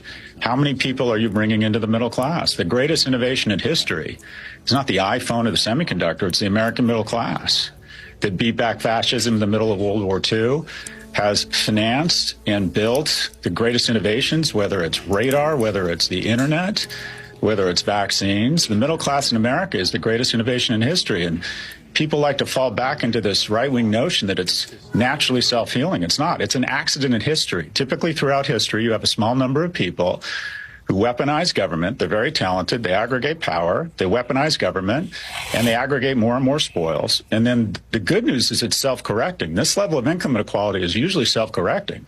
The bad news is the means of self-correction are typically war, famine, or revolution. And if you want to talk about tax policy, the myth in tax policy is that the rich don't pay their taxes. That's just not true. The fulcrum is the following. There's super earners and super owners. The folks around your table are probably considered super earners. You make exceptional livings, but it's all current income reported on a W-2. And if you live in New Jersey or New York, you're probably paying 48 to 52% tax rates. Right. But if you're a super owner, I make my living starting and selling businesses. My last business, which was sold for $160 million, I'm very transparent about money. This gestalt or zeitgeist that people should not talk about money is nothing but an attempt to keep poor people down, because rich people talk about money all the time. It's important to be financially literate. The first $10 million for my $160 million sale was tax-free. My effective tax rate over the last 10 years has been 17%. The average tax rate on the wealthiest 25 Americans is 6%. Corporate tax rates are at their lowest point since 1939. At the same time, taxes have gone up for the super owners. Now, the bottom 50% don't pay much federal income tax, but they pay a lot in usage and consumption taxes. But this misdirect talking about tax rates misses the point. It's the tax code, which has gone from 400 pages to 4,000. And that 3,600 pages, quite frankly, is there to screw the middle class and continue to transfer more money to the super wealthy, the fastest growing demographic group in America. Why is there someone whispering in the VOD? Is not seniors. It's not Latins. It's billionaires. We had 500 billionaires 10 years ago. We now have 2,500. So if you want to cram more and more wealth into a... Your viewers don't seem to understand if they should be for or against this guy. It makes me sad. Yes, because Scott here is otherwise a very reactionary person. And a lot of the people are probably a little bit confused by the correct things that he's talking about in terms of like uplifting the middle class or whatever, because they probably know a little bit more about Scott's background and what he normally says under different circumstances. That's precisely the reason why there's a little bit of confusion. I myself am also experiencing this level of confusion, hearing this argument from Scott Galloway, who is otherwise a defender of the wealthy.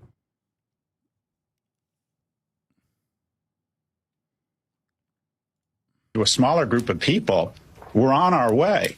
And the weird thing about America is that we support it because our superpower is our optimism. The Achilles heel is that 99%, the bottom 99% who are getting screwed, don't mind these policies because they believe at some point they're going to be in that 1%. But where are we? We're in a country that's had unprecedented prosperity, but similar to the way William Gibson described the future, it has not been evenly distributed. when 40% of U.S. households are struggling with some sort of medical or dental debt, when a quarter or 20% of households with kids are food insecure, and yet we have one man, Jensen Huang, and I like Jensen, who is now worth more than Boeing. I mean, something is wrong here. And just let me go to the psychology of happiness. I think a lot about happiness because I struggle with it, Joe. You effectively, once you get above a certain level of wealth, you get no incremental happiness. So why on earth would you not go back to a tax policy of the 60s, 70s, and 80s where, say, above, pick a big number, 10 million? Holy shit, it took Zoran's fucking electoral victory for Scott to start speaking like Bernie Sanders. Scott is chirping in the ways that like we normally speak. Oh no, this clip is old. This is before then. He said it this month. He said this months ago. I'm actually shocked that Scott Galloway is saying this. I will admit. Wait, what reactionary takes does Scott have? I like him for the most part. He is super, super, super pro-Israel. And also another one of these like incredibly wealthy podcast guys from the media that every now and then we'll have takes like this. But overall, I don't think his position is wealth redistribution. Like he's not, his voting patterns and his advocacy for who he thinks is good usually revolves around guys who won't do this.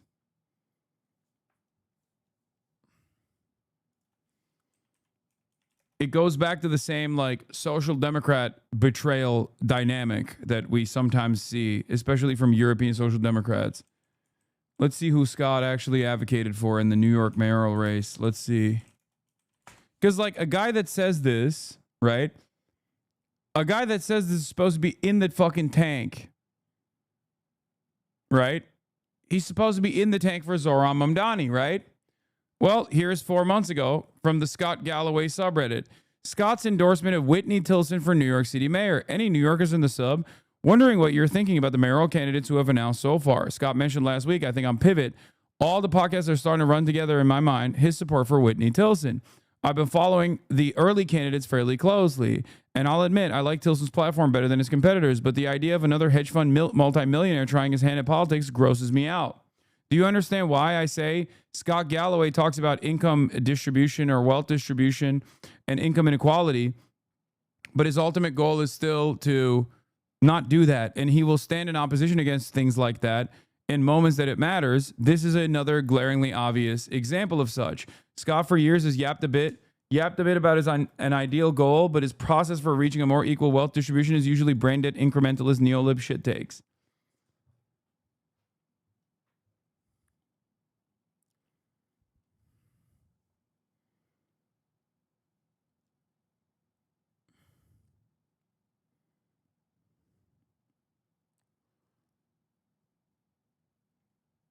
He's also unimaginably pro-Israel. Scott Galloway on a podcast with Kara Swisher a day ago was shitting on Zoran's policies.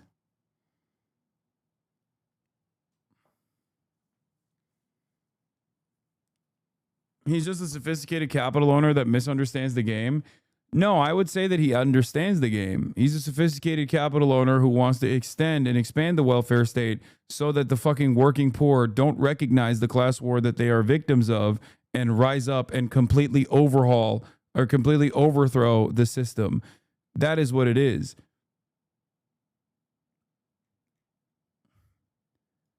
Oh, you said that understands the game as well. Yeah, okay, my bad. You're right. Okay, we're in agreement. I did the thing that chatters do to me where they will fucking reiterate my position as though I've said something different and antagonistic.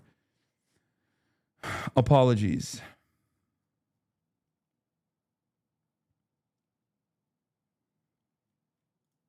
you actually pay more than 10%, maybe more than 20%, maybe more than 50%, because the difference between $30,000 a year for a household and $50,000 is enormous to the well-being of that household. Low-income kids in low-income households have higher resting blood pressure, but the difference between making $10 million a year and $15 million a year offers you no happiness.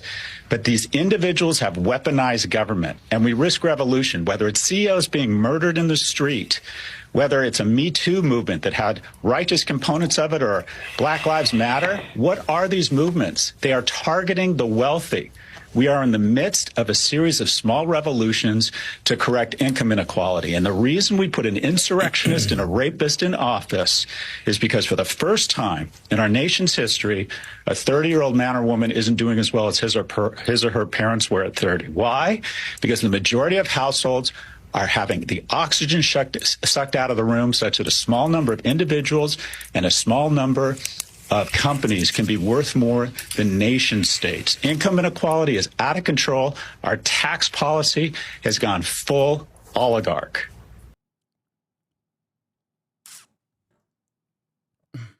Anyway,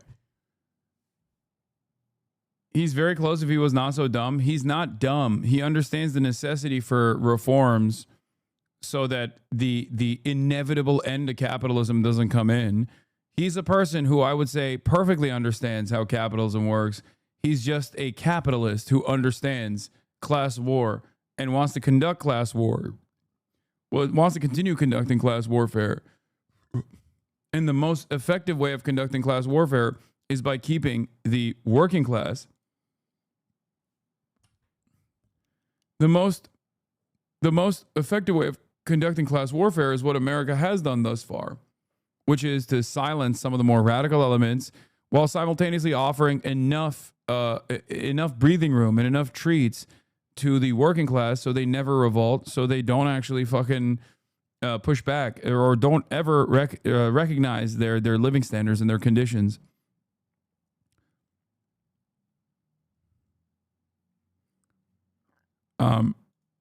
There is one other thing I want to gloat about, and this is this is somewhat unimportant, but I guess it's like fun to gloat about a little bit. In the aftermath of October 7th, there were a lot of people that fucking said, it's done, it's over. This will be the end of DSA in New York City. And I just retweeted this, the surprise question mark meme. But there was another one, I think it was like Armand Doboleski or whatever, or the fucking, all of those like centrist, liberal shit libs on Twitter were like, it's done. There will never be a working left movement in this country ever again, especially considering that, you know, October 7th happened and everybody on the left is like seemingly cheering it on or something like that. Time heals all wounds, okay? Something to always remember, something that I at least always tell myself, especially considering how within a shorter window, especially if you're going through world-changing events or whatever, especially if you're like living in that moment, yeah, sometimes things might feel as though they are impossible to contend with. Matt Iglesias, hard to see how the American left survives this, October 2023. That's right. Matt Iglesias also said that too. Okay. At the time, there were a lot of liberals who were wish casting in the backdrop of atrocities that had unfolded on October 7th that they saw in real time, that it was over, that it was done, that the left would never recover from this because, you know, they were seemingly correct just too early about Israel's behavior, partially because, or possibly because they had more knowledge about Israel's behavior than every single other person that said these things. Here we are. Things have... When did you clean the mouse pad? It's looking dirty and shredded where you put your arm. That is the fucking maximum parasocial take. It's crazy. That is actually insane.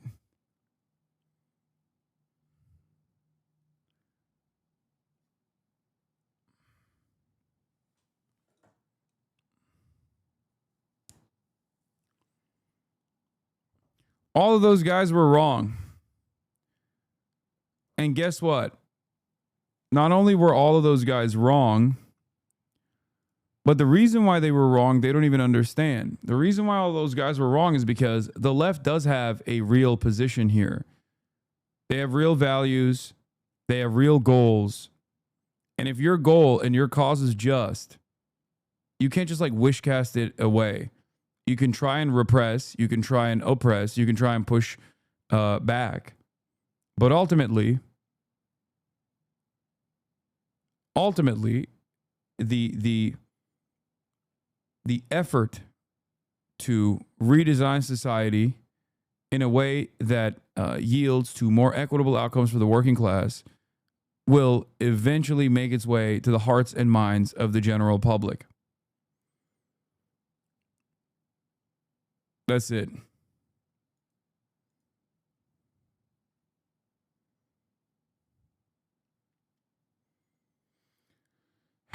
Did you cover this? Hey, my name is CJ, and I'm here to talk about Zohran Mamdani and Donald Trump and how they both serve the same utility. Wait, what? Hey, my name is CJ, and I'm here to talk about Zohran Mamdani and Donald Trump and how they both serve the same utility, which is restoring faith back in neoliberal politics and liberalism as a whole. And I don't care about this. I don't want to fucking watch this. I don't think this is like, which are controlled by these same billionaires to influence. I don't think this is like CIA or anything, but I do think that there are a lot of people who have been so warped, so brain broken, understandably, by the way things have unfolded, that they find themselves in this nihilistic framework that they operate out of, where like the only solution, what? CJ is normally spot on. Please don't think he's a brain broken young left, just a young leftist.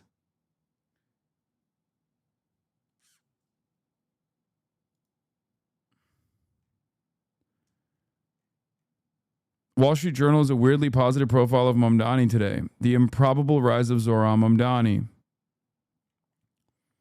Chomsky says business press is often more honest than the New York Times because the plutocrats have to know the truth so they can make money. That's why I would say it's not the Wall Street Journal, but the Financial Times that is the best newspaper if you want to truly learn about events that are unfolding, especially around the world.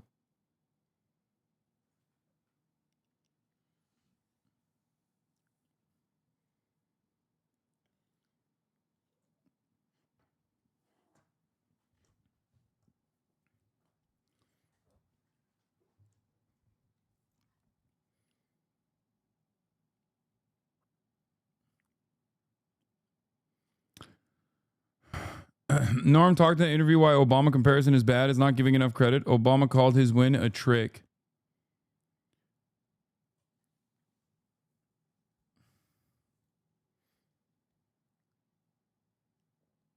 Fuck the FD paywall. Yeah.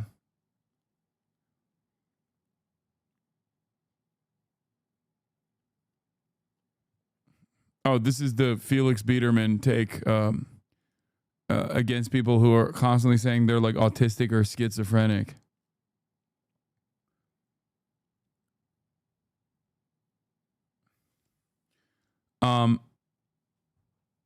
Where is the should I watch that one? You're getting glazed on TikTok again, You know what the especially worst in the part about Hassan comments. Piker is that man is gonna age like fine wine. Like, you think he looks good now? Just wait and give it 15, 20 more years. I was like scrolling on TikTok and I got a bunch of like Hasan clips and edits, like, you know, I did build that shit brick by brick. I'm very proud of it. And I got a clip of him saying like, oh, I'm like so old. Bitch, you're not old enough, all right? Get to work, age up, buddy. Imagine Hassan Piker with like salt and pepper hair. I'm plotting. I'm scheming, actually. For the day he turns 45, I'm there. I'm doing the opposite of grooming. I'm de-groom. Wait, I'm essentially investing in Apple before it pops up with the iPhone. Him at 45 is the iPhone, guys. We have not reached prime Hassan Piker. Hassan, my little Turkish delight. Once you hit beekeeping age, hit me up.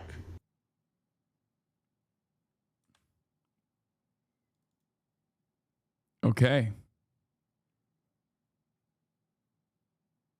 I'll be a Hassan Piker gooner till the day I die. Are you ready for this to be played on stream? Hossie already giving us a little gray patch on his beard, looking at us like a sneak preview. Why did y'all send him the glaze?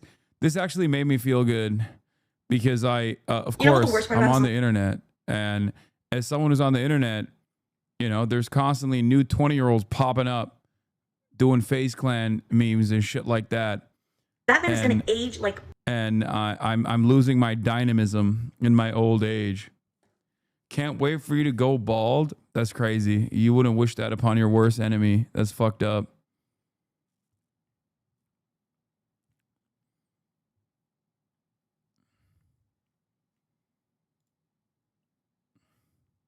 A hate crime. Yes, I have Aaron Steinberg, Trump, Musk, chicks, and partying. I have the Adam Friedland show right here. I have it. Fucking stop spamming it. I also have this r/Asmongold in the modern hate epidemic video that I wanted to watch. Okay, here, we'll move on to more fun shit. But let's say, hypothetically, I did do it because I've been particularly curious about the rapidly expanding cesspool of hate in broader gaming communities and content creation since around, 2014, just picking that number off the top of my head for no reason. Don't worry about it at all. I picked this subreddit as my testing ground because not only is it a very, very large gaming space, but I gotta say that having highly upvoted neo-Nazi propaganda on the subreddit makes it Totalitarian socialists who use violence and intimidation to maintain the power of the state, fascist?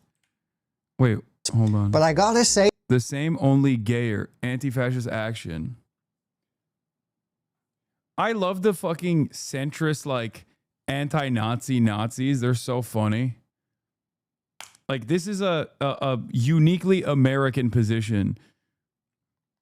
Like, at least the European Nazis will just straight up be like, being a Nazi is awesome. American Nazis would be like, oh, I hate the Nazis, but also I agree with everything they've ever said and everything they've ever done. But I still say being a Nazi is bad. That having highly upvoted neo-Nazi propaganda on the subreddit makes it a very, very enticing option to look at. What's the problem with xenophobic nationalism? Don't you think that's better for Americans in general? Like To win a debate while being openly a Nazi. She is right. Why are people making fun of her? Yes. Nationalism is better. We should have a coherent culture. Everyone should be a part of the same culture. We should have assimilation. Which, do you get to choose what the culture is? We already have a dominant culture. What is based the dominant on culture? European and Christian values and identity. Are the things that I see randomly pop up on Our Popular really that bad, or were these just outliers? Spoilers, that shit's actually pretty bad. First, look at my very cute house mug that I painted. Amazing. And second, I was originally going to spend 3 months documenting this for a larger data set, but around day 20, I decided to start hating being alive, so I cut that short for my own well-being. And holy guacamole, if my mental state cratered that bad as an outsider sightseeing my way through their swamp for a few weeks, I can't imagine. No, people that say, isn't that what the AFD is doing, misunderstand my point. Every single person within the AFD's ranks abso-fucking-lutely is a lover of Adolf Hitler. American Nazis, on the other hand, genuinely do think Adolf Hitler was a villain while still embodying every characteristic of Adolf Hitler. That's the major difference. They're somehow even more confused in their politics. Do you understand? Like, the AFD would be like, oh, Hitler was a socialist. No, that's bullshit. They love Adolf Hitler, okay? They do. They can't say it because it's literally illegal. In America, there are people out there in the United States of America, I promise you, there are people out there who fucking hate Adolf Hitler and agree with virtually every policy, but they still hate him. It's the type of person that thinks like, well, you know, if someone is like calling a black person the N-word, oh, that's a bridge too far. Or, you know, wearing the Klan's robe is a bridge too far. That's unacceptable, while still maintaining a 99% success rate as far as like policy positions, as far as what their worldview is with a Klansman. Okay? This is a very uniquely American framework. It's the reason why I think Felix will always say, like, European racism requires too much reading for the average American. Where, like, the average American racist has not actually gone through the reading to figure out, like, the most successful ways of hating Jewish people or different minority groups. There are some on the internet that are trying to change that, obviously, the growing alt-right movement and things like that. But overall, like, the average American just agrees with like 99% of things. The average American racist, sorry, not the average American, but the average American racist agrees with like 99% of the things that like fascist movements, both throughout history in the past and even contemporary fascist movements, but they don't actually fully subscribe to it. Like they don't like the leadership of it because we fought them historically and we know that they're like our enemies. Imagine what it must feel like to be here and in other places all of the time, constantly wallowing in the torrent of malice like that part of gamer YouTube whose entire existence is predicated on having an audience too lazy to fact check anything that they say. Did you know that exposure to hate speech literally deteriorates pieces of your brain? Like, it's no wonder I got the urge to do an Elon by day 10. I just don't really understand why people would hang out here instead of like... I think they just hate white people. In the Harry Potter books, Severus Snape is described as a thin man with greasy black hair, a hook nose, and shallow or a pale skin. They just hate white people. Playing repo with their friends. No, man, they just want to make money. And they think this is a good way to make money.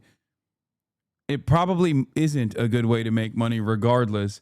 But the idea that like there is a secret plot within HBO to undermine white people is so fucking stupid. Didn't you watch this video before on stream? No, I was going to watch it, but I was ending the broadcast at the time. I said I'd watch it later. Friends. They get in the toilet. Oh? Now get small. Oh! No! Well. I had it. Oh my. Oh, okay. I'm not sponsored by Repo, but I can be. And look, if there are any Asmongold lurkers here, I'd love it if you leave a slur in my comment section for the engagement. I really miss getting slurs. I'm getting way too many nice comments recently. Now come with me as we go down this great journey to determine if certain gaming communities really are all just self-perpetuating hate machines, or maybe it's just not that bad and I've gotten a rather paltry first impression. Fuck. Hey, you found a treasure. Is there room for one more? Oh, No. fuck. No. Friendly reminder here that I'm not a data scientist or a numbers guy, just someone with very poor decision-making skills and access to Google Sheets. The organization is very simple. I focused on some traits I thought would be the most relevant to my search at hand. I just messed around for a couple days, changing some things as I went until voila! I saw patterns and repetitions and I landed on this beautiful, beautiful masterpiece that we see here, which you can check out in the description. Please, be careful.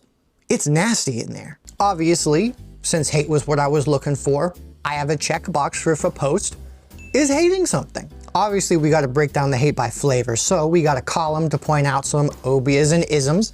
I'm very proud of that name, by the way, because it lets me include game journalism and fascism, but not the disliking it kind of way. What is Based the on dominant European culture? and Christian values and identity. I also noticed a bunch of scapegoats or dog whistle type beats showing up every now and then, whatever you want to call them, which are basically just repeated signals, phrases, or vibes largely attached to coping.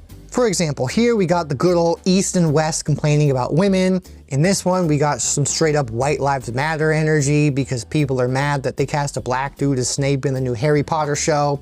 I don't think anything could make me care about that. Also, they're just straight up posting far-right propaganda accounts. America's back. CBS instant poll of Trump's speech, 76% approve, 23% disapprove. which happens a lot more frequently than you might think. What is this? A new disease is born, Russophrenia, Russophrenic, a new term for the Oxford Dictionary, a condition where the sufferer believes Russia is both about to collapse and take over the world. What? Or not think. I'm sure many of you recognize End Wokeness and Libs of TikTok, but AF News is an openly anti-Semitic right-wing news. AF News is America First News. A lot of people, even in this chat, sometimes not knowing, unknowingly will send me AF First, AF News posts, and they literally, like, make no mistake, they're anti-Israel, certainly. They're also anti-Semitic as fuck. Outlet, as they illustrate on their website. Definitely a reliable source on trans stuff. Very, very cool. I also have a conspiracy checkbox for definitely unrelated reasons. Outside of that, I got pretty basic stuff like the date it was posted, the link to the post, and the upvote count, of course. I also have the political leaning of said posts in a very simple number of categories based on what I saw to be most common. Most of these should be relatively self-explanatory, but slop is a general catch-all for outliers, really. Some examples of this include a post about somebody being mad that an AI wouldn't acknowledge that Roman emperors weren't all white, which is objectively true, by the way. Yeah, what the fuck? Wait, they're not. I wouldn't even say the average Roman would be considered white by like white American standards now. What the fuck? Yeah, whiteness is a concept of modern invention that can't be applied to the Roman Empire since it was a massively diverse continent-spanning entity that the likes of which we've never seen since. Thanks. This is a great video. Or this perfectly nice post shout. The only reason why you don't like this video is the optics, okay? Like, that's it. You don't like the optics of a wayfish liberal making this this video. That's it. That's the only reason why you don't like it. If I made this exact same video and spoke the way I spoke, you'd be like, this is the best video I've ever done. Shouting out the badassery that is Christopher Lee. Rip King. I also have the very special just hating category, which is when it's a post made to just hate on something. Usually minorities, women, or leftism. Like this one, or this one. They also hate fat people. Or this. You know what's really funny about this kind of take? Which of these two individuals do you think the average Asmongold looks like? The guy on the right or the lady on the left? Like, she's just catching a stray for no reason here, but I don't think the average Asmongold fan looks like this depiction on the right. They just fantasize about this, you know? Also, just like they're fantasizing about people who tell you not to eat any eggs, who is telling you not to eat any eggs? Like, these guys sit around and fucking imagine grievances, dude. Who? Like vegans, really? Is that big of a deal in your life? I mean, I eat a fuck ton of eggs. But I just don't understand, like, are you surrounded by vegans? Are you at like a fucking anarchist commune? Who is telling you this? I have never encountered a person in the real world, maybe online, but never a person in the fucking real world that's been like, hey, you actually shouldn't eat any eggs at all. Never. Not once. Not even a vegan in the real world has actually told me to my face that I should not eat any eggs at all. Who are these people? Who are they surrounded by?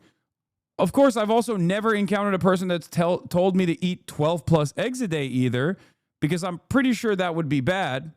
I mean, you're gonna get high cholesterol. You're just basically fucking begging.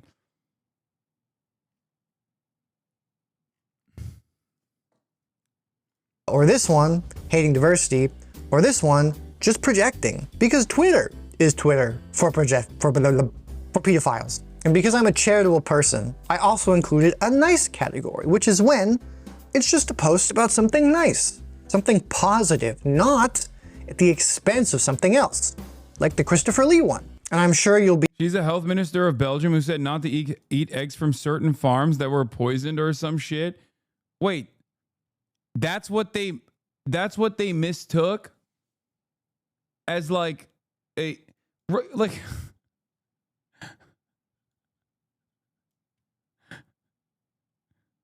Where is the controversy about eggs? I need to know what her egg controversy is.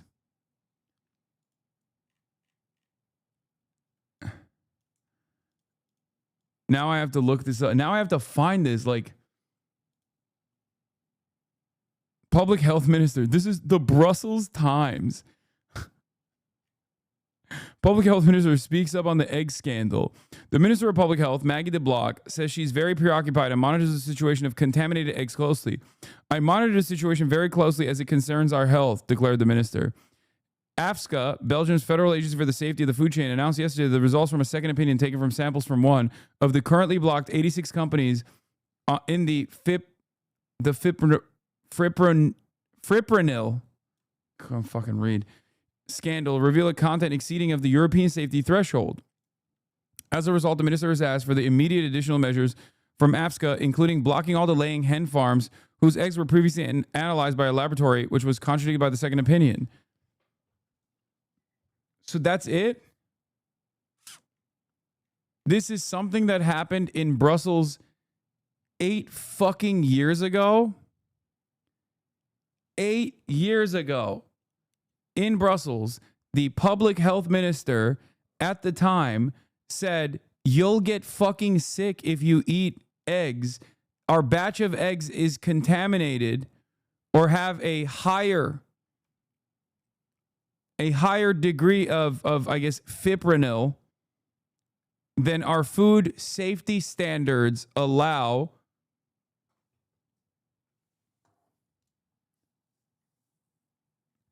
And they turned that into this fat lady tells you not to eat eggs.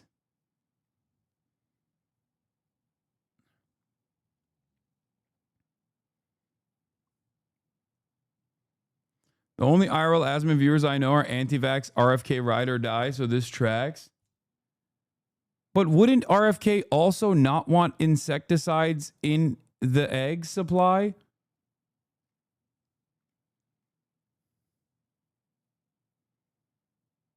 I thought RFK hated insecticides. So shouldn't they be on board with European safety standards? Like, they should actually love this woman. Of course they won't, because they're like, health minister, but fat. I know the way they think. But it is incredible. It is incredible to fucking scratch the surface of conservative memes and conservative mindset, like hog mindset, sometimes, to dive a little bit deeper into it. It's not just that. There are controversies regarding whether eggs are heart healthy due to the amount of cholesterol in egg yolk.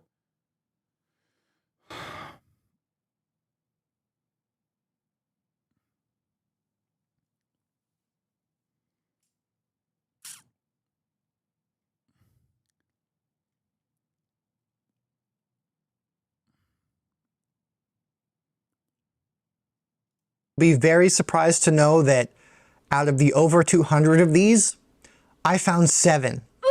3%. Shocker. 47% were right-leaning, 27% were doing a centrism, usually in favor of the right. Chinese national who revokes Palestine rallies at UCLA just had her visa revoked. Respectfully, I don't think foreign nationals should be allowed to protest. That sounds like an exploit.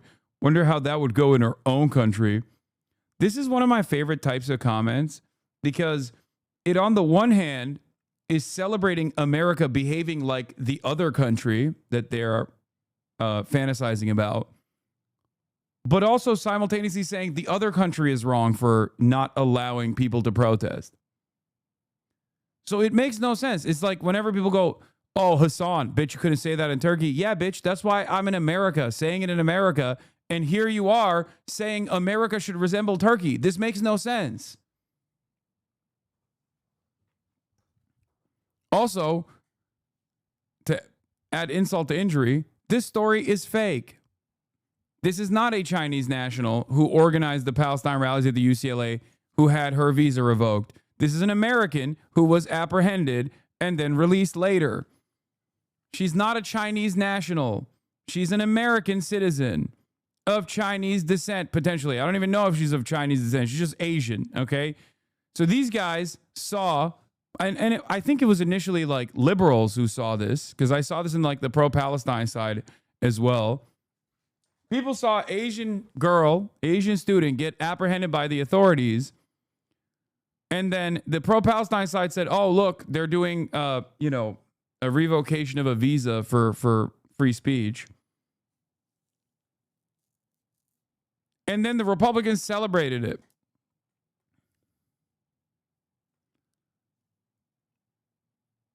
Posted on the Asmongold subreddit by a Turk hero. By the way. Not even going to get into that. My countrymen, oh boy. Oh brother, you have not seen the fucking depths of depravity. Right-wing stuff. 29% were politically neutral, and a big fat goose egg for left-leaning sentiment. Wowzers. Shocker. Color me surprised. I also have fun little breakdowns, like politics counting for 45% of all content, followed by just hating at a whopping 21%.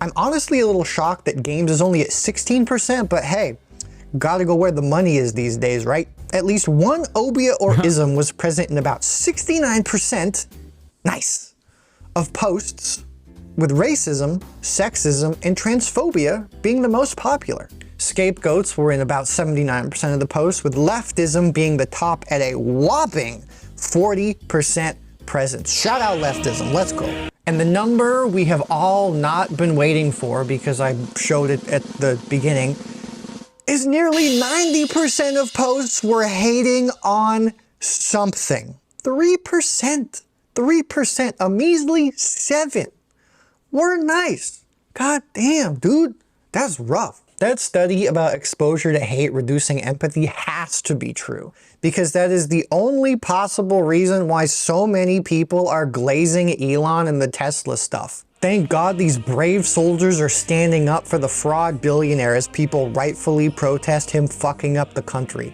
Our poor billionaires get so much unjust hate. If Tesla dealerships aren't supposed to be burned, why are they burning shaped? Now look, I'm gonna be one of those 27% of people and do a centrism here, and just for a second say, isn't being around this much— What's the scientific and objective metric of nice is my question? Yeah, obviously it's not a real scientific study, dude. What the fuck are you talking about? He literally admitted that. He was like, I'm a fucking dumb YouTuber.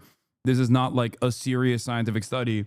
I just was tabulating all of the fucking posts on the subreddit for 3 months was my ultimate goal, but I did it for a month and I couldn't fucking handle it. This first 8 minutes is him explaining his methodology, for the record. Hate just like awful, regardless of what it's at. Let's pretend for a minute they aren't doing their best to mimic our conservative. Let's pretend every post actually is about games. And let's say, even if this place was hating games and game culture for reasons unrelated to easily disprovable Gamergate era— A history of women in video games throughout the years. Look at this loser in his video games. Look at this loser. Why won't anyone give me attention? 2006. The cake is a lie. XDXT. Girls can play games too, you know. I'm a girl gamer. 2010. Girls are just as good as guys, pretty much. Video games are sexist. Video games must cater to our needs. A man killed me in a game. I was practically raped. Gamers are dead. 2014. You're an idiot if you think you were ever bullied, and it's your fault if you were. 2015. I will buy this game just to trigger man children. In 2016. 2017. Video games need to revise history to include minorities. 2018. Wait, why are women saying this? So it was the invention of women playing video games that turned video games woke? Donate to my Patreon so I can play video games naked. 2018. 2019. We need to ban incel losers from video games.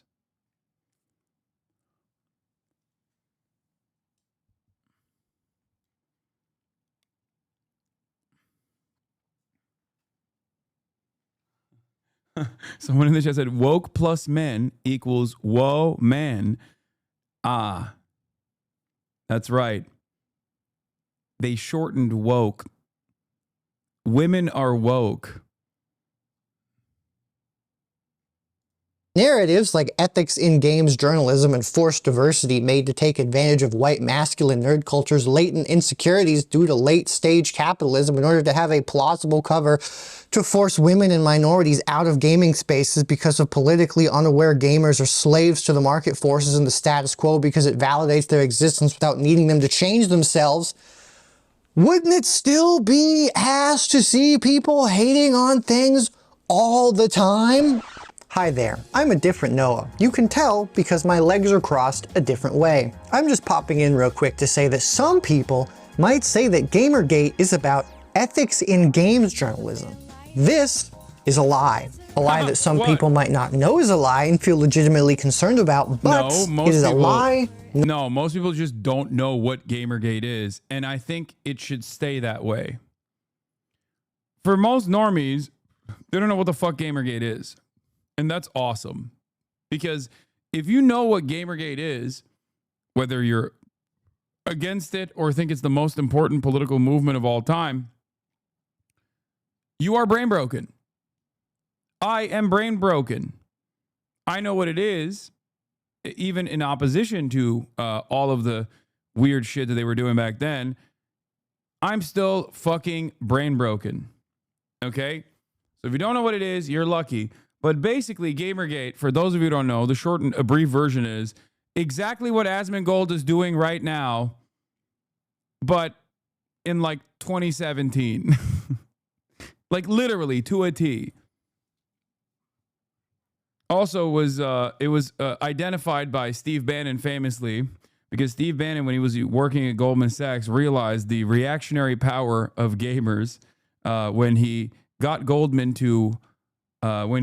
Sachs to invest into gold power farmers in China, and wow, and try to activate the gamers and 4chan and all of those people through Breitbart. Of course, this was a limited amount of success overall, or as far as his contributions to Trump's 2016 electoral victory.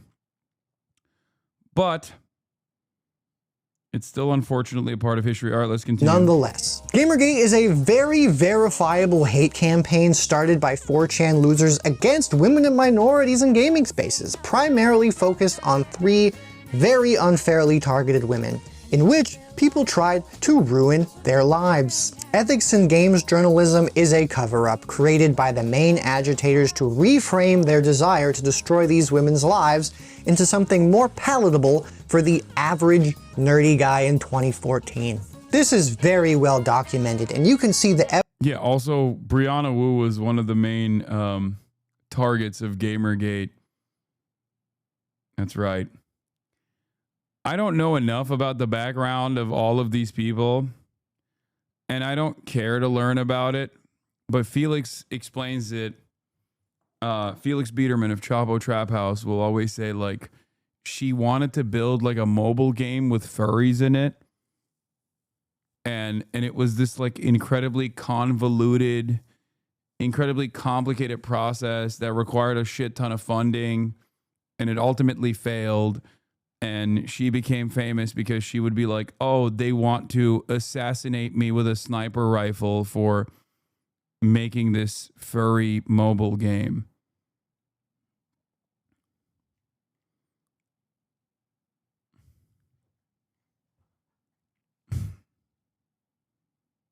evolution through the original Burgers and Fries IRC chat that they planned things in which one of the 3 women they were harassing got into and leaked. Very funny. Don't believe that the harassment was truly that bad? Well, one of them posted a week's worth of harassment from just Twitter, not including other places by the way, on their blog one time. You want to see it?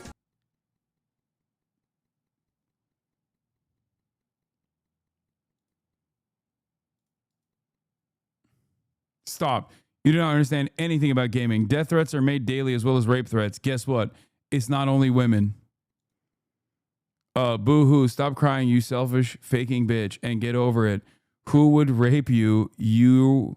You're fucking ugly, you Arab bitch.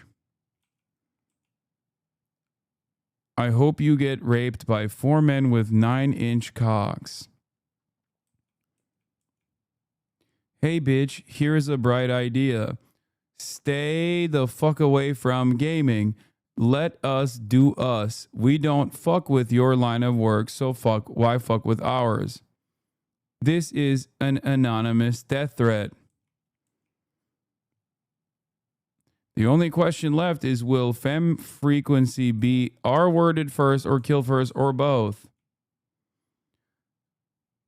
Death threats and rape threats are in the culture of gaming. Have you ever played an online game? Get used to it. Die, please. Well, that one's kind. Okay, this one's not so kind. Kill yourself. If you take death threats seriously, kill yourself. This is an interesting one. Yeah, the 9-inch cock thing is a fascist sexual pathology as well, also. This guy says, EO fucking slut, if you will ever come to Europe, I will R-word you into oblivion. Let me ask you kindly, Anita, get the fuck out of the gaming community. You are like a parasite, would you? You stupid ass bitch, I will...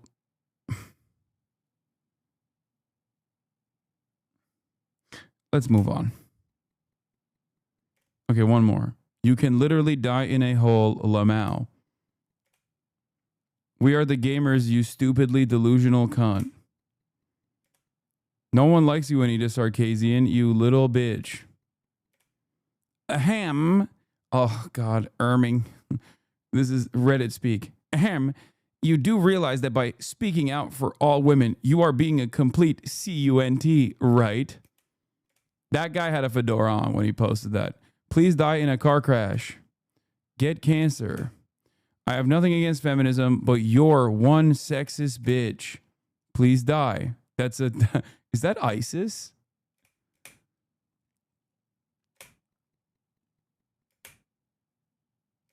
Okay, this is repeating some of the same ones. All right. Very cool. Wow, that was fucking awful. Imagine that every week for years of your life. However, some people can't or refuse to because they see it as something done by just a few bad actors in an otherwise just movement, or that's just what being online is like. And this... Yeah, nothing gets these guys going. I will say, like, there is an assortment of different versions of hate, like an assortment of different bigotries. That Erming guy's profile. A land of agony, despair awaits all who enter. 27 he, him, Canadian nerd, automotive enthusiast, LGBTQ ally. Oh my God. Oh my God. That guy went woke. Oh my God. Look at that. They're woke now. Reformed. Anyway. So I will say this. Former Gamergator speaks fluent woke, shocks SJWs all around. So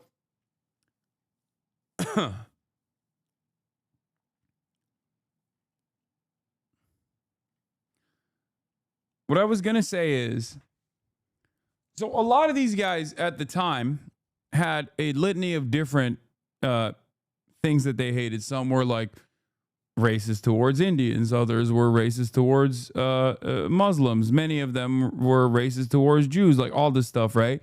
But there's one unifying factor that I think all gamers, especially gamers of a certain age range, which is either 15 to 17 or 35 plus, one born out of a hormonal desire to be with women and not being able to be with women because of their own fears, And the other because they're victims of family court or because they just spent their 20s not being with women and developing tremendous resentment past that stage. The one thing that unites all of these different haters, I've never met like a gamer, capital G, hard R gamer, that doesn't hate women. You can have capital G, hard R gamers that might not be anti-black racist, for example. You know what I mean? But then exhibit all the other tendencies and all the other qualities. There's a lot of diversity out there. But the one thing that they fucking dial in on, the one hatred that unites them, I've never met a reactionary, feminist, capital G, hard R gamer. Never.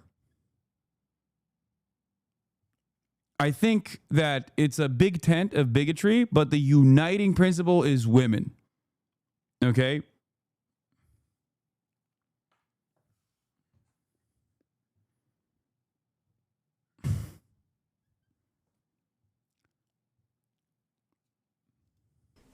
Is cope. Anyways, if you want to know more, I've linked well-documented sources below because Google search is fucked. And it's easier than ever to see misinformation in search results. Boy, I wonder if this is gonna come up again in the future of this video. No, it's in the freezer. They put me in the freezer because I'm so cool.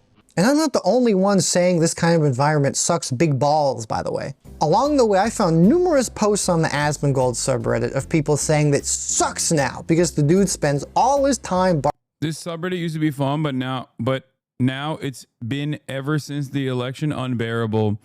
Asmongold and Amash make a new subreddit for politics only so the sub can go back to normal. About right. I wonder what game Asman is playing right now. Let's go see. I bet it's a fun game. Politics never again. Barfing out empty, stupid opinions on politics he doesn't know anything about. And as such, the subreddit has morphed and attracted very active, agitated people like this guy I found who spends all his time posting on Asmongold and very other normal subreddits. I also found another post in the other direction that said the subreddit is feeding into Asmongold the other way around. But my personal theory is that it's one shitty feedback loop, with the only ones winning being the agitators and the guy with not a single care in the world outside of lining his pockets. Man, I wish when people just didn't feel the need to post. Once again, I will always say this, and this is 100% correct. I know Asmongold. Asmongold doesn't care about making money. Asmongold cares about relevance. Asmongold cares about being liked. It doesn't matter what the audience profile looks like, but as long as he's getting that positive affirmation, positive feedback, and eyeballs, that's all he cares about. He lives in piss and shit, okay? He does not need to live in piss and shit. He could have dramatically improved his living standards by this point. He doesn't spend any money because he doesn't care about spending any money. He doesn't care about making money. He cares about validation. This is part of the reason why he can never perform on his main channel. This is why he started his secondary channel, because there was too much pressure by his own estimation. Like he was getting shit on every now and then on his main channel. Now that his second channel has grown in size, but he is better equipped at basically stamping out dissent on his second channel, he feels more comfortable just simply streaming on that. He never leaves his house. He does not give a shit. He only fucking cares about relevance. He would have mental breakdowns whenever he was bad at a game. Yes, I've heard this sort of stuff and like panic attacks and stuff like that he's gotten from negative comments and things of that nature. This goes back to what I was saying. He just wants attention. He wants eyeballs. Do you care about relevance? Of course I do. I do for two different reasons. One, because it's good and it makes me feel good. Okay? I won't lie to you about that. Of course I do. But the other reason why I care about it is because I have a goal, an underlying goal, communicating my worldview to as broad an audience as possible, an audience that comes in here with charitability. Okay? It's also doubly impactful for this reason when I experienced like diminishing returns. I feel like Asman would say something very similar. Yes, the difference between me and Asman, though, is that he doesn't actually have a defined worldview. He is just going along with the grifting winds.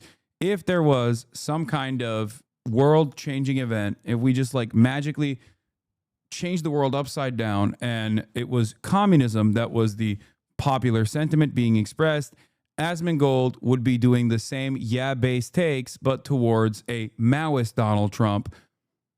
That's the difference.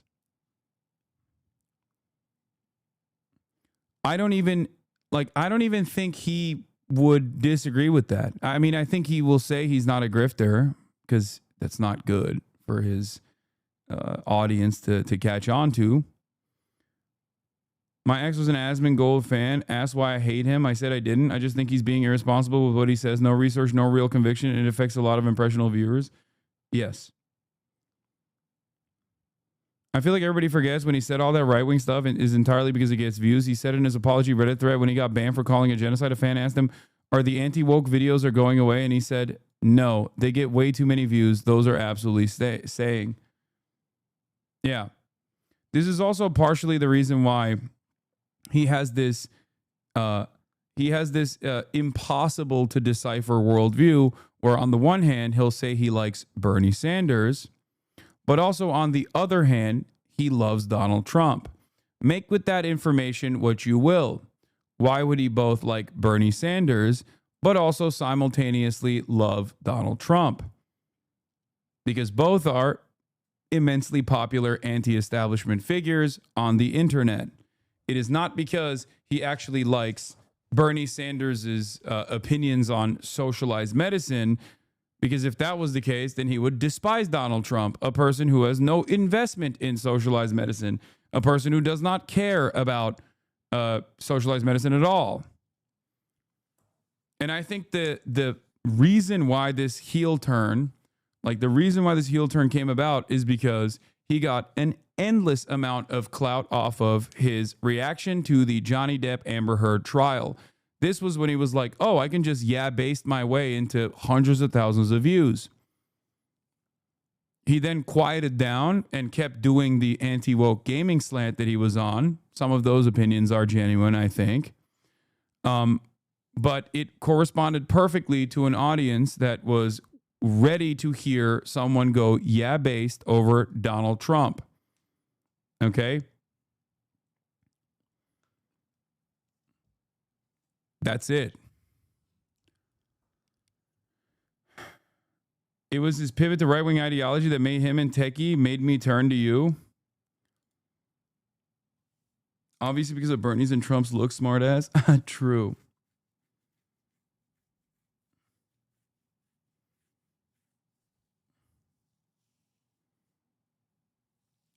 This is also partially the reason why it's very hard to pin him down on a position that is consistent, because as time changes and the attitude shifts in public discourse, he will never fucking continue defending positions that he thinks his audience won't like. This is precisely the reason why, while he's attacking me, he comes across as the #1 dick rider of Israel, but on different moments will say things like, why do we care about Israel so much? Why are we giving Israel so much money? Does that make sense? Obviously, if he was someone who is unconditionally in support of Palestinian emancipation, for example,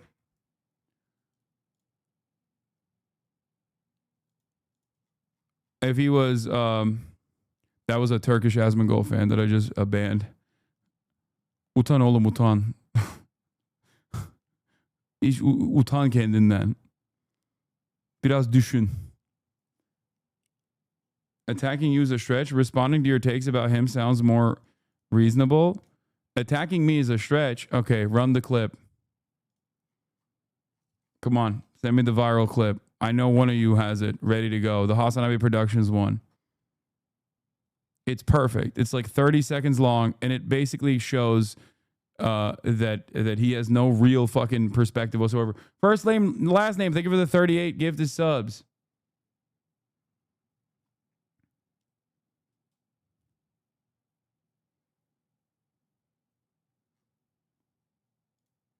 Let's take a look.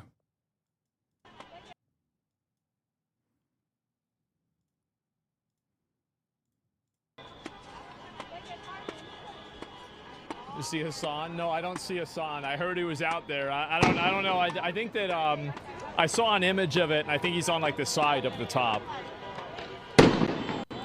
So he's not actually going to go down there and stand in the in this area, because if he did, he'd get in trouble. Right? Like, he has no problem LARPing as a revolutionary, but actually putting it on the line, this is going to be very different, which, to be fair, he was. Well, if he was actually doing that, he should get in trouble. Like, I mean, for sure. He was, though? Yeah, I don't know. Yeah, I'd have to go and double check. He already did? Oh, I'd have to double see and see it. Yeah, I mean, in my opinion, I think all these people should just get arrested. That's really how I see it. Yeah, I mean, I don't see how it's like there's no other solution to it other than that.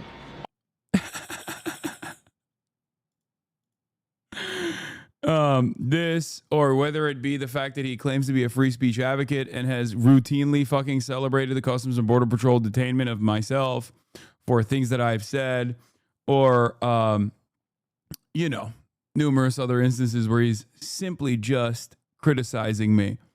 Aren't they impeding? No. There was a time and place where Asmongold was very charitable to me, as a matter of fact. Very, very charitable. But he realized that directly attacking me and making anti-Hasan videos multiple times a week, if not at least once a day, was much better for his algorithm, because a lot of the new fans that he had cultivated, some of the old fans that he had radicalized into this position, was invested in this fuck Hasan narrative. We used to have productive discourse back and forth.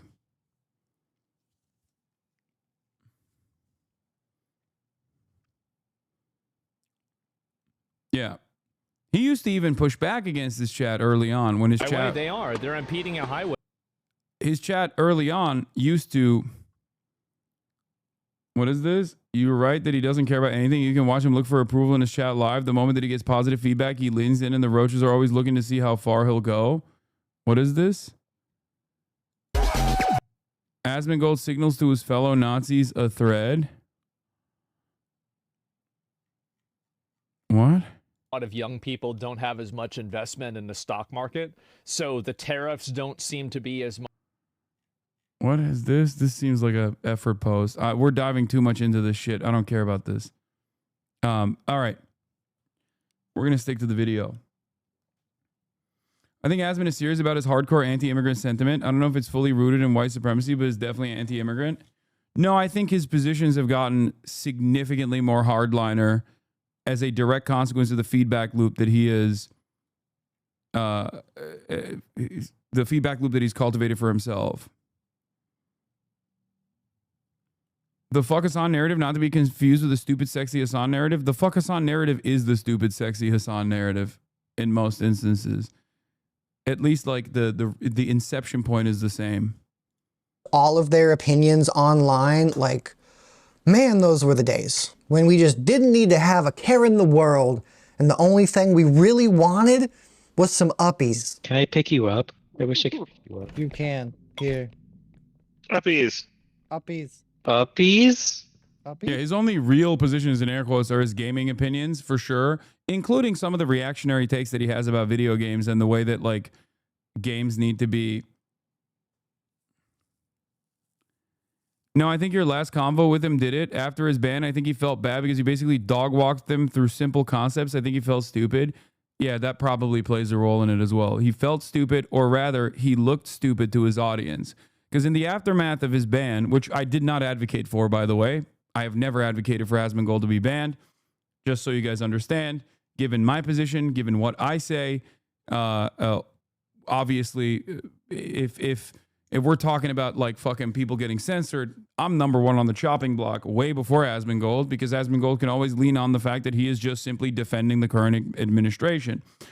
But that conversation, I think, had a lot of people in his audience go, wait a minute, maybe you're not this reasonable centrist that you've presented yourself as, especially because there's a lot of people who are not very intelligent about politics. So he has this way of, I guess, presenting himself as like a moderate or a centrist, when in fact he's actually a far-right reactionary, constantly looking at rage bait that undermines like the left, a cartoonish depiction of the left that he presents that he is undermining with regular frequency. So basically, he was more worried that it would make him look bad if he further had conversations with me. So instead,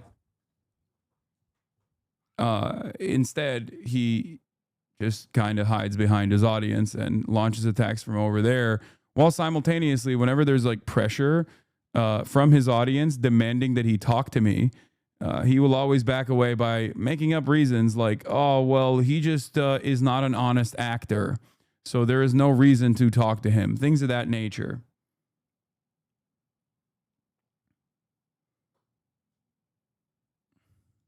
Uppies!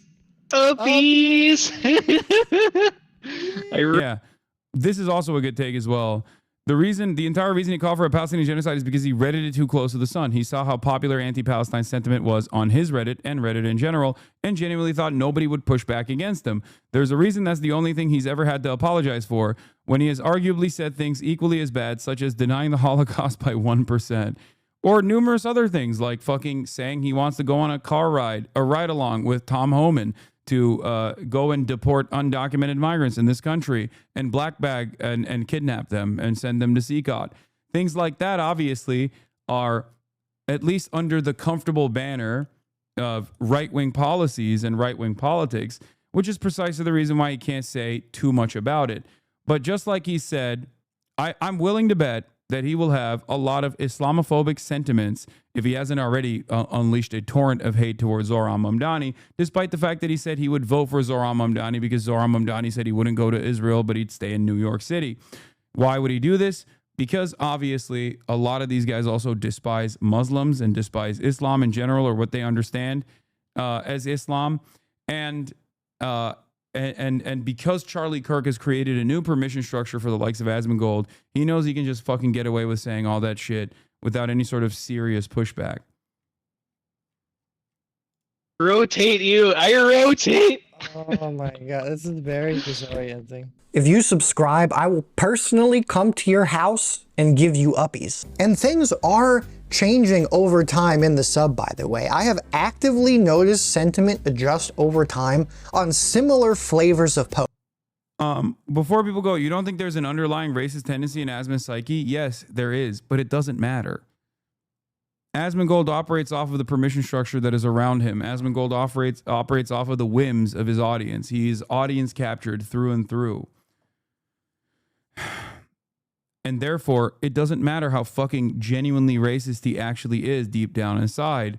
What matters is what he is allowed to say, and what matters is what the audience reaction is, which is precisely the reason why I said if this was a Maoist world, okay, Asmongold would be a Maoist, regardless of his own personal positions on the matter, okay?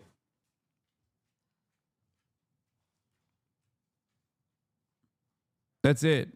His own racist framework, his own white supremacist framework is irrelevant when it comes to this.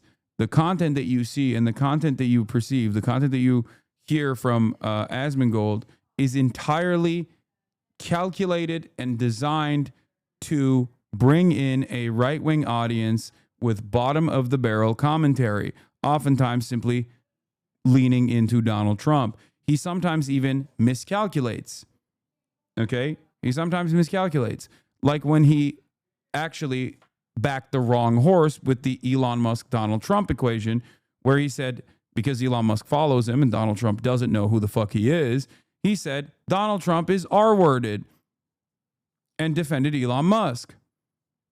Of course, no one in his audience will punish him because ultimately he just goes back to the norm. He goes back to the whatever the fucking right-wing meta is for the day. It's like, remember this one I showed in the beginning? Obvious bait. Comments are shredding it agreeing that it's obvious bait. However, this post, pretty wide agreement. Kind of scary. A result of this.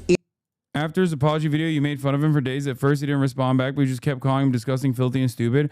How could you expect someone to just take that and never push back at you? I'll fuck with you, but come on, bro. First of all, he is disgusting and filthy. What do you mean? And I don't think I called him stupid then. I said Osman Gold. He is finally reformed. I was actually excited at the prospect of him changing his attitude. It's one of my favorite things on the fucking planet. If he received that poorly and you actually bit that bait, that's on you, my friend. You're wrong. This is revisionist history. I often will perhaps a little too much offer charitability to content creators to a degree where other people will fucking yell at me in my community saying, "Oh, you're just dick riding and glazing." The reason why I do that is because I think like charitability and a positive relationship is, unless it reaches a certain point, you know, and Asmongold has passed that point a long time ago. But charitability and a decent relationship with content creators such as this one will yield positive results.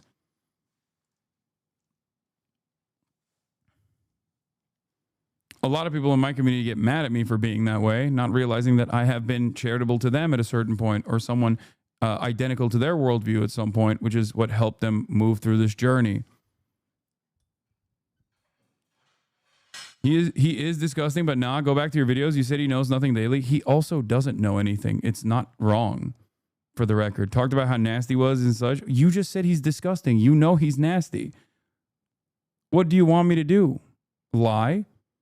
But once again, in the aftermath of his apology video, I quite literally was celebrating that he might actually reform. You're drama farming. I don't know exactly what the point of no return was. It possibly was. I think it probably was when he either when he said like he wanted to do a fucking Ash Ketchum style like deportation ride along. When I was like, "Oh, this is over." I wonder when it was.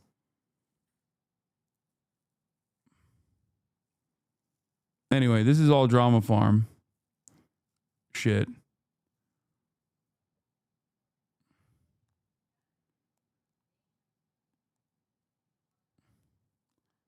You also hide behind a camera? Why do you care where he lives or the couch he sits on? I think JD Vance's favorite couch. I think it's pretty funny to say that about someone like myself because I objectively do not just hide behind the camera. Don't make me go back to the video where I wasn't hiding behind the camera and Asmongold was talking about how I also am a fake revolutionary that LARPs. In this last month alone, I've been shot at numerous times. I've been stun grenaded. I've been fucking maced. Tear gassed.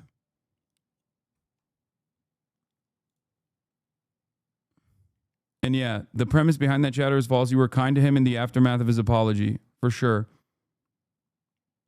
Increase in radicalization over time is that some people who actually have a limit for this stuff and, you know, would rather just hate on women and fat people are gonna leave. But some will get even more radicalized until it's nothing but people who make active Nazi dog whistle pose. Asmon is so clean and not filthy, guys. But is it bad to think certain cultures have faults and are inferior in aspects? I hold that belief. Yes. Because if I were to ask you to define what cultural traits you think you ascribe to certain cultures and why you consider them to be inferior or superior, you would very quickly reveal a underlying bigotry. Because I criticize, for example, America on its impact, right? I criticize the United States of America from a materialist framework on the impact that it has all around the world. I don't think it's just like American culture, even though in joking moments as an American myself, I will say American culture is burger and whatnot, right?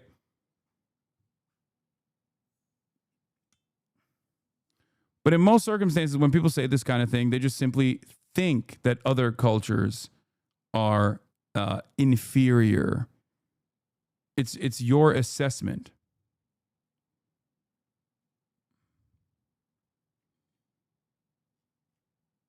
Western consumerist culture is inferior.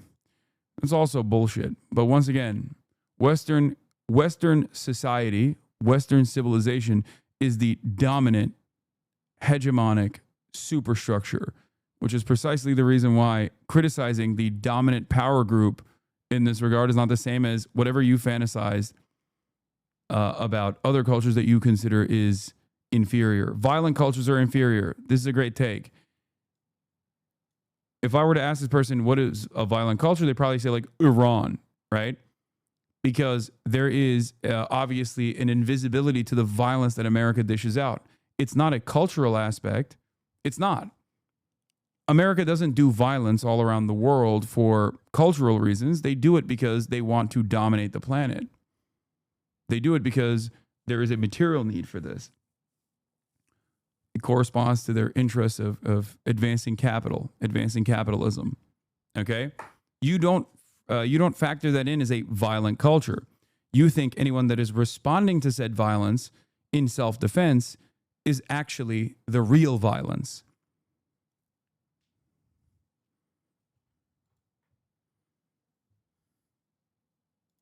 Anyway, let's continue. Hello, what the fuck is this? But fret not, they're very consistent about hating women and minorities over time. Gotta love it. To keep my enlightened centrism going here, I might ideologically be on the side of someplace like r/gaming circle jerk, which exists to mock capital G gamers, but even being there just feels like an exercise in making me feel better than the— I think it started when he played Twitcher Terrorist after he came back from his ban and leaned heavily on deplatforming terrorist supporters because you made him look very bad in that debate and forced him to apologize, which angered his fan base. Yeah, that could be it. I think him playing Twitcher Terrorist was definitely a turning point for me. Especially because he was leaning heavily on aligning with Destiny and Dan Stalkman, Sexpestiny and Dan Stalkman, when in fact he knew how much they fucking stalk my ass, and has even in private correspondence told me that he could not believe how much they fucking stalk my ass. But he still turned around and aligned with them because I guess he felt slighted, despite the fact that I was actually very charitable to him in that back and forth conversation that we had where he literally said Palestinians are an inferior culture that deserve genocide.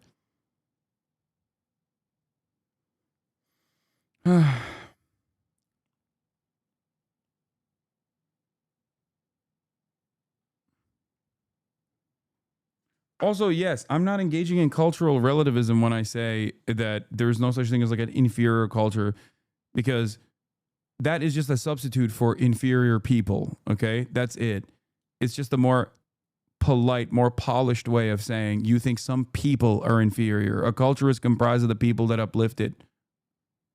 That's it. It's no different than saying, oh, I'm not saying black people are inferior. I'm saying black culture is inferior. That's it. There's good and bad to every culture. But ultimately, it all revolves around the material realities that people exist in.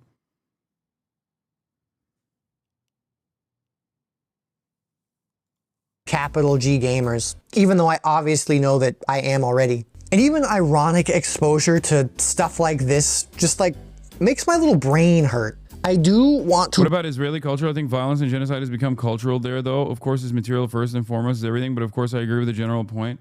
No. Even then.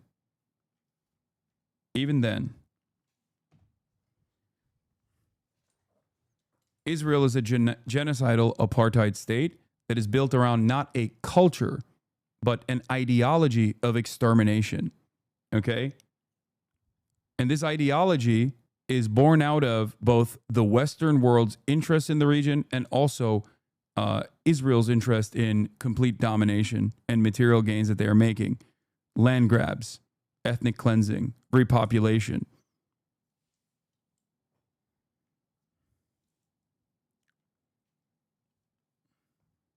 To be crystal clear here, though, and say that the side that is posting bootlicking, racist, transphobic, right-wing hate speech is objectively worse by every metric than the side mocking the side posting bootlicking, racist, transphobic, right-wing hate speech. But I do not know how much more productive racist, transphobic.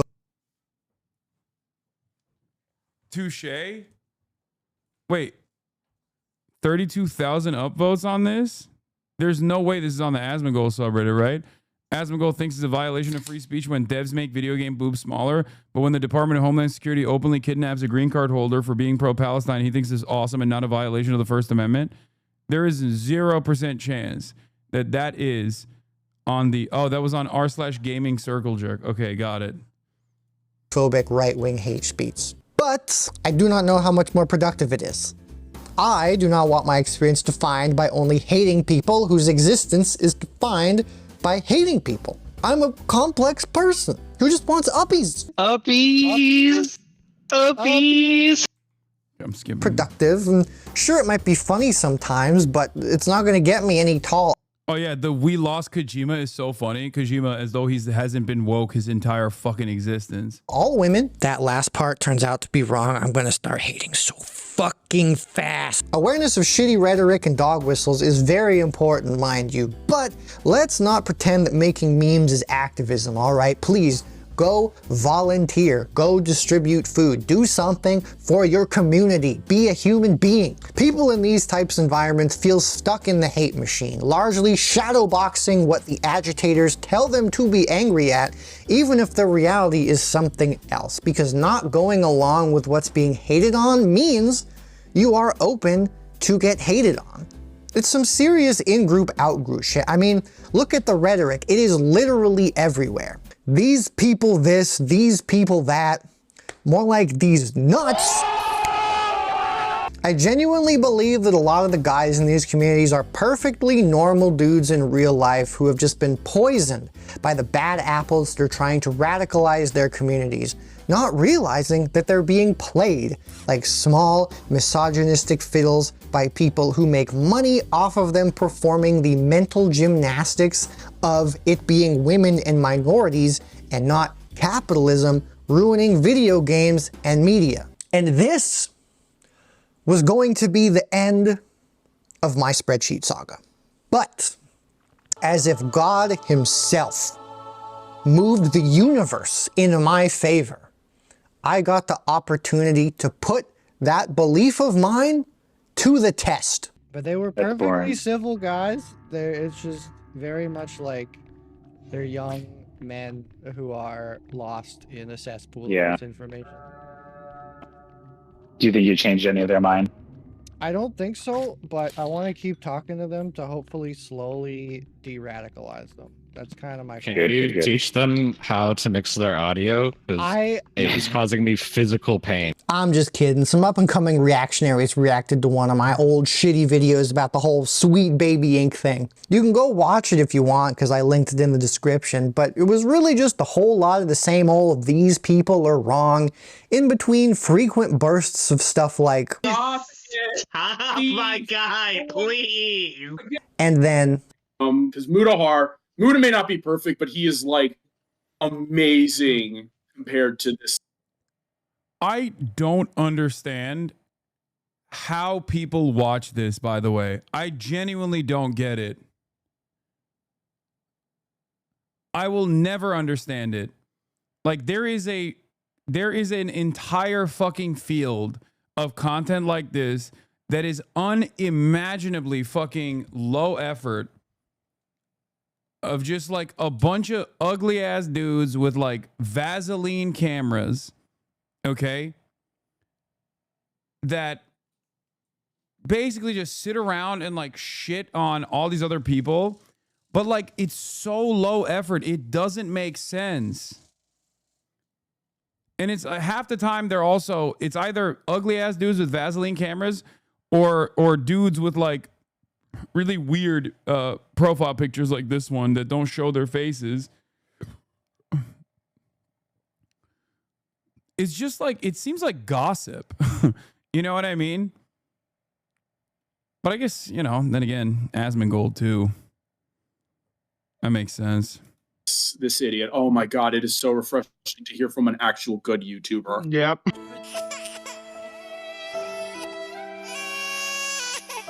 I am hurt and crushed. However, being the virtuous Messiah-like creature that I am, I saw this as an opportunity.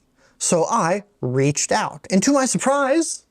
Would their takes be more attractive? Or would their takes be more valid if they're attractive? Yes. No, dumbass, that's not what I'm saying. It's like, it's incredibly fucking low effort. They just like, it's like 3 dudes in a Discord call. Why the fuck would anybody listen to that? I don't get it. I genuinely don't understand it. And one might say the same thing about what I do, right? You could be like, Hasan, you're fucking one dickhead living in your goddamn house in your living room talking to a fucking camera for 8 hours a day.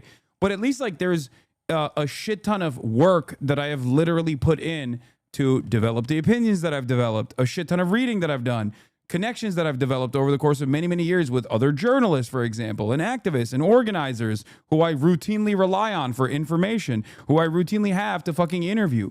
I sometimes go outside and actually partake in these protests. Like there's a lot that goes into it. And there's also obviously a lot more production work in this, even in what Asmongold does to a certain degree, right?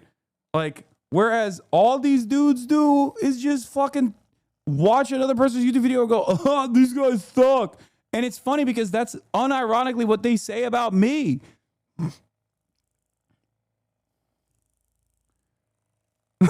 They literally will say, oh, he just plays a YouTube video and walks away and it's the chair doing the react. That's unironically what people think I do. If that was the case, why the fuck would anybody actually watch anything that I'm doing? You just watch the YouTube video instead. You know? You're doing what they're doing right now. Okay, once again, I'm going to repeat it here, okay? I said even Asmongold offers something more than just like a Discord chat with a bunch of dudes with nothing that they're bringing to the table and just like fucking doing goss. At least Asmongold does it to like 50,000 people, and he's sometimes like reacting to things that people are saying in the chat, and there is like a community experience. But I don't personally understand what causes people to fucking watch like 3 dudes gossiping, and 2 of them have a PFP and the other one has like a fucking Vaseline camera. Okay? In any case, the other aspect of like, well, you're doing that right now is this. I'm not simply just covering what this YouTube video is. I'm offering a lot of feedback from my own personal experience as a top content creator in the space, as someone who is a political commentator. I'm giving you additional historical context half the time. So there is like something that you're getting out of this. Maybe it's not as much as like if I were to sit down and make like a 45-minute YouTube video that really dove into it, that would probably be a little bit better for you, right? It would be much more consumable. But ultimately, everything that I do on this stream, I try to format as though it's like perfectly ready and perfectly acceptable with minor fucking editing for a YouTube video. Okay?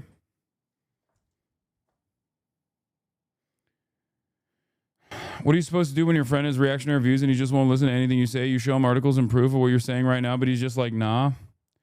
Just keep working at it. You nailed it with the gossip aspect. All the drama slop freaks are constantly live streaming with each other. Everyone, no matter how small a creator they are, has a mini reality show that surrounds them, which is honestly kind of fascinating. I guess maybe that's what it is. But even if you want like Friendship Simulator, I feel like you could get that from like the FaZe Clan boys. You know what I mean? Like there are better healthier friendship simulators out there, as opposed to like dudes who are exactly in the same conditions as you and spend exactly as little time outside as you do. That's what I don't understand. Like, if you're a 35-year-old dude, like, why the fuck are you listening to other 35-year-old dudes who are also living in their mother's basement, who haven't actually done anything with their lives? That doesn't make any sense to me. They reached back. We hopped on a call and had a discussion, which, instead of being like this, it was actually like this. I just want to say that I think it was good talk to you. You have a good day, man. If you ever want to like participate in any of videos yourself, it might be too late on your end, but we'd gladly have you on. Very curious, isn't it? Well, to be honest, not really. Because if I'm being real with you, I figured there would probably be a 90% chance of this happening because realistically, outside of the agitators, most of the people who talk like this are just normal dudes who become enraged by the fictional version of these people online. However, when they are isolated from that and actually talk to one of these people, they're perfectly civil. Much like a large majority of the dudes in our Asmongold, I'd wager, these strapping young lads that I spoke to were perfectly nice, just woefully drowning in the hate machine. If I'm being honest, probably their biggest sin is not linking anything in the description to the stuff they're reacting at. Come on boys, that's basic courtesy. But you know what? This is an educational opportunity. Why don't I show... Why care? Maybe people like a different point of view. Don't sit well with me, but to each their own. Why care if no harm is being done? What's the matter with a different point of view? Great question. I don't know what your background is, but let's say, I don't know, you're Mexican American, right? You're Chicano. Let's say you might even have a fucking undocumented relative, or even if you don't, you know someone who has an undocumented relative. When people are normalizing this kind of fucking sentiment, more and more people actually look to everything that the Trump administration is doing and go, well, this is actually cool and good. This creates an environment, this creates a permission structure for this kind of sentiment to thrive. And it also creates an environment where you have less allies on your side. Now, of course, you might not be Mexican American. You might not know anyone that is an undocumented American, but you can use that for any other form of oppression and any other form of struggle in opposition to said oppression. Eventually, there will be something that you care about that is being taken away from you. It creates an environment where people are just running rampant with this kind of sentiment with no pushback. It's ultimately dehumanizing.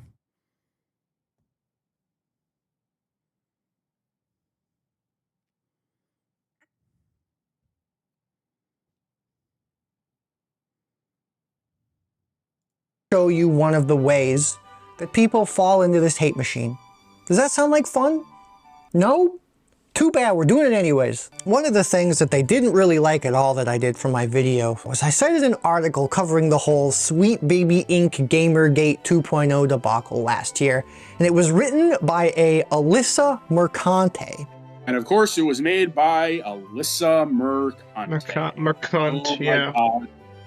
I could go on a whole friggin' tirade about how awful Alyssa Mercante is.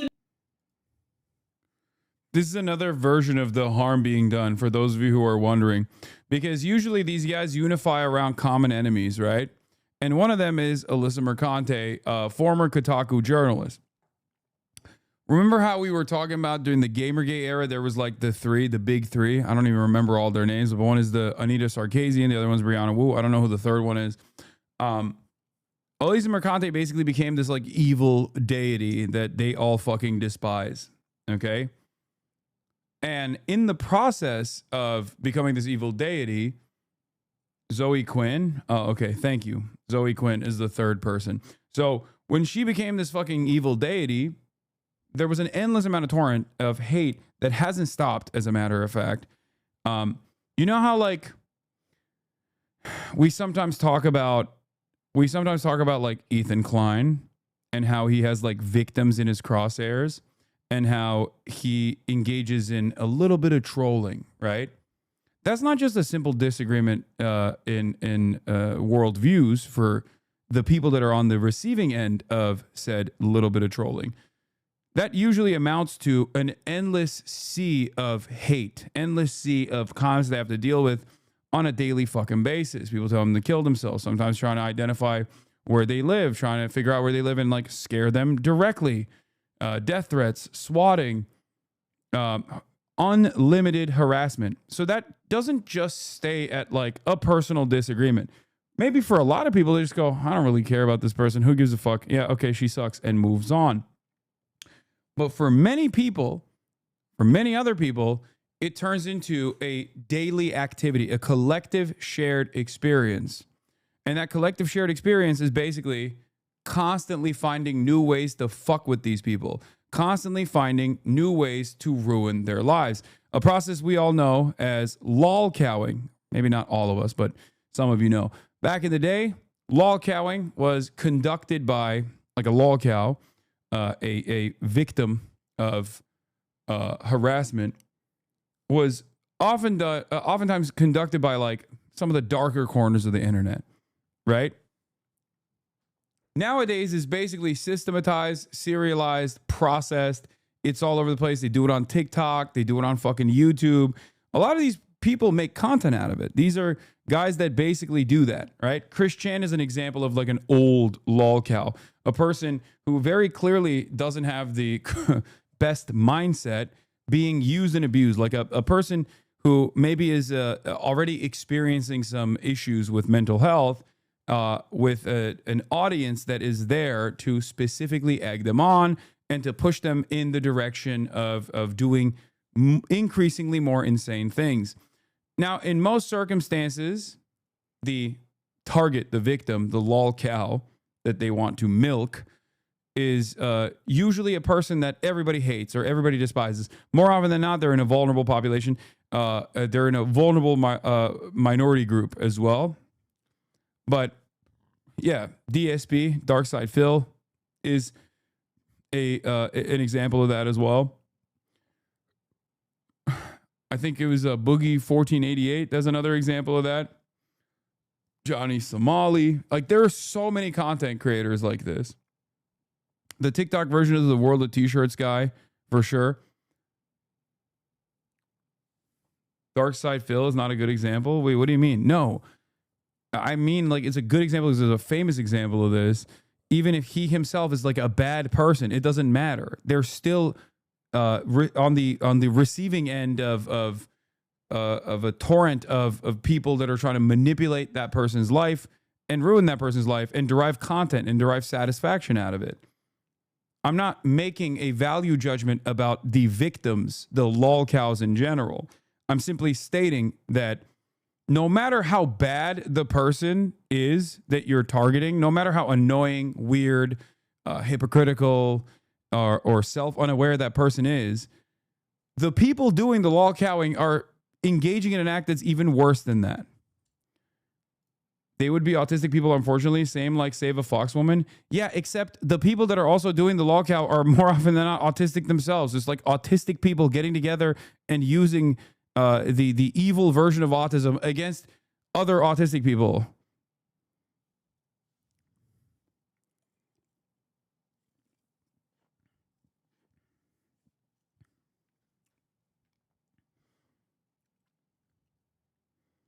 An article from Alyssa Mercante. Yes. This on his birthday. Like, oh, read the article. Why? It's like so dishonest. DSP is kind of justified though. See, that's what I mean. Look, you don't understand. As much, even though I spend a fuck ton of time online, there's never really been a moment where I've ever cared or entertained that sort of shit. I don't know anything about this dude. Every now and then I'll see a clip. I'll laugh at it because it's like really funny because he'll do something clearly stupid in a video game and then blame the video game. Okay. And then that's it. That's it. No matter how fucking awful this person is, I promise you what you're doing is most likely worse than what that person could do ever. Okay.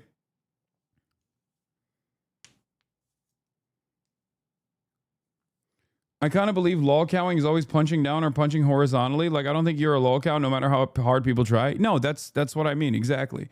You can't really do that unless like someone also is not stable enough. If someone is unstable, you can do that no matter how big they are. But if someone has like a semblance of stability and a sense of self, someone like myself, fucking Sex Pest in his community has tried for years and years to basically fucking engage in an endless torrent of harassment in a similar capacity. It has not worked. The reason why it hasn't worked is because I have ways of just like tapping out of that and pulling myself out of that and just living my normal life, which ironically enough makes the people that are desperately trying to do this more and more crazy. The latest example of this, I would say, is Ethan Klein. The other reason why it's very difficult for someone like very difficult for these guys to do it to someone like myself is also because I'm a dude. Okay. The only impactful aspect of this operation has ever been on the basis of my Muslim identity, right? That's why many of the victims that these guys target will usually be women online, because women are the enemy of all people online, no matter what. Remember, woke plus men, women, okay? That's the way they see it. Honest, it's like listening. It's like It's a fucking puff piece, my guy. Do you know who that is? You shouldn't, because that means you'll be a normal, well-adjusted person. I mean, from how they talk about her, she sounds pretty bad, right? Like, immediately discounting the article just because her name is on it. Like, that's definitely not a little suspicious. Before this video, honest to God, I didn't really know much about her other than I liked a couple of her articles on diversity stuff. Seems cool. I like that. Poggers. Very neat. So, in the earnest of trying to be fair and balanced, I tried to learn about her and why they hate her so much. And in the process of doing that, I got the best example I possibly could of how this hate machine works. Baba booey. Where to begin my great quest? Why don't we start with YouTube, shall we? What do we have here? Let's see. She was fired from Kotaku. Let's see. Ooh, she's attacking some. Like, once again, listen to me. Anyone that closely tracks the career of a fucking video game journalist like this is deeply mentally unwell, because you are bringing this kind of anger and resentment upon yourself. Okay? She's a fucking video game journalist. I'm sorry. There is nothing she is capable of doing that could impact your life in a meaningful capacity. This is not a disrespect. I'm not disrespecting Elisa Mercante. I'm simply stating that you are fucking insane if you think this person has done anything to you. No matter how hard Elisa Mercante tries, whether she's writing for Kotaku or anywhere else, she cannot harm your life beyond how much you get angry when you see her writing. Okay? That's it. That's it. It's fucking insane. Be a normal person. Ask yourself, why do I know who this person is? Why do I care about who this person is? Why do I care about her writing? There are plenty of people who write shit that I despise. I don't read their writing. And in most circumstances, the people, wait, you clearly haven't had a game you're excited about given a low review score that ruins lives of gamers that haven't played said games? Yeah, I'm sorry. I don't want to say what I truly think, but if this is your perspective, I know Tamura is obviously joking, but if this is like an honest to God point of view that someone has, like, they do not have a life worth living, okay? Like, you have already cast aside your life. It's over. Immediately fucking hit the reset or keep living in fucking filth, I guess. That's it. Anyone who cares this much about the writing of a video game reporter is a fucking loser. You are a whole ass loser, dog. I'm sorry. You have nothing to live for whatsoever. Hit the fucking gym right now. Drop everything you're doing. Never look back at the Reddit subreddits that you frequent. Never go back into the fucking Discord circles that you frequent. Immediately start taking steps to improve your life, because you are nothing. Your life is nothing. And one day you're going to fucking perish with 0 friends and 0 family around you. And you're going to have your life flash before your eyes. And the only thing you're going to see is Elisa Mercante edits that you sat around and jerked off to for like 10 years of your fucking life. think about how big of a fucking loser you are at that point. If there is a God, he's going to laugh at you, or she, or they. They're going to fucking laugh at you. They're going to be like, dude, this is what you did? I gave you life. This is how you chose to spend it? Fuck. It's crazy.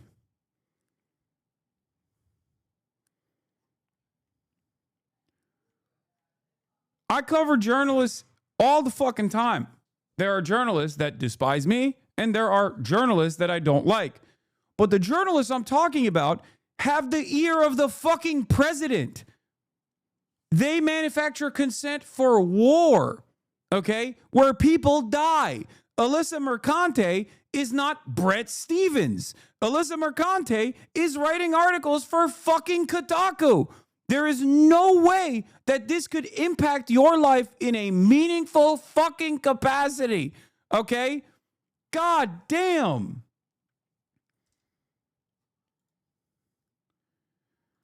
Some guy's family? I wonder who this is. Very curious. Let's see. Ooh, she's in a lawsuit? Boy, this sure is a lot to take in. And it sure seems like my YouTube senses are tingling, and every video here appears to be rage bait coded. My search is neutral. Very curious. Very curious. In fact, I just ran the numbers here. Out of the 41... Yeah, my point is, to all the fucking,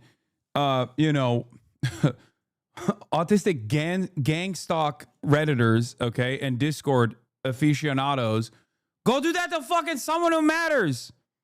Someone in a fucking position of power. And I promise you, it's not a Twitch streamer.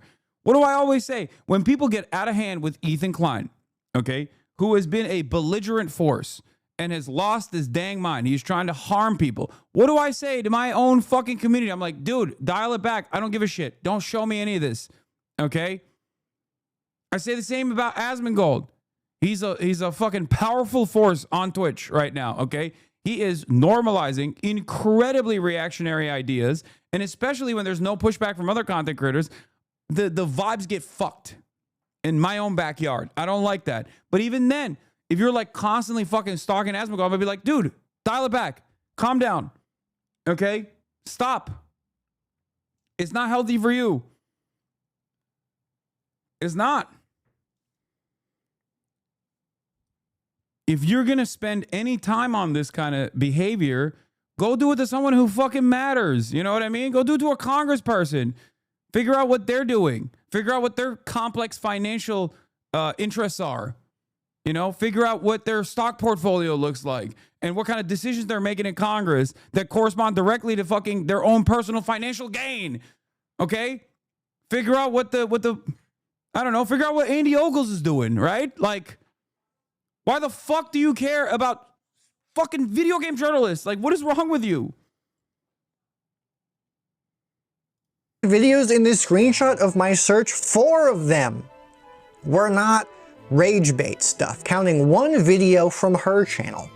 And the most interesting part is that 22 of these 41 videos, over half, were from the same guy. Boy, I wonder if he's important. Okay, maybe YouTube is a little suspicious, so let's check out Google. Let's see, we got some pretty standard stuff here at the top. Then we got, oh, this video again. Man, this guy sure seems to talk about her a lot. Damn, there's that lawsuit again. That must be pretty important. Let's see, curious that Google is pulling from this guy's article on her work history. Man, he just really keeps showing up, huh? Okay. Now we actually got some of her work. Whatever, that's fine.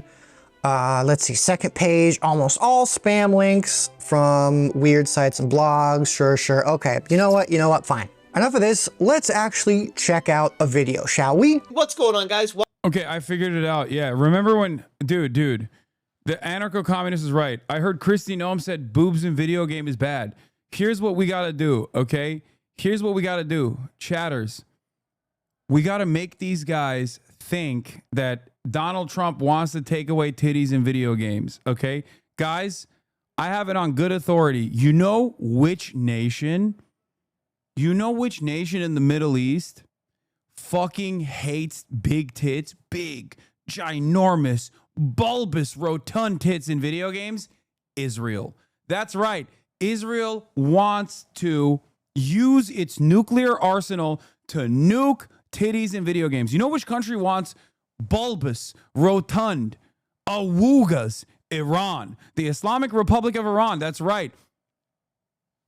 They love big, juicy tits. And you know who hates those big, juicy tits? Israel. Get after it, okay? Get in there.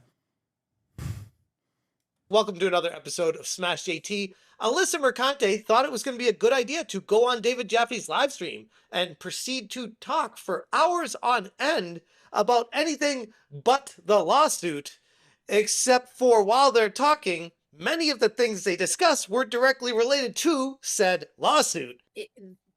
What I did, because I did briefly do cam work, just like digitally stripping. And I gotta be honest, she's even dumber than I gave her credit for. Wowzers. That was just the little intro, by the way. Okay, even though I don't know anything about it, first off, if you're in a lawsuit, you're generally not supposed to talk about it. So like, I don't really understand what he's upset about in terms of that. But how did that clip of her saying that she used to cam matter? Man, this is really confusing. I wish I could just read like the whole lawsuit and whatever that was about. Oh wait, I actually can, because every lawsuit is public record. And you know what? Because I'm mentally unwell, I did.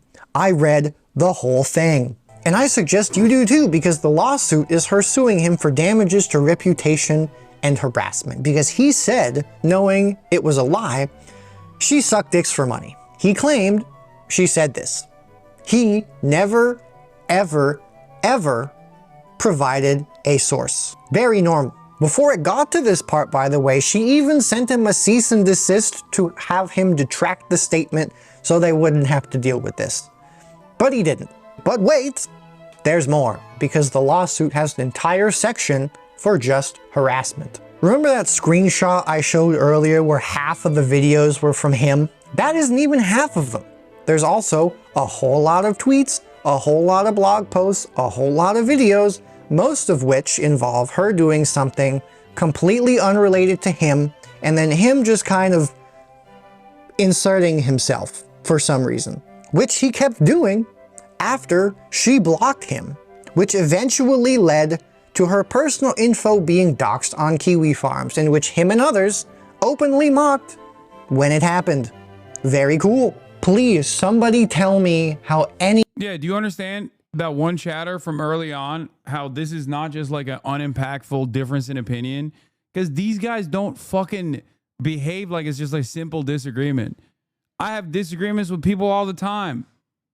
And, you know, once the disagreement is over, I make a decision to never think about it again or deal with it at a later date. But this is not the appropriate way to deal with anything. Okay?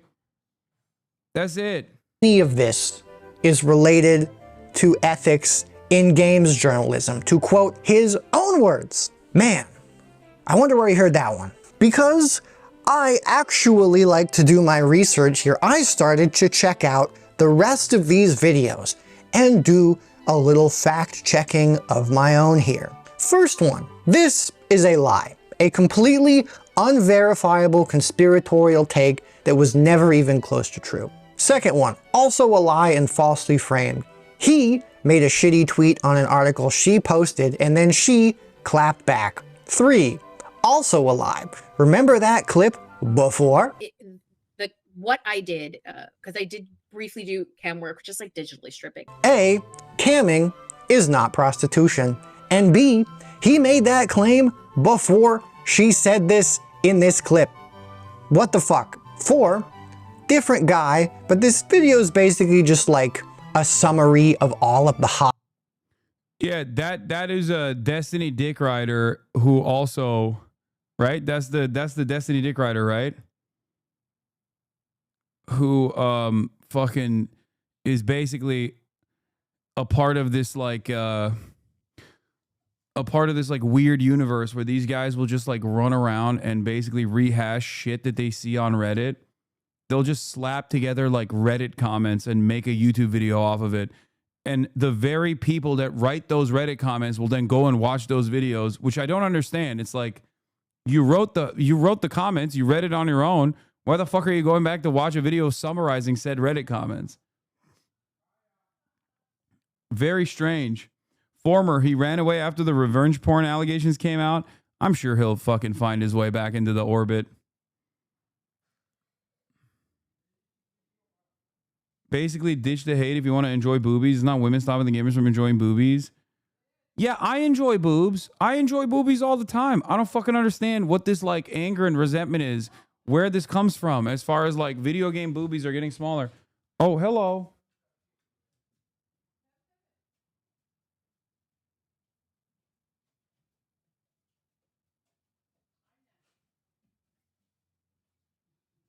What happened? Was she being wild? My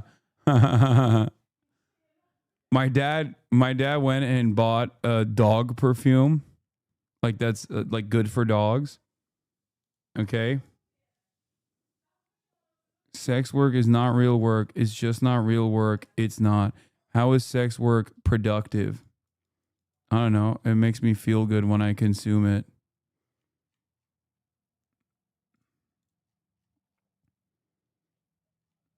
If you think Hollywood movies and acting is not real work, then that's fine. That's like in a similar vein, I guess. But I think the reason why you consider sex work to be not real work is because sex is involved in it and it's icky and ugh. You know? Anyway, yeah, no, my dad tries to spray dog perfume on Kaya and she runs away. And she literally fucking ran away from him and came back to her place.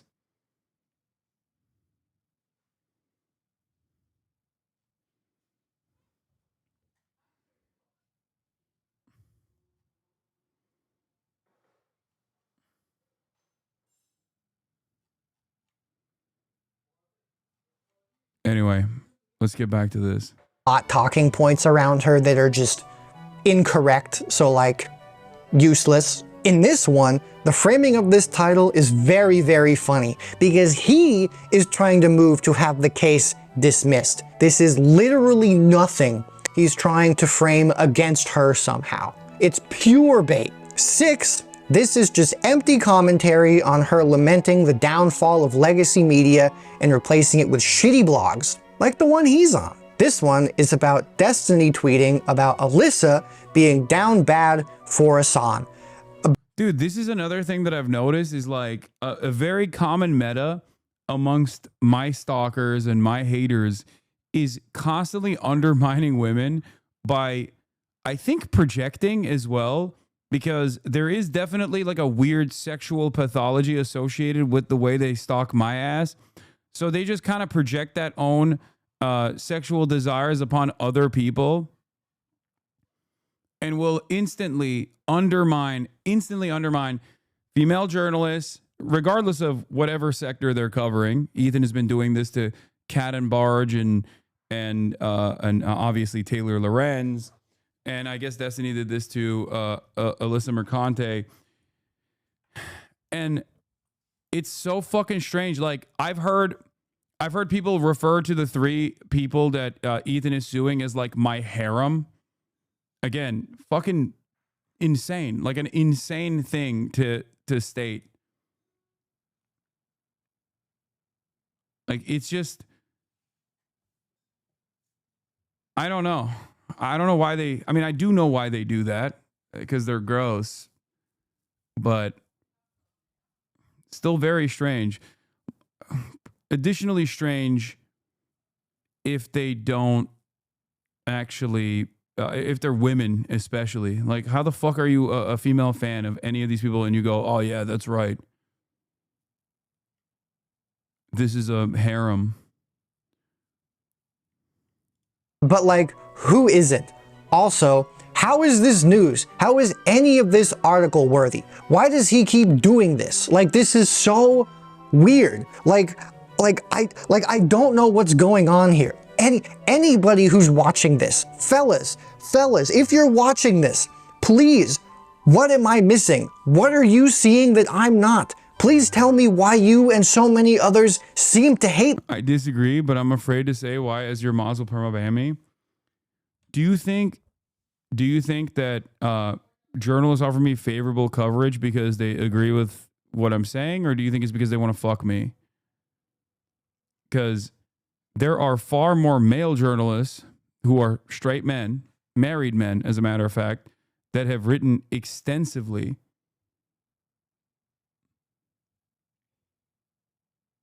about me, and I don't hear anybody chirping about them. As a matter of fact, when they write, they'll the attitude is, "Oh, Hasan paid for this article." When it's a female journalist that writes about me, then it's like, "Oh, this person wants to fuck him." This person because I'm just not seeing it. Like, what am I missing? The only thing I'm seeing here is a bunch of losers continually injecting themselves into nothing that has to do with them, lying about something, or both. Ethics in games journalism. Also, this guy keeps a very normal list of gaming journalists he thinks are bad on his website, and conveniently, most of them are women. You're a fucking insane psycho. Quickly explain what you mean by that. You like Trump or nah? Do you like Trump? I do. I just want to know your thoughts on him. Yo, big man, you like Trump? Dog, what do you mean? I guess I am fucking an insane psycho, baby. Insanely psychotic for Trump. Patriot down, brother. Hate to see patriot on patriot violence such as this. Really fucked up. Gang, you dumb as fuck. What? Yeah, that's right. I bet I fucking broke your worldview right now, right, pussy? Yeah. Don't call me big man. There's only big man. God, also known as Donald J. Trump.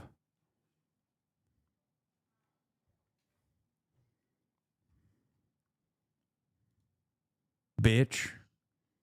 What the fuck happened? People of color, LGBT, or Jewish. Ethics in games journalism.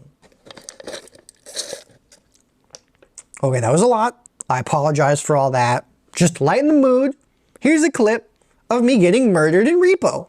Oh, baby. Hello. Fun new term. Oh boy, so exciting. First off, what you saw when I searched YouTube and Google is an example of a data void. Unfortunately, it's not nearly as cool as the name suggests, and actually quite terrible. There are a handful of different ways that these work, but this instance is when people create new terms or build strategically optimized information ecosystems around them before those terms become mainstream and open to more credible sources, if ever. In this instance, what that means is if people like this decide to abuse SEO and search terms around her name, they can fill this data void that doesn't have anything in it with whatever they want. So new people who search for her name will only find one-sided spam like this. Funny how the both sides crowd always seems to be pretty quiet with things like this, Like, let's be real here. How is a newly birthed gamer supposed to break through this wall of information, And then when there's actually the rare legitimate example of counter arguments, oops, just kidding, it's Kotaku. And also games journalism as a whole is bad, and also the people. I think the inflection point being that like that Alyssa wrote a article correcting the record about Sweet Baby Inc.'s involvement in these video games, which is of course directly at odds with the fake propaganda bullshit that a lot of these dummies were presenting to their slop hungry audiences, is kind of funny. Because like they've been punishing her for writing the truth. Okay? Because God forbid any number of these soy, incredibly sensitive, thin-skinned fucking losers ever recognize that they might have been a little wrong. Maybe they got a little ahead of themselves or anything like that. Nope. They were like, oh, we're wrong? Well, guess what? We are going to make your life a fucking nightmare. in perpetuity. People who are writing these arguments are bad and are liars and are activists and bad. Can't trust them. No, sir. I'll believe a source that you show me, but only if it's one that I like. Like, oh, read the article. Why? It's like so dishonest. That's how this hate machine works.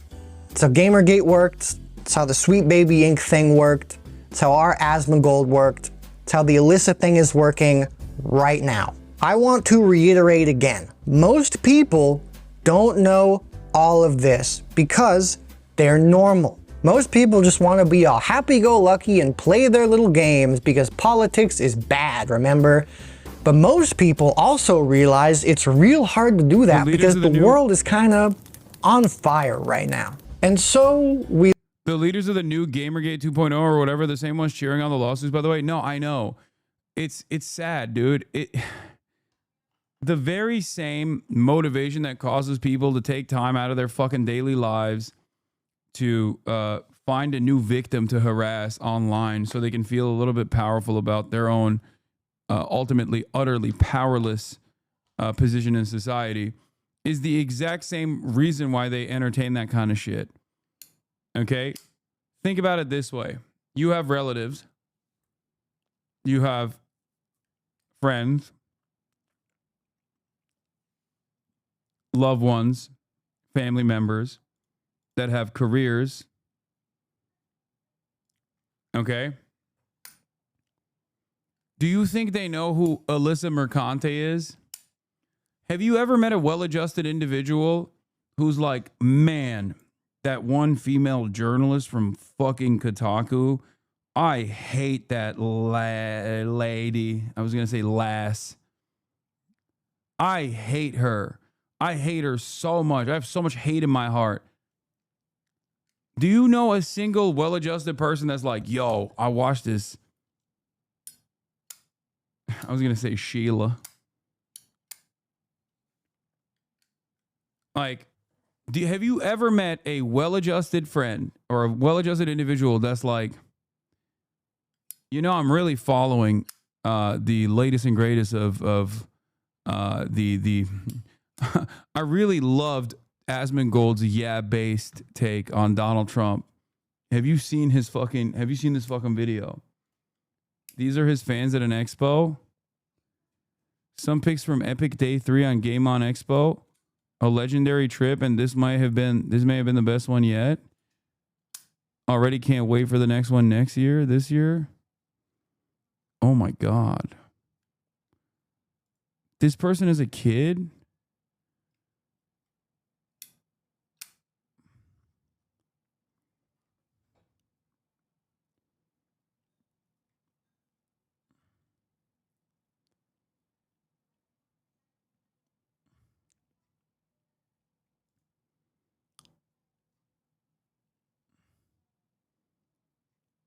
Bro, that's crazy. Take care of your child. That's wow. We look for answers, but we are fickle creatures who care more about belonging and comfort than the truth. DEI, forced diversity, ethics in games journalism are not real problems in any way that they describe, but they are real concerns to them, to these people. That anger is authentic. It's real to a lot of people on Asmongold. It's real to the boys. It's real to the people who hang out in the weird YouTube areas comment section. But so much of the origin of all this stuff is obscured and propagandized and works so well at taking advantage of existing insecurities. And they get hooked into it. Debunking Wikipedia's article on Gamergate, I would rather fucking claw my eyeballs out with rusty nails than either do that or even watch a video doing that. What the fuck? Once again, you got to be a whole ass loser, bro, to care about any of this shit. You have to be a whole ass fucking loser. Oh my God. The crustiest. Wait, 6 hours? No, that's 22 minutes. What do you mean? So well at taking advantage of existing insecurities, and they get hooked into it. A full Gamergate retrospective deep dive?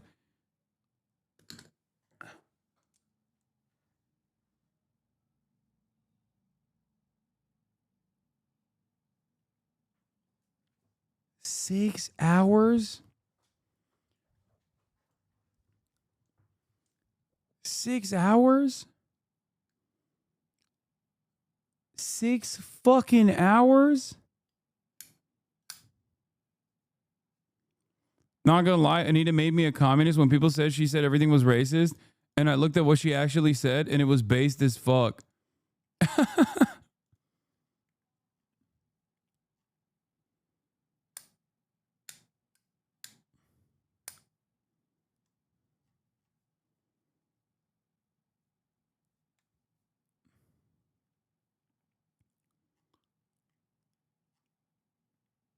Hey, yo, chill. It's Savvy is the GOAT. Bro, that's crazy. She did 6 hours into this? That's still crazy. Why is he saying this vid is good? 6 hours? What the fuck? You saw how the girly pops on that podcast or subreddit turned into this in the course of a year? You were right. It's gossip thing. Yeah. Because it's so easy to believe something that makes your feely wheelies feel nice. It also makes framing obvious hate campaigns that way easier to justify harassment of someone. I don't hate them because they're a woman, because they're black or gay. I hate them because they're ruining my video games. They are invaders in a space they have never been in. And it's fun. Any chance we can get Zoe to commit suicide? If we can get more damning evidence, I think the abortion route is a good shot. Like her fucking a train of lack dudes.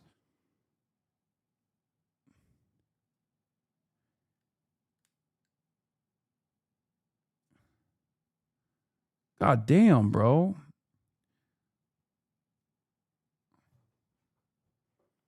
Oh, they mean black dudes. I was like, what are they lacking? What are these dudes lacking?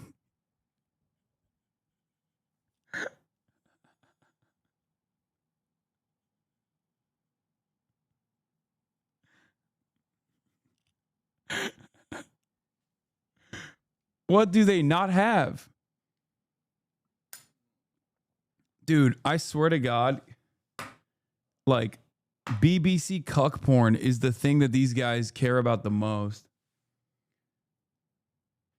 It's always the same. The white man passed through here. How do you know? Cuck porn. Literally every time, brother. Oh my God. Fine for them to be there. It's fine for them to be here as long as I don't have to interact with them.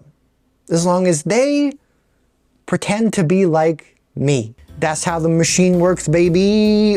I think one of the craziest aspects of it is that they just kind of dropped the optics game nowadays. Like, that's why you hear so many of my haters be like, Hamas Diddy Epstein Piker is a terrorist who wants to do multiple 9/11s. I have it on good authority that he did 9/11 actually and will do it again. Like, when they post stuff like that, they don't even realize, like, this doesn't even come across as fucking normal to the average person.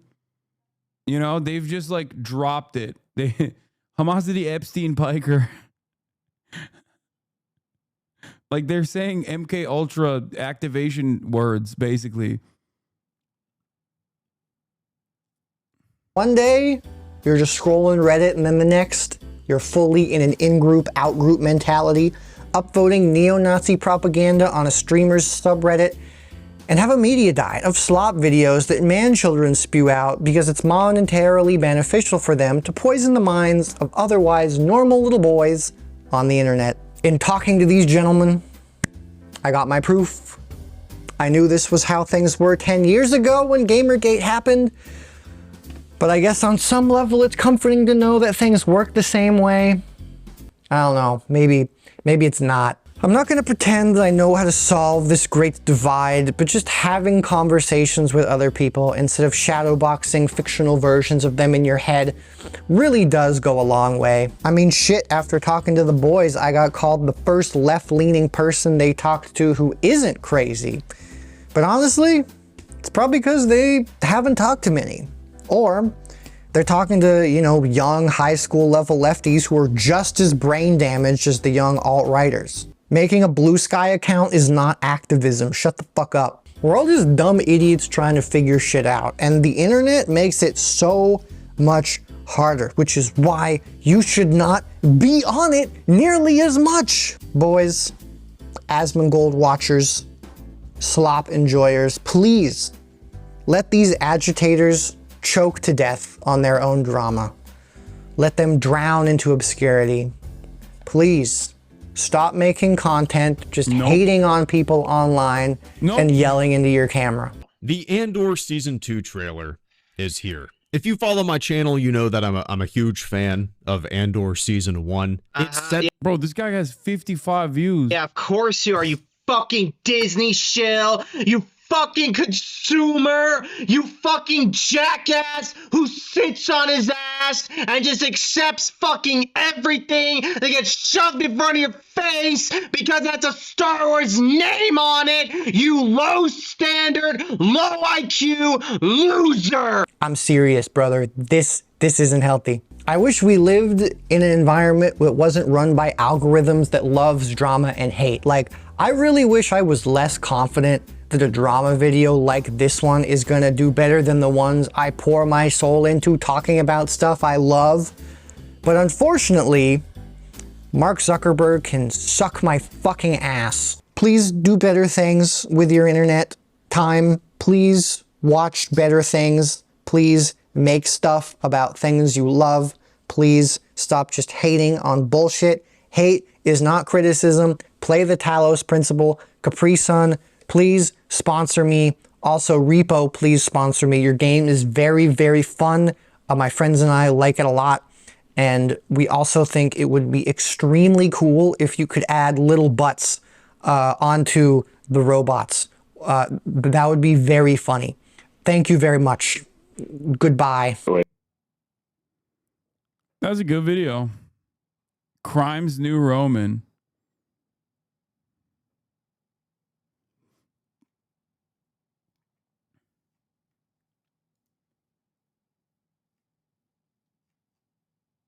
All right, now let's get back to, let's snap back to reality.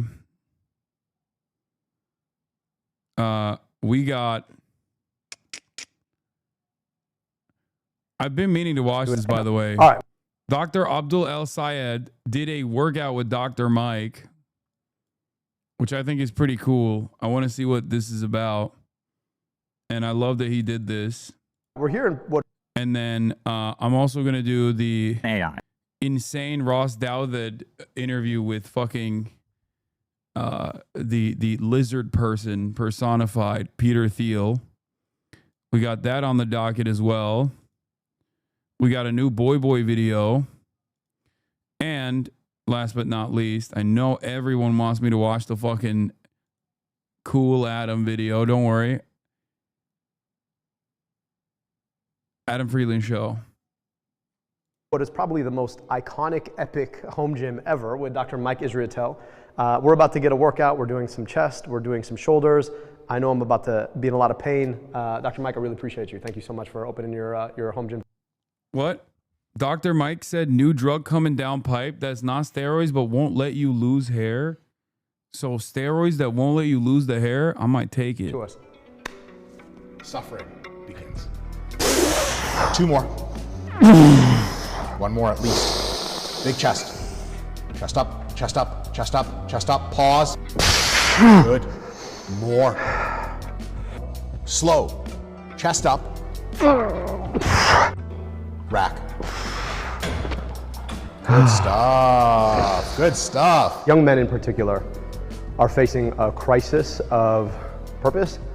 Okay. I think you have huge corporations that have figured out how to game people's dopamine receptors in some really problematic ways. You get a lot of personal stories. What we can say confidently is that for lots of people, there is a crisis. Every human life matters, prosperity matters, and flourishing matters. So I think on the topic of young men who have maybe don't have much purpose, I'll tell you this, I've been through the entire educational system here in the state of Michigan. Not ever once were we taught purpose. Maybe that's for the best politically that it's not on the curriculum, because like if the conservatives are in control, your purpose is going to be to, you know, insert conservative shit. Leftists are in control, it's going to be leftist shit. Some of it lands really well, some of it doesn't land at all. but you have to go get purpose somewhere else. And I think my best concept of what modern purpose can look like is this. There are problems in the world, and we can probably solve like all of them, but there's like 99 problems and one solution relative so far. Like so many things we could be doing better. Like homelessness still exists. There are people who grow up in broken homes that don't have anyone to mentor them. There's people somewhere, other parts of the world that don't have enough to eat. So my message to young men would be, we need your help to solve all of the world's problems. And so and there's this whole idea of like, well, we've been, certain groups have been kind of fronted and promoted for too long. That's all nonsense. So for everyone, I think a good construct of purpose is make yourself better through exercise, through studying, through diligent inspection of philosophy, so that you become a more capable person. Big chest, pause. Good. Good. Reach up, not down. Better. I mean, he's not wrong. I say the same shit all the time, which is like,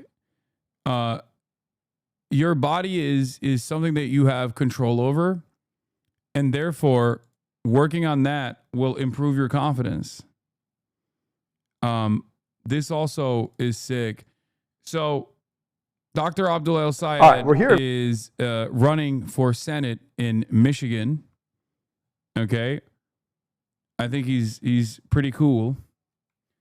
And maybe we'll do something with him in the future. Okay, let's do Steiny. Adam Friedland Show.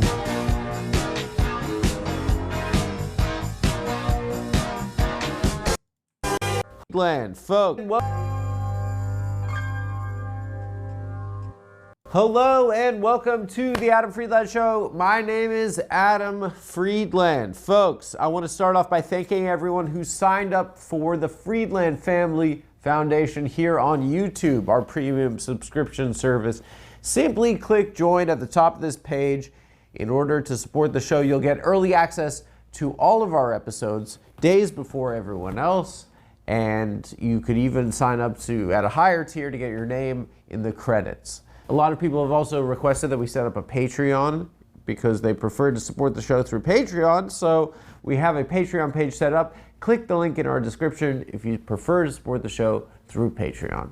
My guest this week is none other than Aaron Steiny Steinberg, a prominent content creator, entrepreneur, and member of the Nelk Boys, a ragtag collective of like-minded partiers, best known for hosting the Full Send podcast. Now, if you're not familiar with Full Send, it's been known to host some of the most influential people in the world. Elon Musk, Donald Trump, even Jelly Roll, making Steiny, by proxy, one of the most important men in America today.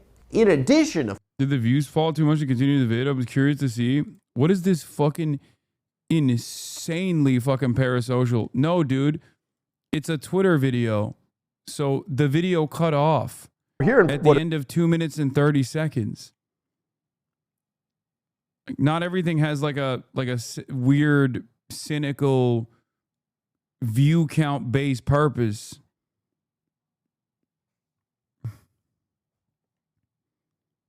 That's crazy. Full Send, Steiny is also a prolific guest on other programs. In my research, I've watched practically every interview that Steiny's ever done. Most of them were engaging and humorous, save for one conversation that left me shaken to my core. So without further ado, this.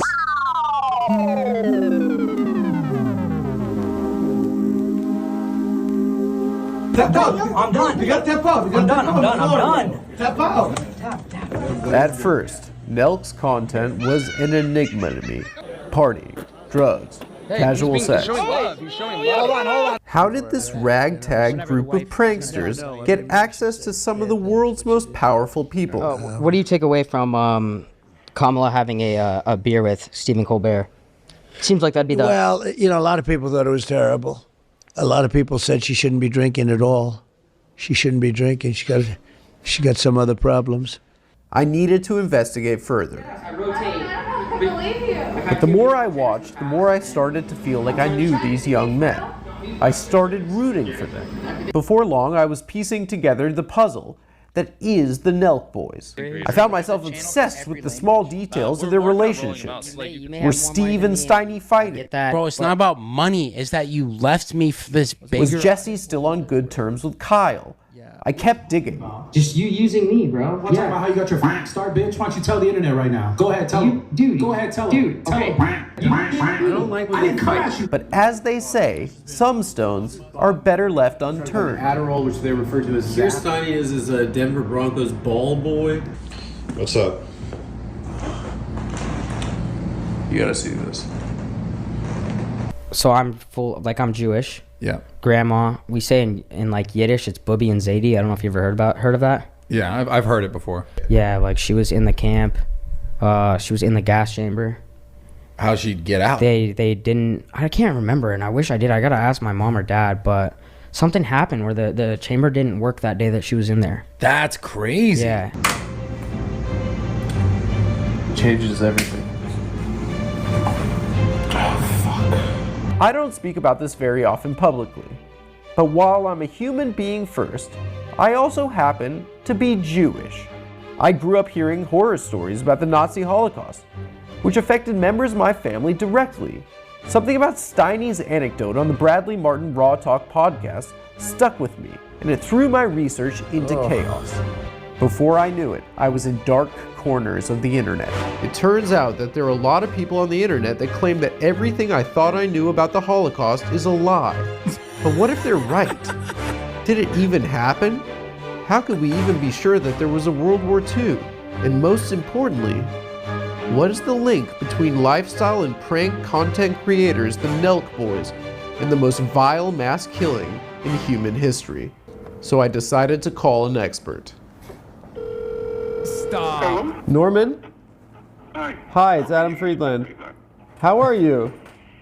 Oh, hanging in there. I just wanted, we have a guest this week. Are you familiar with Steiny or do you know Steiny? Can you spell that name? S-T-E-I-N-Y. Aaron Steinberg? No, I don't know him. He's a member of a political collective, the Nelk Boys. Are you familiar with them at all? No. They were at the. No, I'm not really in the culture loop. But he mentioned that his grandmother was in Auschwitz, and that she was in the gas chamber, but it didn't work. Is the current understanding of the Nazi Holocaust? Did it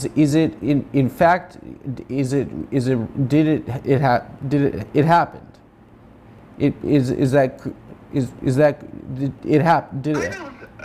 The people were. To my knowledge, there's no dispute. There's no dispute on that. So I don't think there's much point in engaging that question. Okay, I wish you the best, Mr. Friedland. Likewise, sir. Thank you. Bye. He's so stupid, dude. I can't believe he did that to Norm Finkelstein. Oh my God, he's so goddamn. Hello. Hello. Is this? Are you wearing a wire? No wire. All right, you got my messages and stuff. Yeah. Okay. I was just.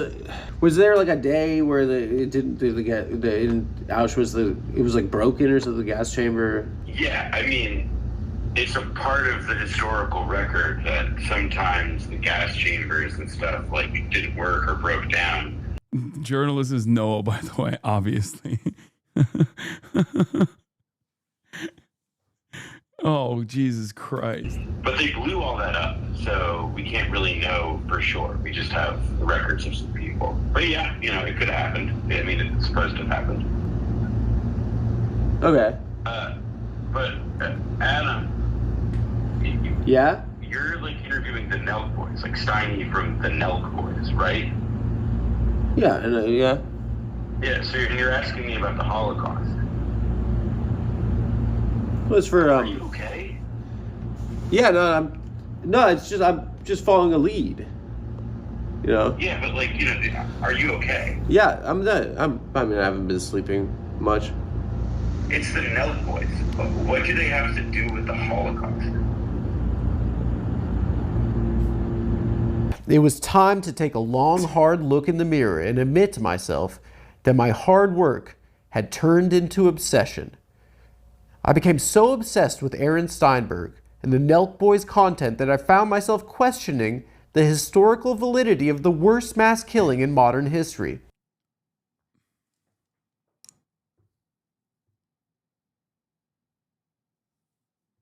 Dude. Really? Really? Next to Auschwitz? Every episode? Next to fucking Auschwitz, dude?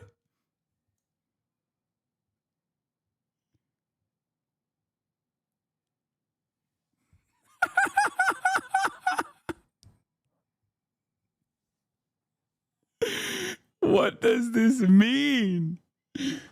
Oh, Jesus Christ, dude. Oh my God. I think it was Nobel laureate and Holocaust survivor Elie Wiesel who once said, "To forget the dead would be akin to killing them a second time." And I think we could all take a lesson from that. Ladies and gentlemen, it is my distinct privilege to welcome from the Nelk Boys, Steiny. What up? My brother. It's good, bro. How are you? My brother. Welcome to New York, dude. Dude, thank you. Good? That was a great moment right here. We got one moment. How are you? I'm good, dude. How are you? You were at the UFC this weekend? Straight from Montreal, yeah. Ringside. Ringside. Dana White. Dana White. That's your life. It's my life. Dude, it's one of my fathers, bro. It's like What's a second that? dad to me. How are you going to disrespect your father like that? That's not no disrespect to him. Okay, I'm just saying. Yeah, like, I know. He's huge in my life. He's a so- mentor. Yeah, Have you mentor. had mentors along the way? Like people that have like dropped knowledge on you? Like you've met a lot of powerful individuals over the Yeah, no, not really like mentors. You never had Trumps like tell you like, dude, no. He never imparted any wisdom on. He liked me. He liked you. He did look at me and said, "I like this guy." You never said like, if you had one piece of advice for me, Steiny from the Nelk Boys, what would it? No. No, that's not how you treat Trump. What? Really? You'd kiss his ass if you want him to like you, bro. Of course, I would kiss his ass. I Yeah. would tell him you look phenomenal. Yeah, that's all I did was compliment him. The tariffs, they're amazing tariffs. Yeah.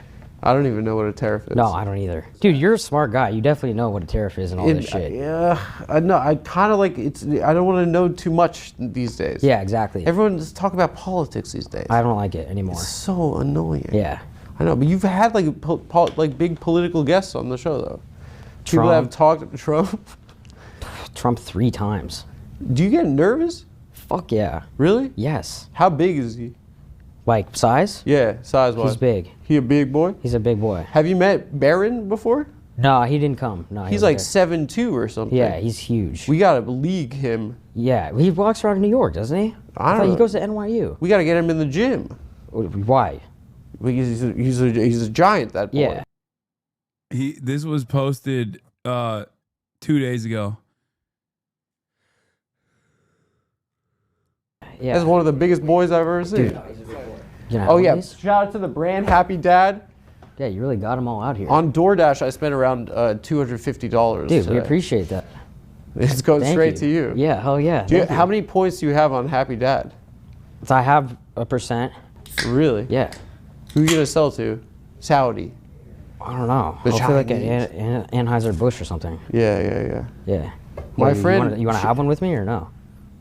Yeah, I'll have one right now. I mean, it's like kind of a. This is. You got 2 open right behind you, bro. No, they're not open. Okay, this is kind of a lifelong dream right now.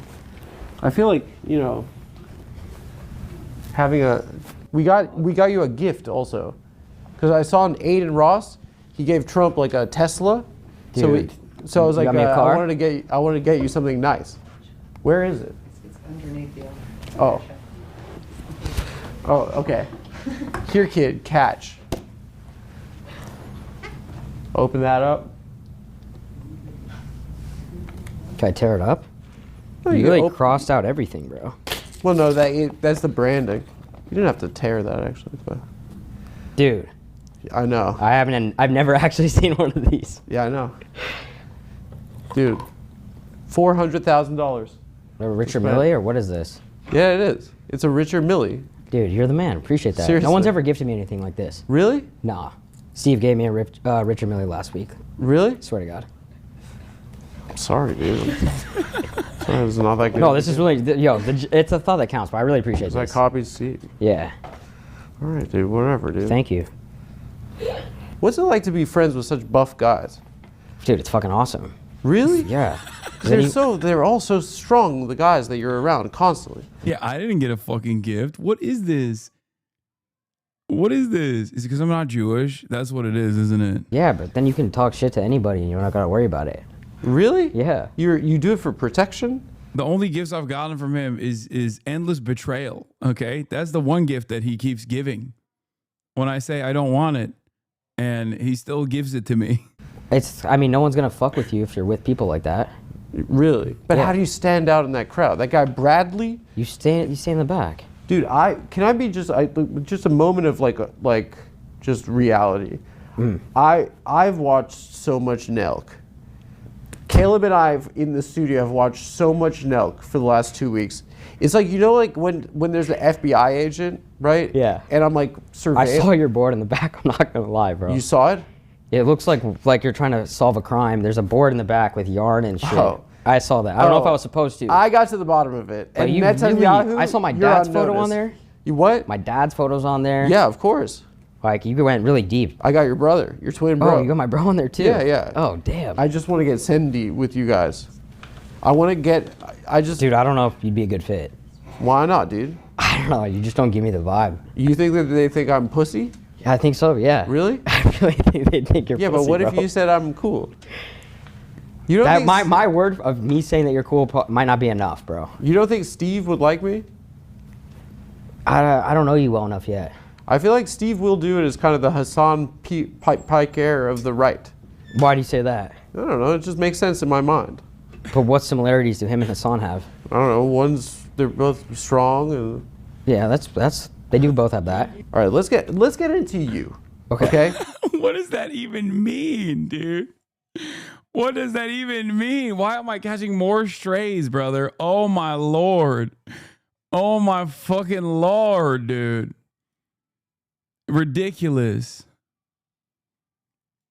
Because I think that, obviously your life has changed a lot, dramatically, and pretty quickly, probably. Yeah. Right? In what regard? I mean, you've met the president 3 times. Yeah. Right? I just want to hear you say that. Yeah. You've had the richest man in the world on your podcast. You're ringside at the UFC this weekend with Dana White, right? Sounds like a dream, dude. I mean, your life has definitely changed dramatically, right? Yes. Your father was an attorney also, and he had a lot of athlete clients. From what I he still understand. is. He still is. Yeah. And so, were you around a lot of professional athletes growing up? Yeah. No troll. Broncos. Yeah. I saw you were a ball boy for the Broncos. Jesus, bro, what the What? fuck? How the fuck? Where did you see that? During the Jay Cutler years, I saw that you were Wait, a ball bro, boy. what the fuck? You really do research like that?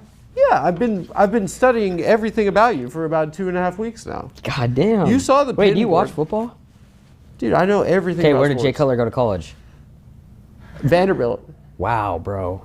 Yeah, straight up. Wow. Good. I'm impressed. You ever meet TD? Who? Terrell Davis, the best running back Yeah, ever of for the course. Broncos. Dude? Yeah, obviously. You ever met 30? You ever meet Eric Cartman? No, I would love to though. If I could meet anyone, that's who I'd want to meet. I wish South Park was. But real. South Park was probably 20 minutes from me. Your grandparents, though, they were in the Showa, from what I understand. Yeah. Yeah, and they were immigrants, and your dad made it as a first generation Jewish boy. They came to America speaking no English, and then moved to Colorado, and then my dad went to CU, and then went to law school. Boulder. Yeah. Yeah, wild 420 over there. I went there too. So did your brother. And guess who else did? Who? My sister. Oh, your sister? Yeah. Oh, that's sick. Yeah. Yeah, of course. He DM'd my sister. No, she He asked DM'd me. my sister. She followed me, and I wanted a little info. No, I don't even care. Of course, you were at Pi Kappa Phi. Fuck, And bro, you had the what nickname fuck? Xanax. Wait, whoa. What? Whoa. I want to talk to you a little bit about the Wizard's Chest, though.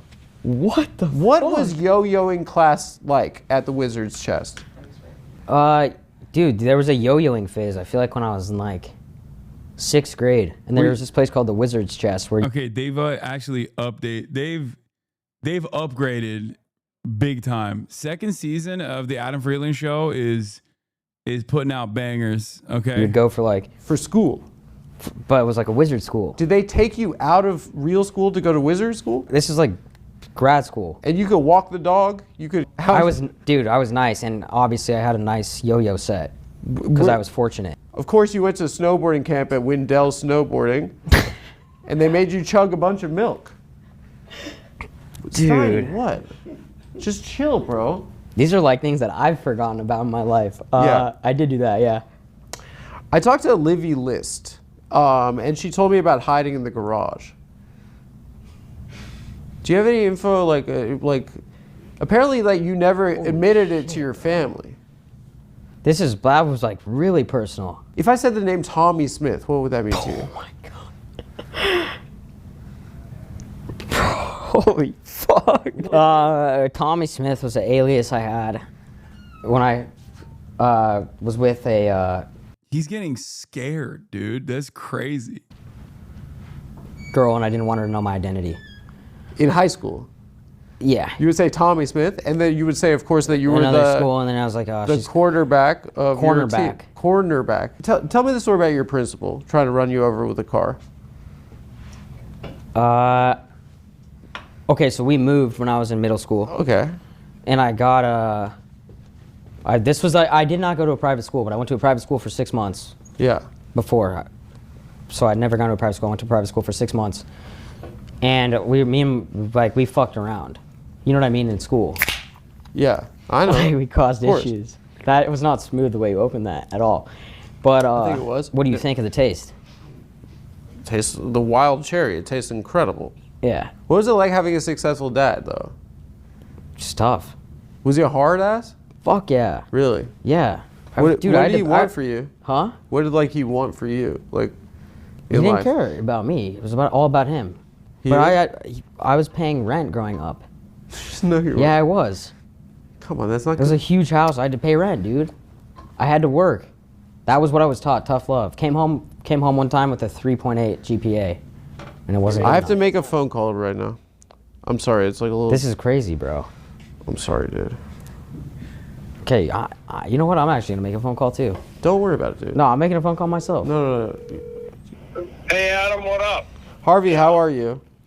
I'm good. How are you, Adam? I'm here with your son, Aaron. Dad, you're a fucking loser. Let's get down to it. What do you make of his association with people that are kind of ushering in this era of fascism currently in this country?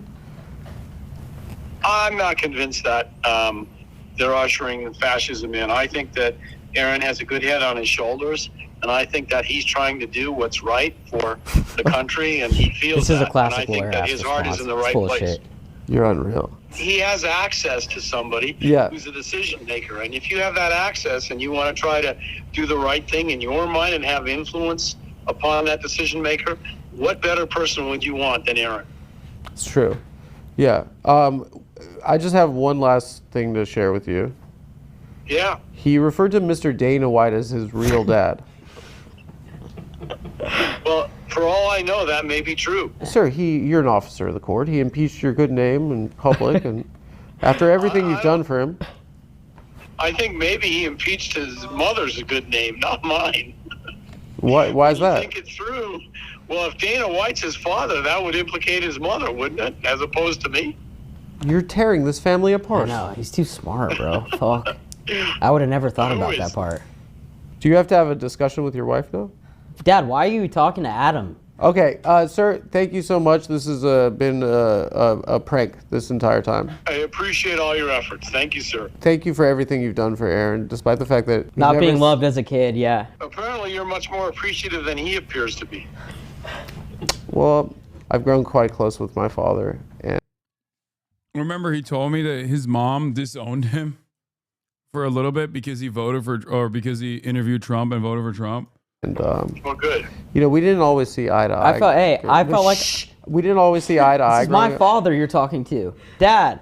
Well, I was in the middle of a story. Yes, sir. I will tell you, Adam, for what it's We worth. had an operating theory. Yo, don't cut him off. This is my dad speaking. You cut me off while I was telling that story about how my mom died. Okay, continue. So what I was going to say, Adam, just for the record. All right, hurry up. Absolutely 100%. 100, give me my 30 seconds of fame, please. He has a good heart, and he actually, let me correct you, he is a good man. He's a man you should be proud of. I am, very much so. So what's up with you? All right, dude. All right, we're good. Okay. Anyway, I'll talk to you later. Thanks, Harvey. I'll call you after. Okay, bye. Anyway, let's get back to the interview. Men, if you start noticing your hair thinning when you left the head, not quickly we just everything. Describe your whole. It like originated as like a for like people. I'm getting better at reading. How would you describe what Nelk is for like people that aren't familiar? Like, how would you describe your whole? It like originated as like a prank channel. Yeah. Turned into a lifestyle brand. So you started off with the pranks, Kyle and Jesse. Okay. They brought on Steve. Then it turned into like more of like a party, lifestyle, travel, girls, frat boy type shit. Was there a moment where you felt like your life had changed? Yeah.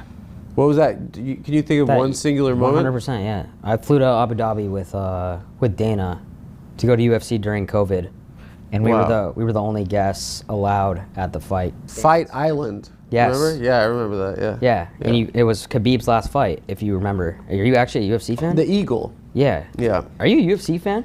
I love all sports. I would love to take you to a fight, dude. Yeah. Seriously? Yeah. I have an extra seat to the Knicks game after this if you want to come. Really? Yeah. I bought 4.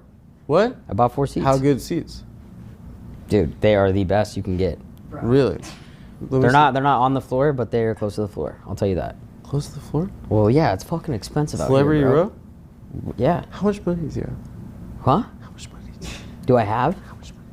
How much do I spend on the tickets, or how much money do I have? In general. Net worth. Let's go band I'll for let you band. guess.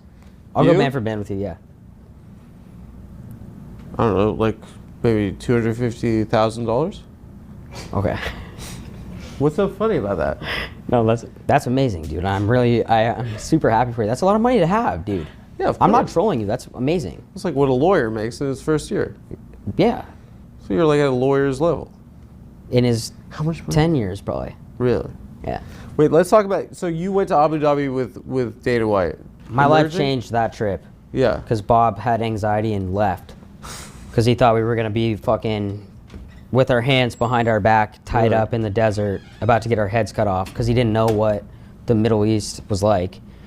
And I was like, dude, we're going with Dana. We had police escorts everywhere. Like, it was fucking awesome. So Bob flew all the way there. Also, even if you didn't have police escorts, it's the last place on the planet where they would harm the hair on the head of an American, unless they're like literally doing drugs, like openly doing drugs, in which case you're going to jail. But that's crazy. Quarantined for 2 days, bro. Really? And said, hey, bro, he faked that his dad, this is fucked up. He faked that his dad had an injury and he had a very common like surgery. As an excuse to the Taliban, he told them that? Well, As an excuse to them and as an excuse to Dana. Person? What? Yeah, exactly. That's what I was saying. I was like, bro, we fucking own this place. We're with fucking Dana. Jesse is the other guy from the Nelk Boys? Yeah. And he kind of left. Yeah. It was a matter of like he couldn't cope with kind of the that was before celebrity my time, but he went but he went sober.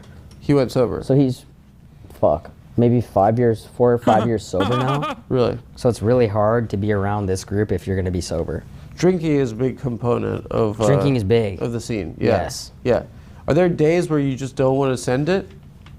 Yeah, dude. Really? And what do you do? Like if you have to make content and drink, but bro, when he says we're here with Dana White, we own the place, like this is the one time where it's like literally he's not wrong. Okay.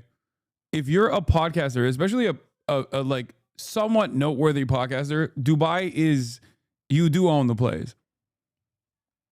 It's literally a fucking placeholder for cryptocurrency pedophiles and international sex traffickers and criminals and also podcasters.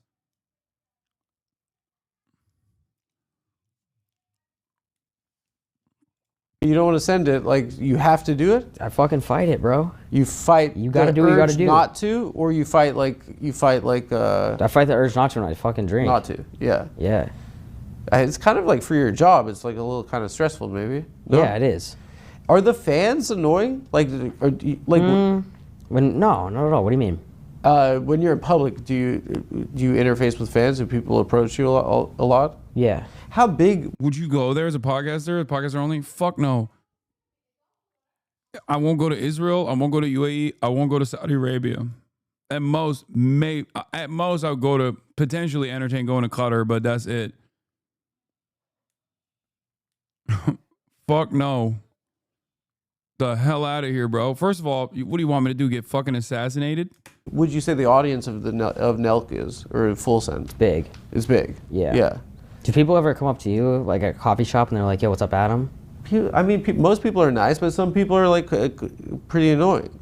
Like annoying, like in what way? I would say like probably less than 5% of the time. But they're trying to do like a bit. I would go to Qatar. I would go to Qatar to say thank you to my donors.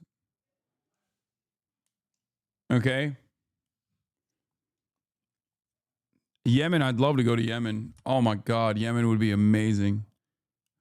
I would love to go to Yemen. Yeah, if I went to Qatar, it would be to say thank you very much for your wonderful contributions to the Piker Broadcasting Service. UAE, Israel, Saudi Arabia is the real axis of evil. Yes. And America as well, ironically enough, of course. But I already live here, so.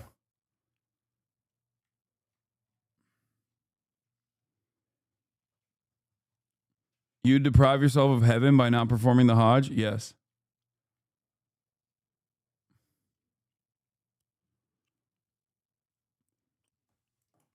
By the way, who sponsors your stream?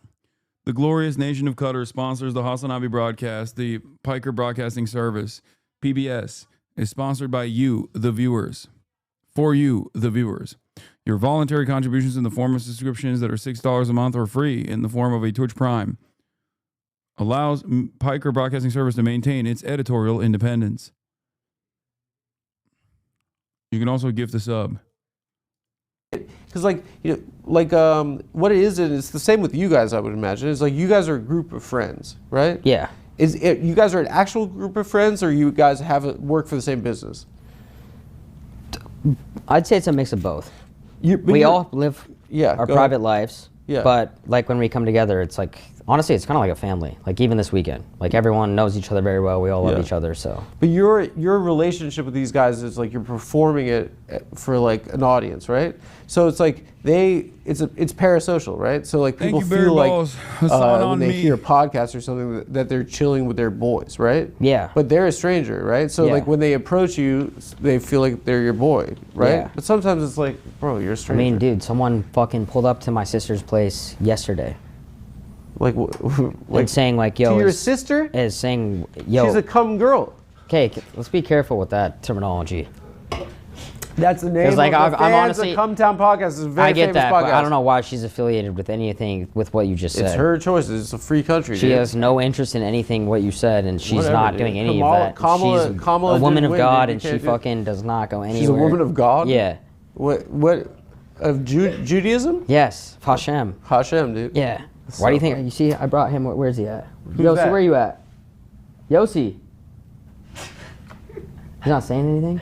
Yossi? Is it Yossi or Josie? It's Yossi. Oh, he's got headphones in. Oh.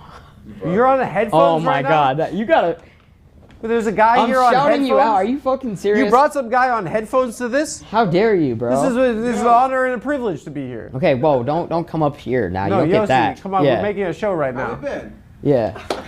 What's up? How you been? What were you listening to? I was learning some Torah. Yes, sir. That's You what I'm brought, talking you about. brought a You rabbi here. Yeah, well, I bring. Yeah. Oh, okay. I'm the rabbi. Oh, you planned a counter prank. No, I did not. What I This do is is I. prank This is my content. balance of life. Are you Jewish? Me? Yeah. Oh my God.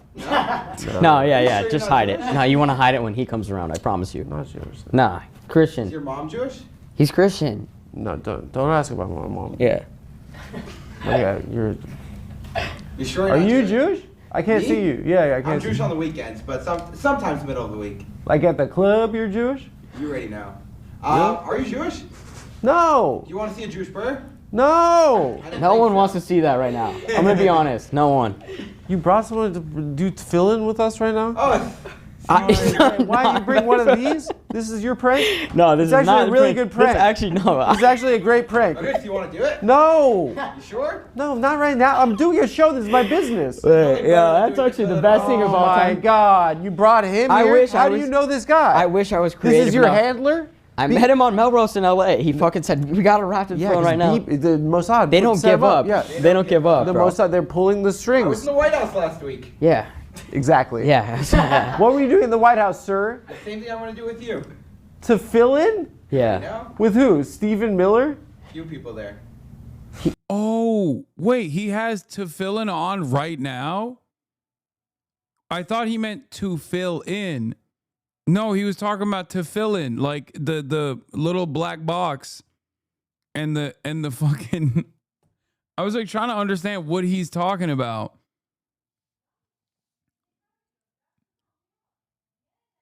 I was confused. I thought he was like, to fill in what? Like, I didn't understand.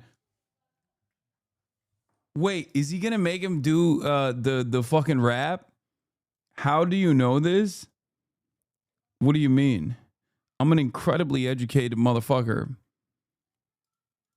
He already. Do you know what you tell them? You already rapped today. I tell no when I already did They it, say, bro. "Are you Jewish?" on the street. I say, I tell them that I'm on mushrooms. That doesn't like stop us. Yeah, I that's know, not gonna I stop know. this kid. Are you fucking kidding me? You guys, nothing this is stops you. tefillin. Nah, The you need a black better box. response than Being that. the fact that nothing stops me. Oh my God! Like, no disrespect, but no disrespect, but when I see this, I always think of like it's like a little Kaaba. But yeah, this is it. It looks very cool. Like 300. You know what I mean?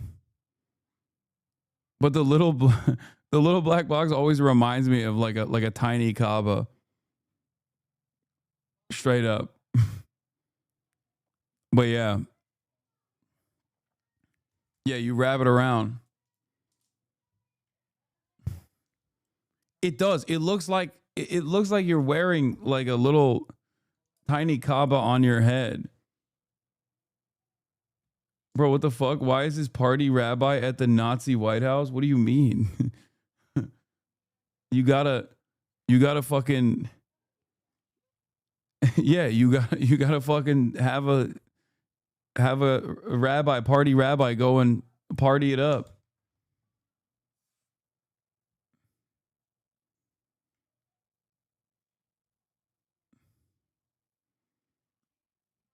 It's actually for ASMR. The boxes do ASMR.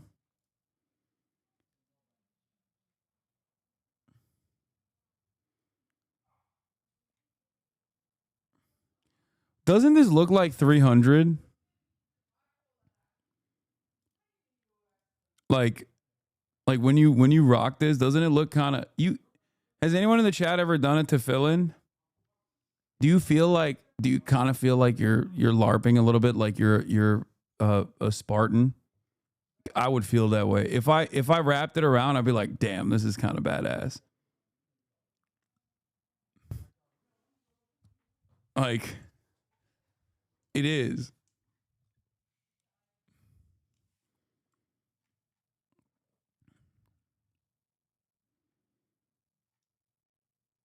Like Kratos.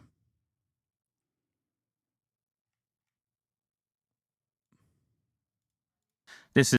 I keep clicking the wrong thing. All right, Yossi, Steiny, why'd you do Yossi, this? chill. I'm not even kidding. We'll Sit do it down. after. I'm taking him to the next game, so it's us actually. We have to go with him? I thought we were going with just. I'll sit between you two. You don't I even thought we were talk to going him. with freaking, like Tila Tequila or kind of, I don't know. Is she still around? I'm trying to think of hot girls. That's Tila what came out of Tequila, my bro. I haven't mind. heard that name in 10 years. I thought we were going with girls, dude. We are. And you sit with him.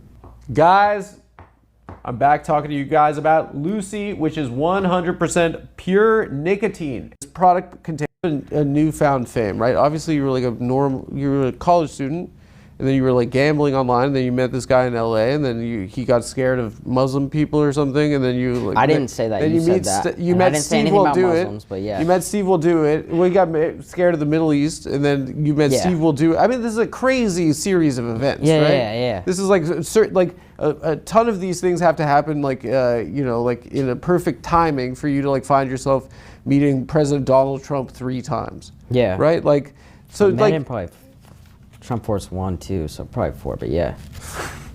Trump Force 1, no one really goes on there. What's that? Trump Force 1. Well, he got a new one from well, he also has Air Force 1, now he has 2. Okay, Yeah. I don't know. I'm not okay. Anyway, you met the president 4 times. Yeah. Okay? But like there has to be some sort of like kind of like emotional you're chugging dads, dude. Dude, I need one more, bro. You love it. You just hand me one more, no? Okay, yeah, here. Thank you, bro. Yeah, there has to be like about Trump, yeah. Like there's a moment from you can where you feel like have you had a moment where you feel like you've dispensed with your own privacy and then you had to establish like a sense of privacy again? Like you mean well, like no one's ever used to like a lot of people knowing who they are, right? And then it happens, and then you have to like figure out how to like navigate life. Yeah, no, I learned that. Yeah. So now I just have my sister who you've spoken to. No one has any boundaries anymore. I learned. Your sister. No one has any boundaries, by the way. I shouldn't have told you she was a fan, but now I live in a home in LA, and I just put like two of my best friends in there. Yeah, he's in the Marines. Bro. You're fucking crazy, What? dude. What are you talking about? Yeah. Okay, go ahead. He's a former Marine. Is there like a moment where it felt like it got too hot, right? Yeah, and I want to point out that Steiny's main producer is a fucking massive Hasanabi head, by the way, which I only found out after doing his podcast.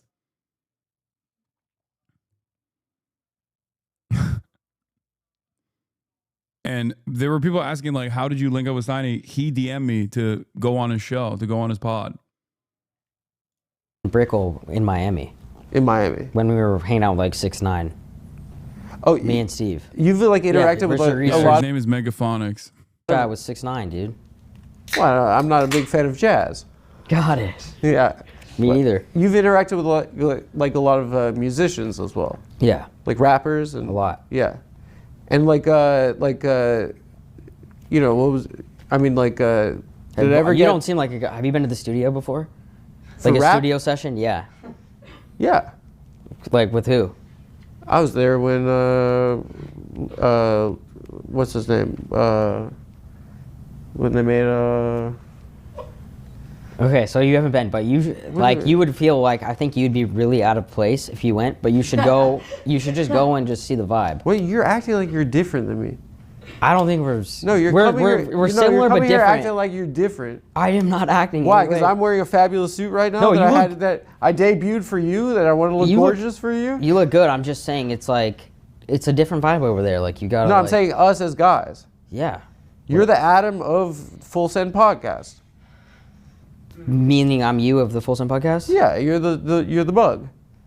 I don't know about that.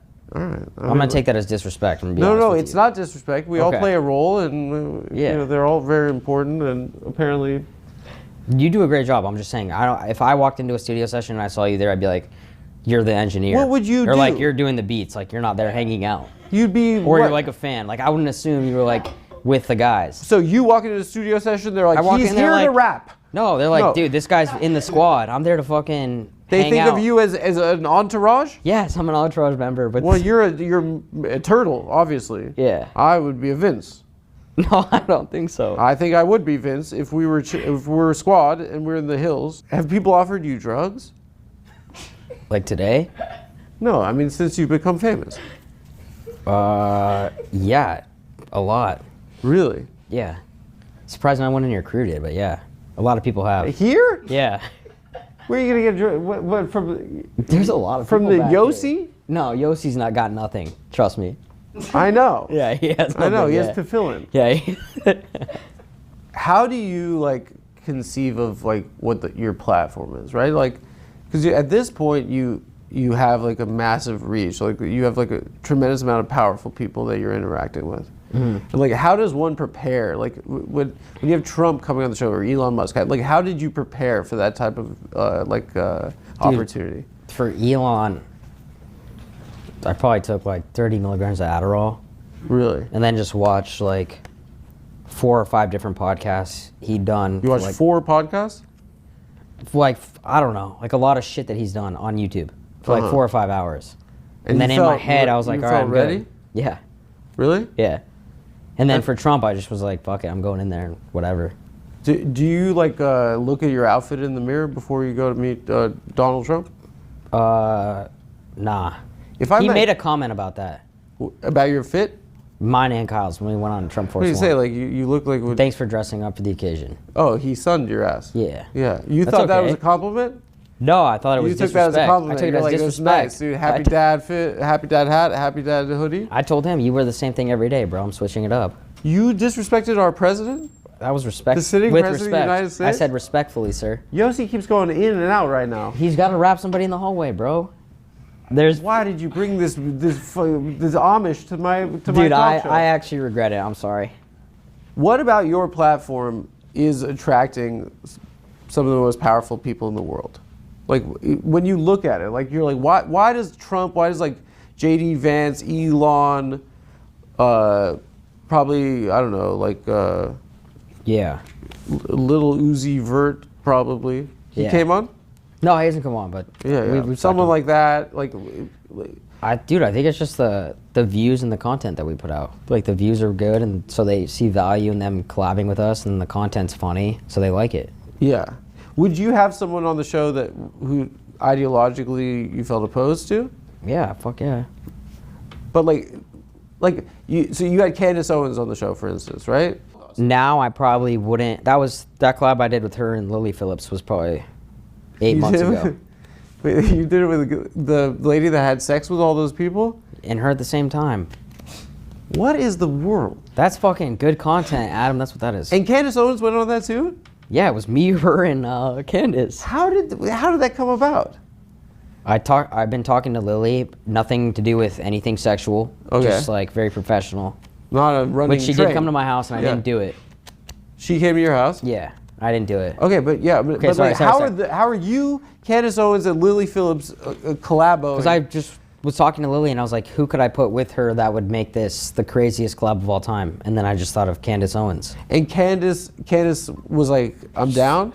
Yeah, 1 day's notice, she was like, I'm in. Let's do it. On one day, she hopped on a plane for that? No, it was a Zoom call. Because Lily lives in, I think, the UK. Oh, yeah. She has a British accent. Yeah. In those You're familiar with her shit. I don't watch pornography. That's a lie. I think it's too contrived. Oh, really? You don't watch it all? No, I just like love, like making love and stuff. Me too. I love that, but you don't ever go on or check anything out? No, I'm 38 at this point. Oh, okay. You know? Yeah. Well, it felt like lying to myself when I was watching it all the time. Yeah. How much porno do you consume on a regular basis? Probably like a video or two a week. 1 or 2 a week? Yeah. That's a mature amount, actually. That's mature, That's right? like you're in your 30s?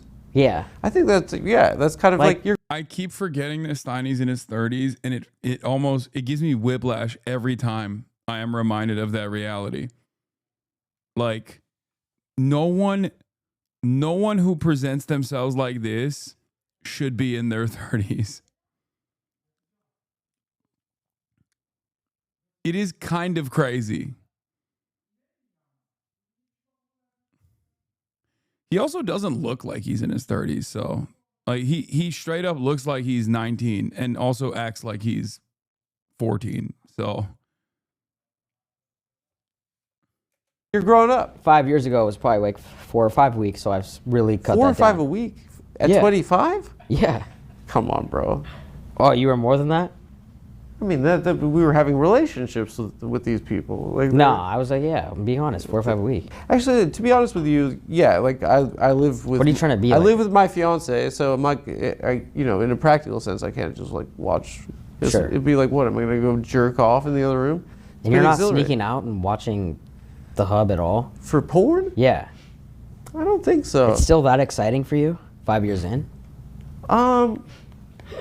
I think having sex with a woman is disgusting at this point. Yeah, I love that. Let's go. You know, you're like waiting for your penis to fill up with blood and get hard, and then you're waiting for her vagina to get goopy and wet, and then you like have intercourse with her, and then you're like, what's her last name? Like, right. I don't know this person. It's so intimate. Right. It's so biological. Yes. Have you ever felt that way? No. You never have post-nut clarity? No, I do have that. So what do you think? That's common. You're like, where's my car? What Where's am I your doing? Uber at? Or, yo, I gotta do this meeting. Like, yeah, I have that. Fake phone call. Have you ever put a girl in an Uber pool after sex? No. That's disrespect. That's disrespect. If you have a political guest, do you feel like a need to like deeply understand politics before you have them on, or do you just like no? Yeah, no, it's just a sincere question. I'll tell you what. No. Really? Yeah. Because if they want to see that shit, they can go watch Fox News or CNN. Fuck News? Fox News or CNN. Sorry. They can go watch Fuck News? No, Fox News or CNN. But I think that if they come on and like the podcast and you get to actually see them as a person, yeah, it's different. So I don't want to sit there with Elon or Trump or whoever and talk all politics the entire time because that's already out there. But if you get to see him as like a person, you're seeing a different vibe. side of someone that's like famous for something else. That's why I think like Trump won the election because you got to see who he was as a person. Yeah. People started to like change. He seemed more authentic to people. Yeah. Yeah. Which is good. Yeah, I think it's definitely That's true. why he won, bro. It's definitely true that him doing Nelk was more useful than Kamala having like Oprah or Beyonce on stage. Probably. That's your take? Yeah, I told him that.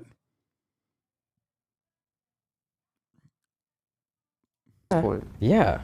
Well, he also did Joe Rogan though. What? I'm saying Rogan and Theo and like all these places. Like, it's kind of the media has changed, and you've kind of been part of it. Yeah. Yeah, and you've been cracking dads the whole time. Yes, sir. You're Are you sure? I had a few before the interview with him. You only drink dads. No. No. No, I drink tequila too. I don't know, like if someone is like a powerful person, like Zuckerberg's going on Rogan and stuff, right? And like Zuckerberg, everyone's like, this guy's a bitch, he's a weirdo, right? Like, boo. And then like he puts on a chain and he gets muscles, and now he's like, everyone's like, actually he's fire, right? It's crazy what that'll do, right? But do you think that like he's clearly doing it, for a share price? He's not like doing it because now he likes muscles. No. Or now he has muscles and chains. Like, he's doing it because like it's a branding opportunity. 100%. And do you like, if someone's like trying to use your platform in that way, like, do you ever have a thought? You're like, yeah, this guy's just trying to like, some guest is like a weird freak and they're trying to use us to seem normal. I mean, if it's Zuckerberg. I'm not saying if it's Zuckerberg. I'm saying like, Wait. I'm not. This is a hypothetical. Like, I'm not saying it's right or wrong. Let me just respond. If he has a chain and muscles, does that change who he is, or does it just change his look? He gets on Rogan now. He would have done. I mean, yeah, he wants to go on Rogan with a different look, but it's not going to change his like who he is. Has anybody ever offered you like one of those guys to come on your show and they'll pay you? Yeah, a lot. Bezos, Zuckerberg. No, not like that, but just like a random guy or anything like that. To pay me to do this show? Yeah. Most certainly not. Oh, okay. Yeah. Okay. I've had, I don't know, you. Who else have we had? Scumbag Vinny. Who else have you? Have people offered like a... Yeah. Do like people offer like a big bag to like do full send podcast? Yeah. And you've accepted? No. No. And to just do like a reel with me and shit like that. And I've said no. You don't do that? No. SpawnCon? No. What's your number though? A lot. Like, honestly, I don't even think I would do Qatari guy loves you. Thank you for the 5 gig subs. do it. For what? I don't think I would do it at all. What about $1 million? Yeah, done. So you would... For $1 million, fuck yeah. You would suck a dick for $1 million? No, I did not say that at all. It's just one suck dick. No. It's $1 million. I can't do that. Would you do it? Yeah, it's for $1 million. You do it for $1 million. That's your price. What? We could actually probably call me find someone gay out there that anyway. would do that. No one's gonna give you $1 million that suck their penis. I think someone would pay me that if they could film it. Then I How think does it somebody change your life if you suck one penis for $1 million? Well, is it filmed or not filmed? I don't know. I don't think so. If it's filmed and they can take that out there, then for porn, yeah, then they could probably make it I don't know back. if I would do porn in general, but no, like I wouldn't. I've already thought about it. yeah, but like already if thought it's just about one penis suck, I don't think it changes anything other than the fact that I have $1 million. Would you suck a penis for $2 million? No. What about $5 million? No. $5 million is so much money. I can't do it for that. What about 100? Dude, million? I can't. 100 million. Okay, now you're speaking a little bit closer. Okay. Yeah. But you said you do it for $1 million. I want to make that very clear. You said you do it for $1 million. That's so much money. I'm at the 100 million. I'd rather. I want to send my kids to college one day. Well, you know, I'm getting engaged and stuff. I don't take life serious. You're more still gonna seriously. fucking probably be in debt with just that. Does that mean that that's? How many kids do you want to have? What does it College change? is expensive. What does it actually change if you? That you have to live with the fact if you're a straight man that you still went and did that for money. Yeah, but who cares? It's $1 million. I'm not gonna lie. I would not. If I had it, I wouldn't take you to the next game. If So I knew you you would sold feel your like- soul for that. You would feel like in pain the rest of your life? Yeah, bro. Why? Because you for Unless- $1 million you sucked one penis? Unless I was blacked out, then like maybe I'd think about it. What If I was the fuck? really hammered. So if you were date you would. Okay. What are you talking about? Dude, I don't Simon? even want to. Can we move on from that Simon. question? Do you believe in like a specific thing, like a woman's right to choose? Yeah. And like Trump was affiliated with like taking away that right from women in this country in I a lot of disagree with places. that. Yeah. I don't know. Like, does it like? Do you ever feel like you're like it's just for the bag, or like, come on? There is like a little bit like, I don't know. Trump is running for president. Yeah. You guys are cool. He's trying to seem cool. Yeah. But like, if that results in like maybe I don't know, there's a weird calculus or like moral like. Here, I'll answer that. I think you get caught up in not only what's going to do really well for the views, but also I support Trump. Our whole team supports Trump. But like we did a collab with Andrew Tate a month ago. Yeah. And I got a lot of backlash from that. Because you stood up for I didn't stand up women? for him. No, because I did a video with one of the brothers, Tristan Tate. Yeah. But like that, there comes backlash with that. But you get kind of caught up in the moment on what's going to do really well right now. There's like a backlash from who? From people Just from people that are against Andrew Tate. Yeah. Really? Yeah. How did that manifest? Like, what was the backlash there? I just did a video and then people were like, how the fuck are you associating with a guy like that? You know, he has all it was these just claims coming comments, out. or it was like It's so funny because like that had to have been like even Republicans that shit on him for that. Because like they've even fallen out of favor with Republicans, partially because they say like unhinged anti-Semitic shit, and also even worse than anti-Semitism, anti-Zionist, or not even anti-Zionist, I don't want to say that, anti-Israel shit. Okay. And also the sex crimes.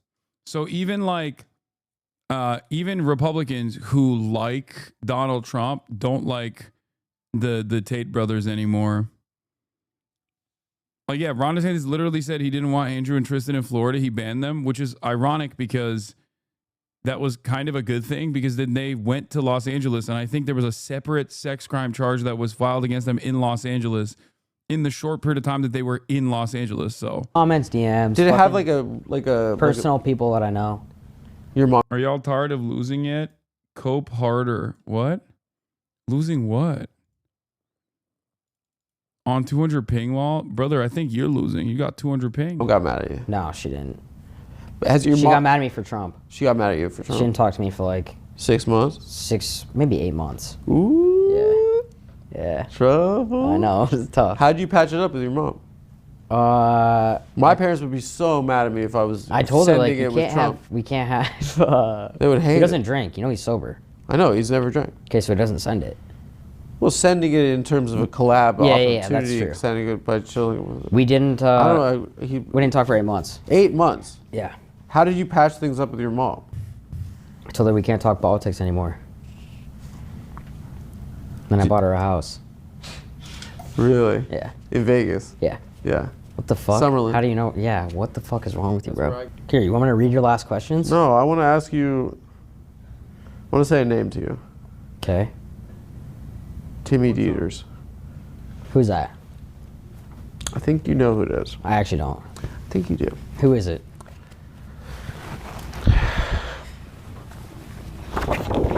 Damn, bro. Yes, I do know who that is. His name is Timmy? Yeah, Timmy Dieters. Is that the actor's name or the character's name? That wasn't the name of the character. Stop acting coy. Timmy Dieters. Okay. Oh, God. What about this? Who is this gentleman? He played shortstop in the Bad News Bears. And who did he get this role over? Me. In the Billy Bob Thornton reboot of the Bad News Bears. Yeah. Dieter stabbed you in the back. He got me. He shanked you. Because I definitely outread that kid. You did? Yeah. He's got headphones on still? Yeah. Dude, he's watching The Hub. No, he's not. Oh, yeah. And you know what he's watching. He's watching Khalifa, Hijab. No, I was thinking of Bella Danger, but yeah, no. What? Nothing. No, we're good. Go back to it. Do you ever worry that like a girl wants Steiny but doesn't want Aaron? Yeah. Yeah. But they meet Steiny and then they hang out with Aaron for like a week or two and then they just fall in love. So you inhabit Steiny. Yeah, use Steiny to reel him in. And then they meet Aaron and then they're like, fuck, this guy's awesome. When is the moment that you introduce Aaron? Like, one-on-one, like deep talks. Like when I get to talk. actually want to know you. Yeah. Yeah. So you use like the can't get into this restaurant, fucking flashy lifestyle to reel him in, and then yeah. Dude, am I kidding? I have to take a piss. Is that cool? That's crazy. I've had like fucking 4 of these. Like I've had 3 plus 2 in the trash. Can I go to the bathroom? One more moment. Okay. It feels like in this country right now, Steiny, yeah, that we're ushering in kind of a Weimar Republic situation. Mm-hmm. What do you make of that statement? No comment on that one. After this term, would I vote for Trump for 3rd term? So you're gonna ask? Yeah. No. Damn. Would you accept a cabinet position? Yes. Fuck yeah. Hell yeah. What would you be? I don't know. I'd have to think about that. I'd have a new position. Doggy? There we go, my Steiny, guy. everyone. Let's go, my guy. Thank you. I appreciate it. Yeah, that was fun. You're really taking me on it. Would I accept a cabinet position? No. Watch till the end. Oh, it's the rabbi. Roger Stream. That's in the White House. In the West Wing of the White House. I was with Brian Cohen, the CEO of GameStop. Really? That's me in Mar-a-Lago 3 weeks ago. What was it like there? I've been there a bunch of times. No, I can't right now. I can't right now. Why? What are you busy with? What? Yeah. Stop it. No, I don't want. Part of the stream. I really don't. Come on. I don't want this on the show. Oh So can my I try God, to stand he up? put it on. I know how to do it, dude. So take off the jacket. Let's do this. Let's do a I mitzvah. really don't want to do it. We're doing it for God. Hashem? Who? Menachem Schneerson? Nope, God. Baruch, Baruch. Atah. Adonai Eloheinu melech haolam. Asher kiddushanu b'mitzvotav v'tzivanu. Le'aniach tefillin. Yeah. You sound like Larry David now. Yeah. I'm sick of that. I also with Larry David. You know Larry David? Can you call him? I've spoken to him. I'm not in direct contact with him at the moment. Shema Yisrael Adonai Eloheinu Adonai Echad. Baruch Shem. Shem Kavod Malchutah Le'olam Va'ad V'Ahavta. This guy's more religious. 19% donkey approval rating, 6-3 scout victory. The Congo Rwanda peace deal deportations. You even at 19% approval rating, just like the Democrats. Your viewer count dropping daily, not being able to do anything about Trump and MAGA. The list is endless. Are you tired of losing it? Dog, you're a Twitch watcher. The fuck? I'm one of the top content creators on this platform. What do you mean? Like, what are you winning, brother? It's like, dude, you suck. Your life is awful, dude. Like, you're so washed, brother. Ironically enough, the more Trump sucks balls, the more my view count goes up. So I don't know what the fuck he's talking about. Not a single one of these things actually impacts your life in a positive way, okay? 6-3 SCOTUS victory. Yes, the Supreme Court is completely captured by right-wing individuals. Point to a single thing that actually impacts your life in a positive way. Again, fake peace deal that is just for dummies like you, I guess, to go, oh my God, he's a deal maker. Deportations as a positive is also shocking. Once again, not impactful in your life in a positive way, impactful in your life in a negative way. So much so that even Donald Trump had to fucking pull back from that. Also, yeah, I hate the Democratic Party. They deserve the 19% approval rating that they have. Why the fuck would the Democratic Party's approval rating affect me, dumbass? Keep coping with your fake laugh. Cope harder.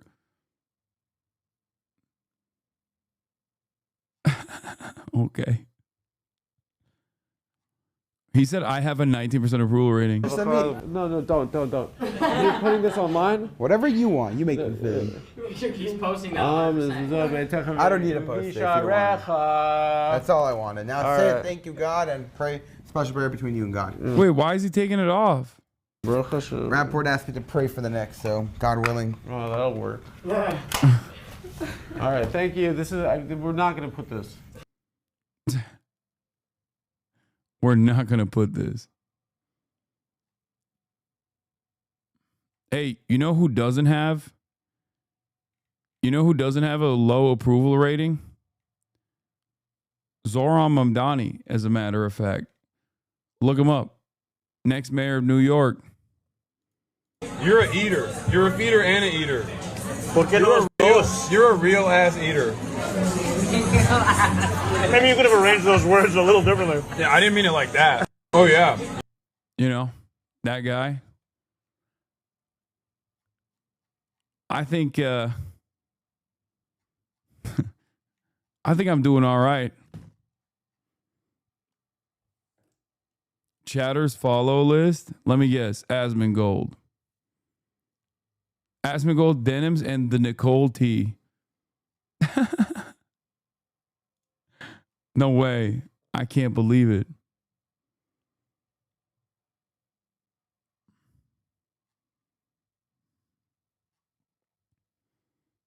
Why do you hate follow? Why do you hate watch a person and follow them and shit? That it's just like weird as fuck to me.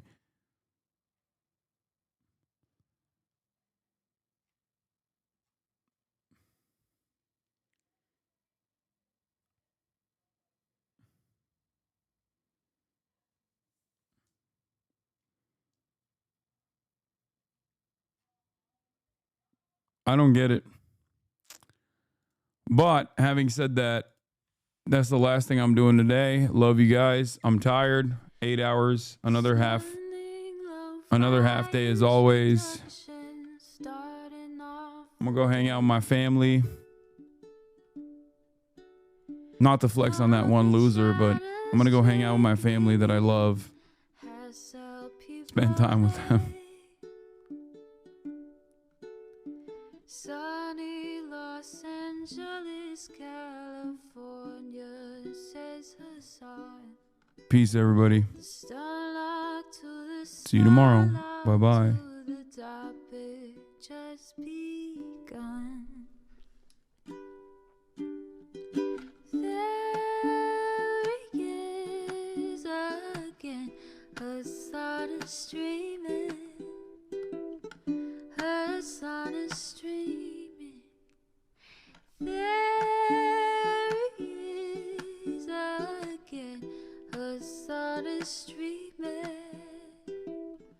Hasan is streaming. Review in the P.O. box. Uncle Uger's face. Sudden Discord agitprop. Great names take embrace. Tiny Bernie Sanders LGBTQ Air Force. The whole left at your fingertips, on at your door. H3 crowded debate, the Young Turks online show. 3 full fucking years of this, plenty more to go. 90-day fiance talks of champagne bourgeoisie. A Trump rally live reaction, a mass riot at DC. There he is again, Hasan and Street.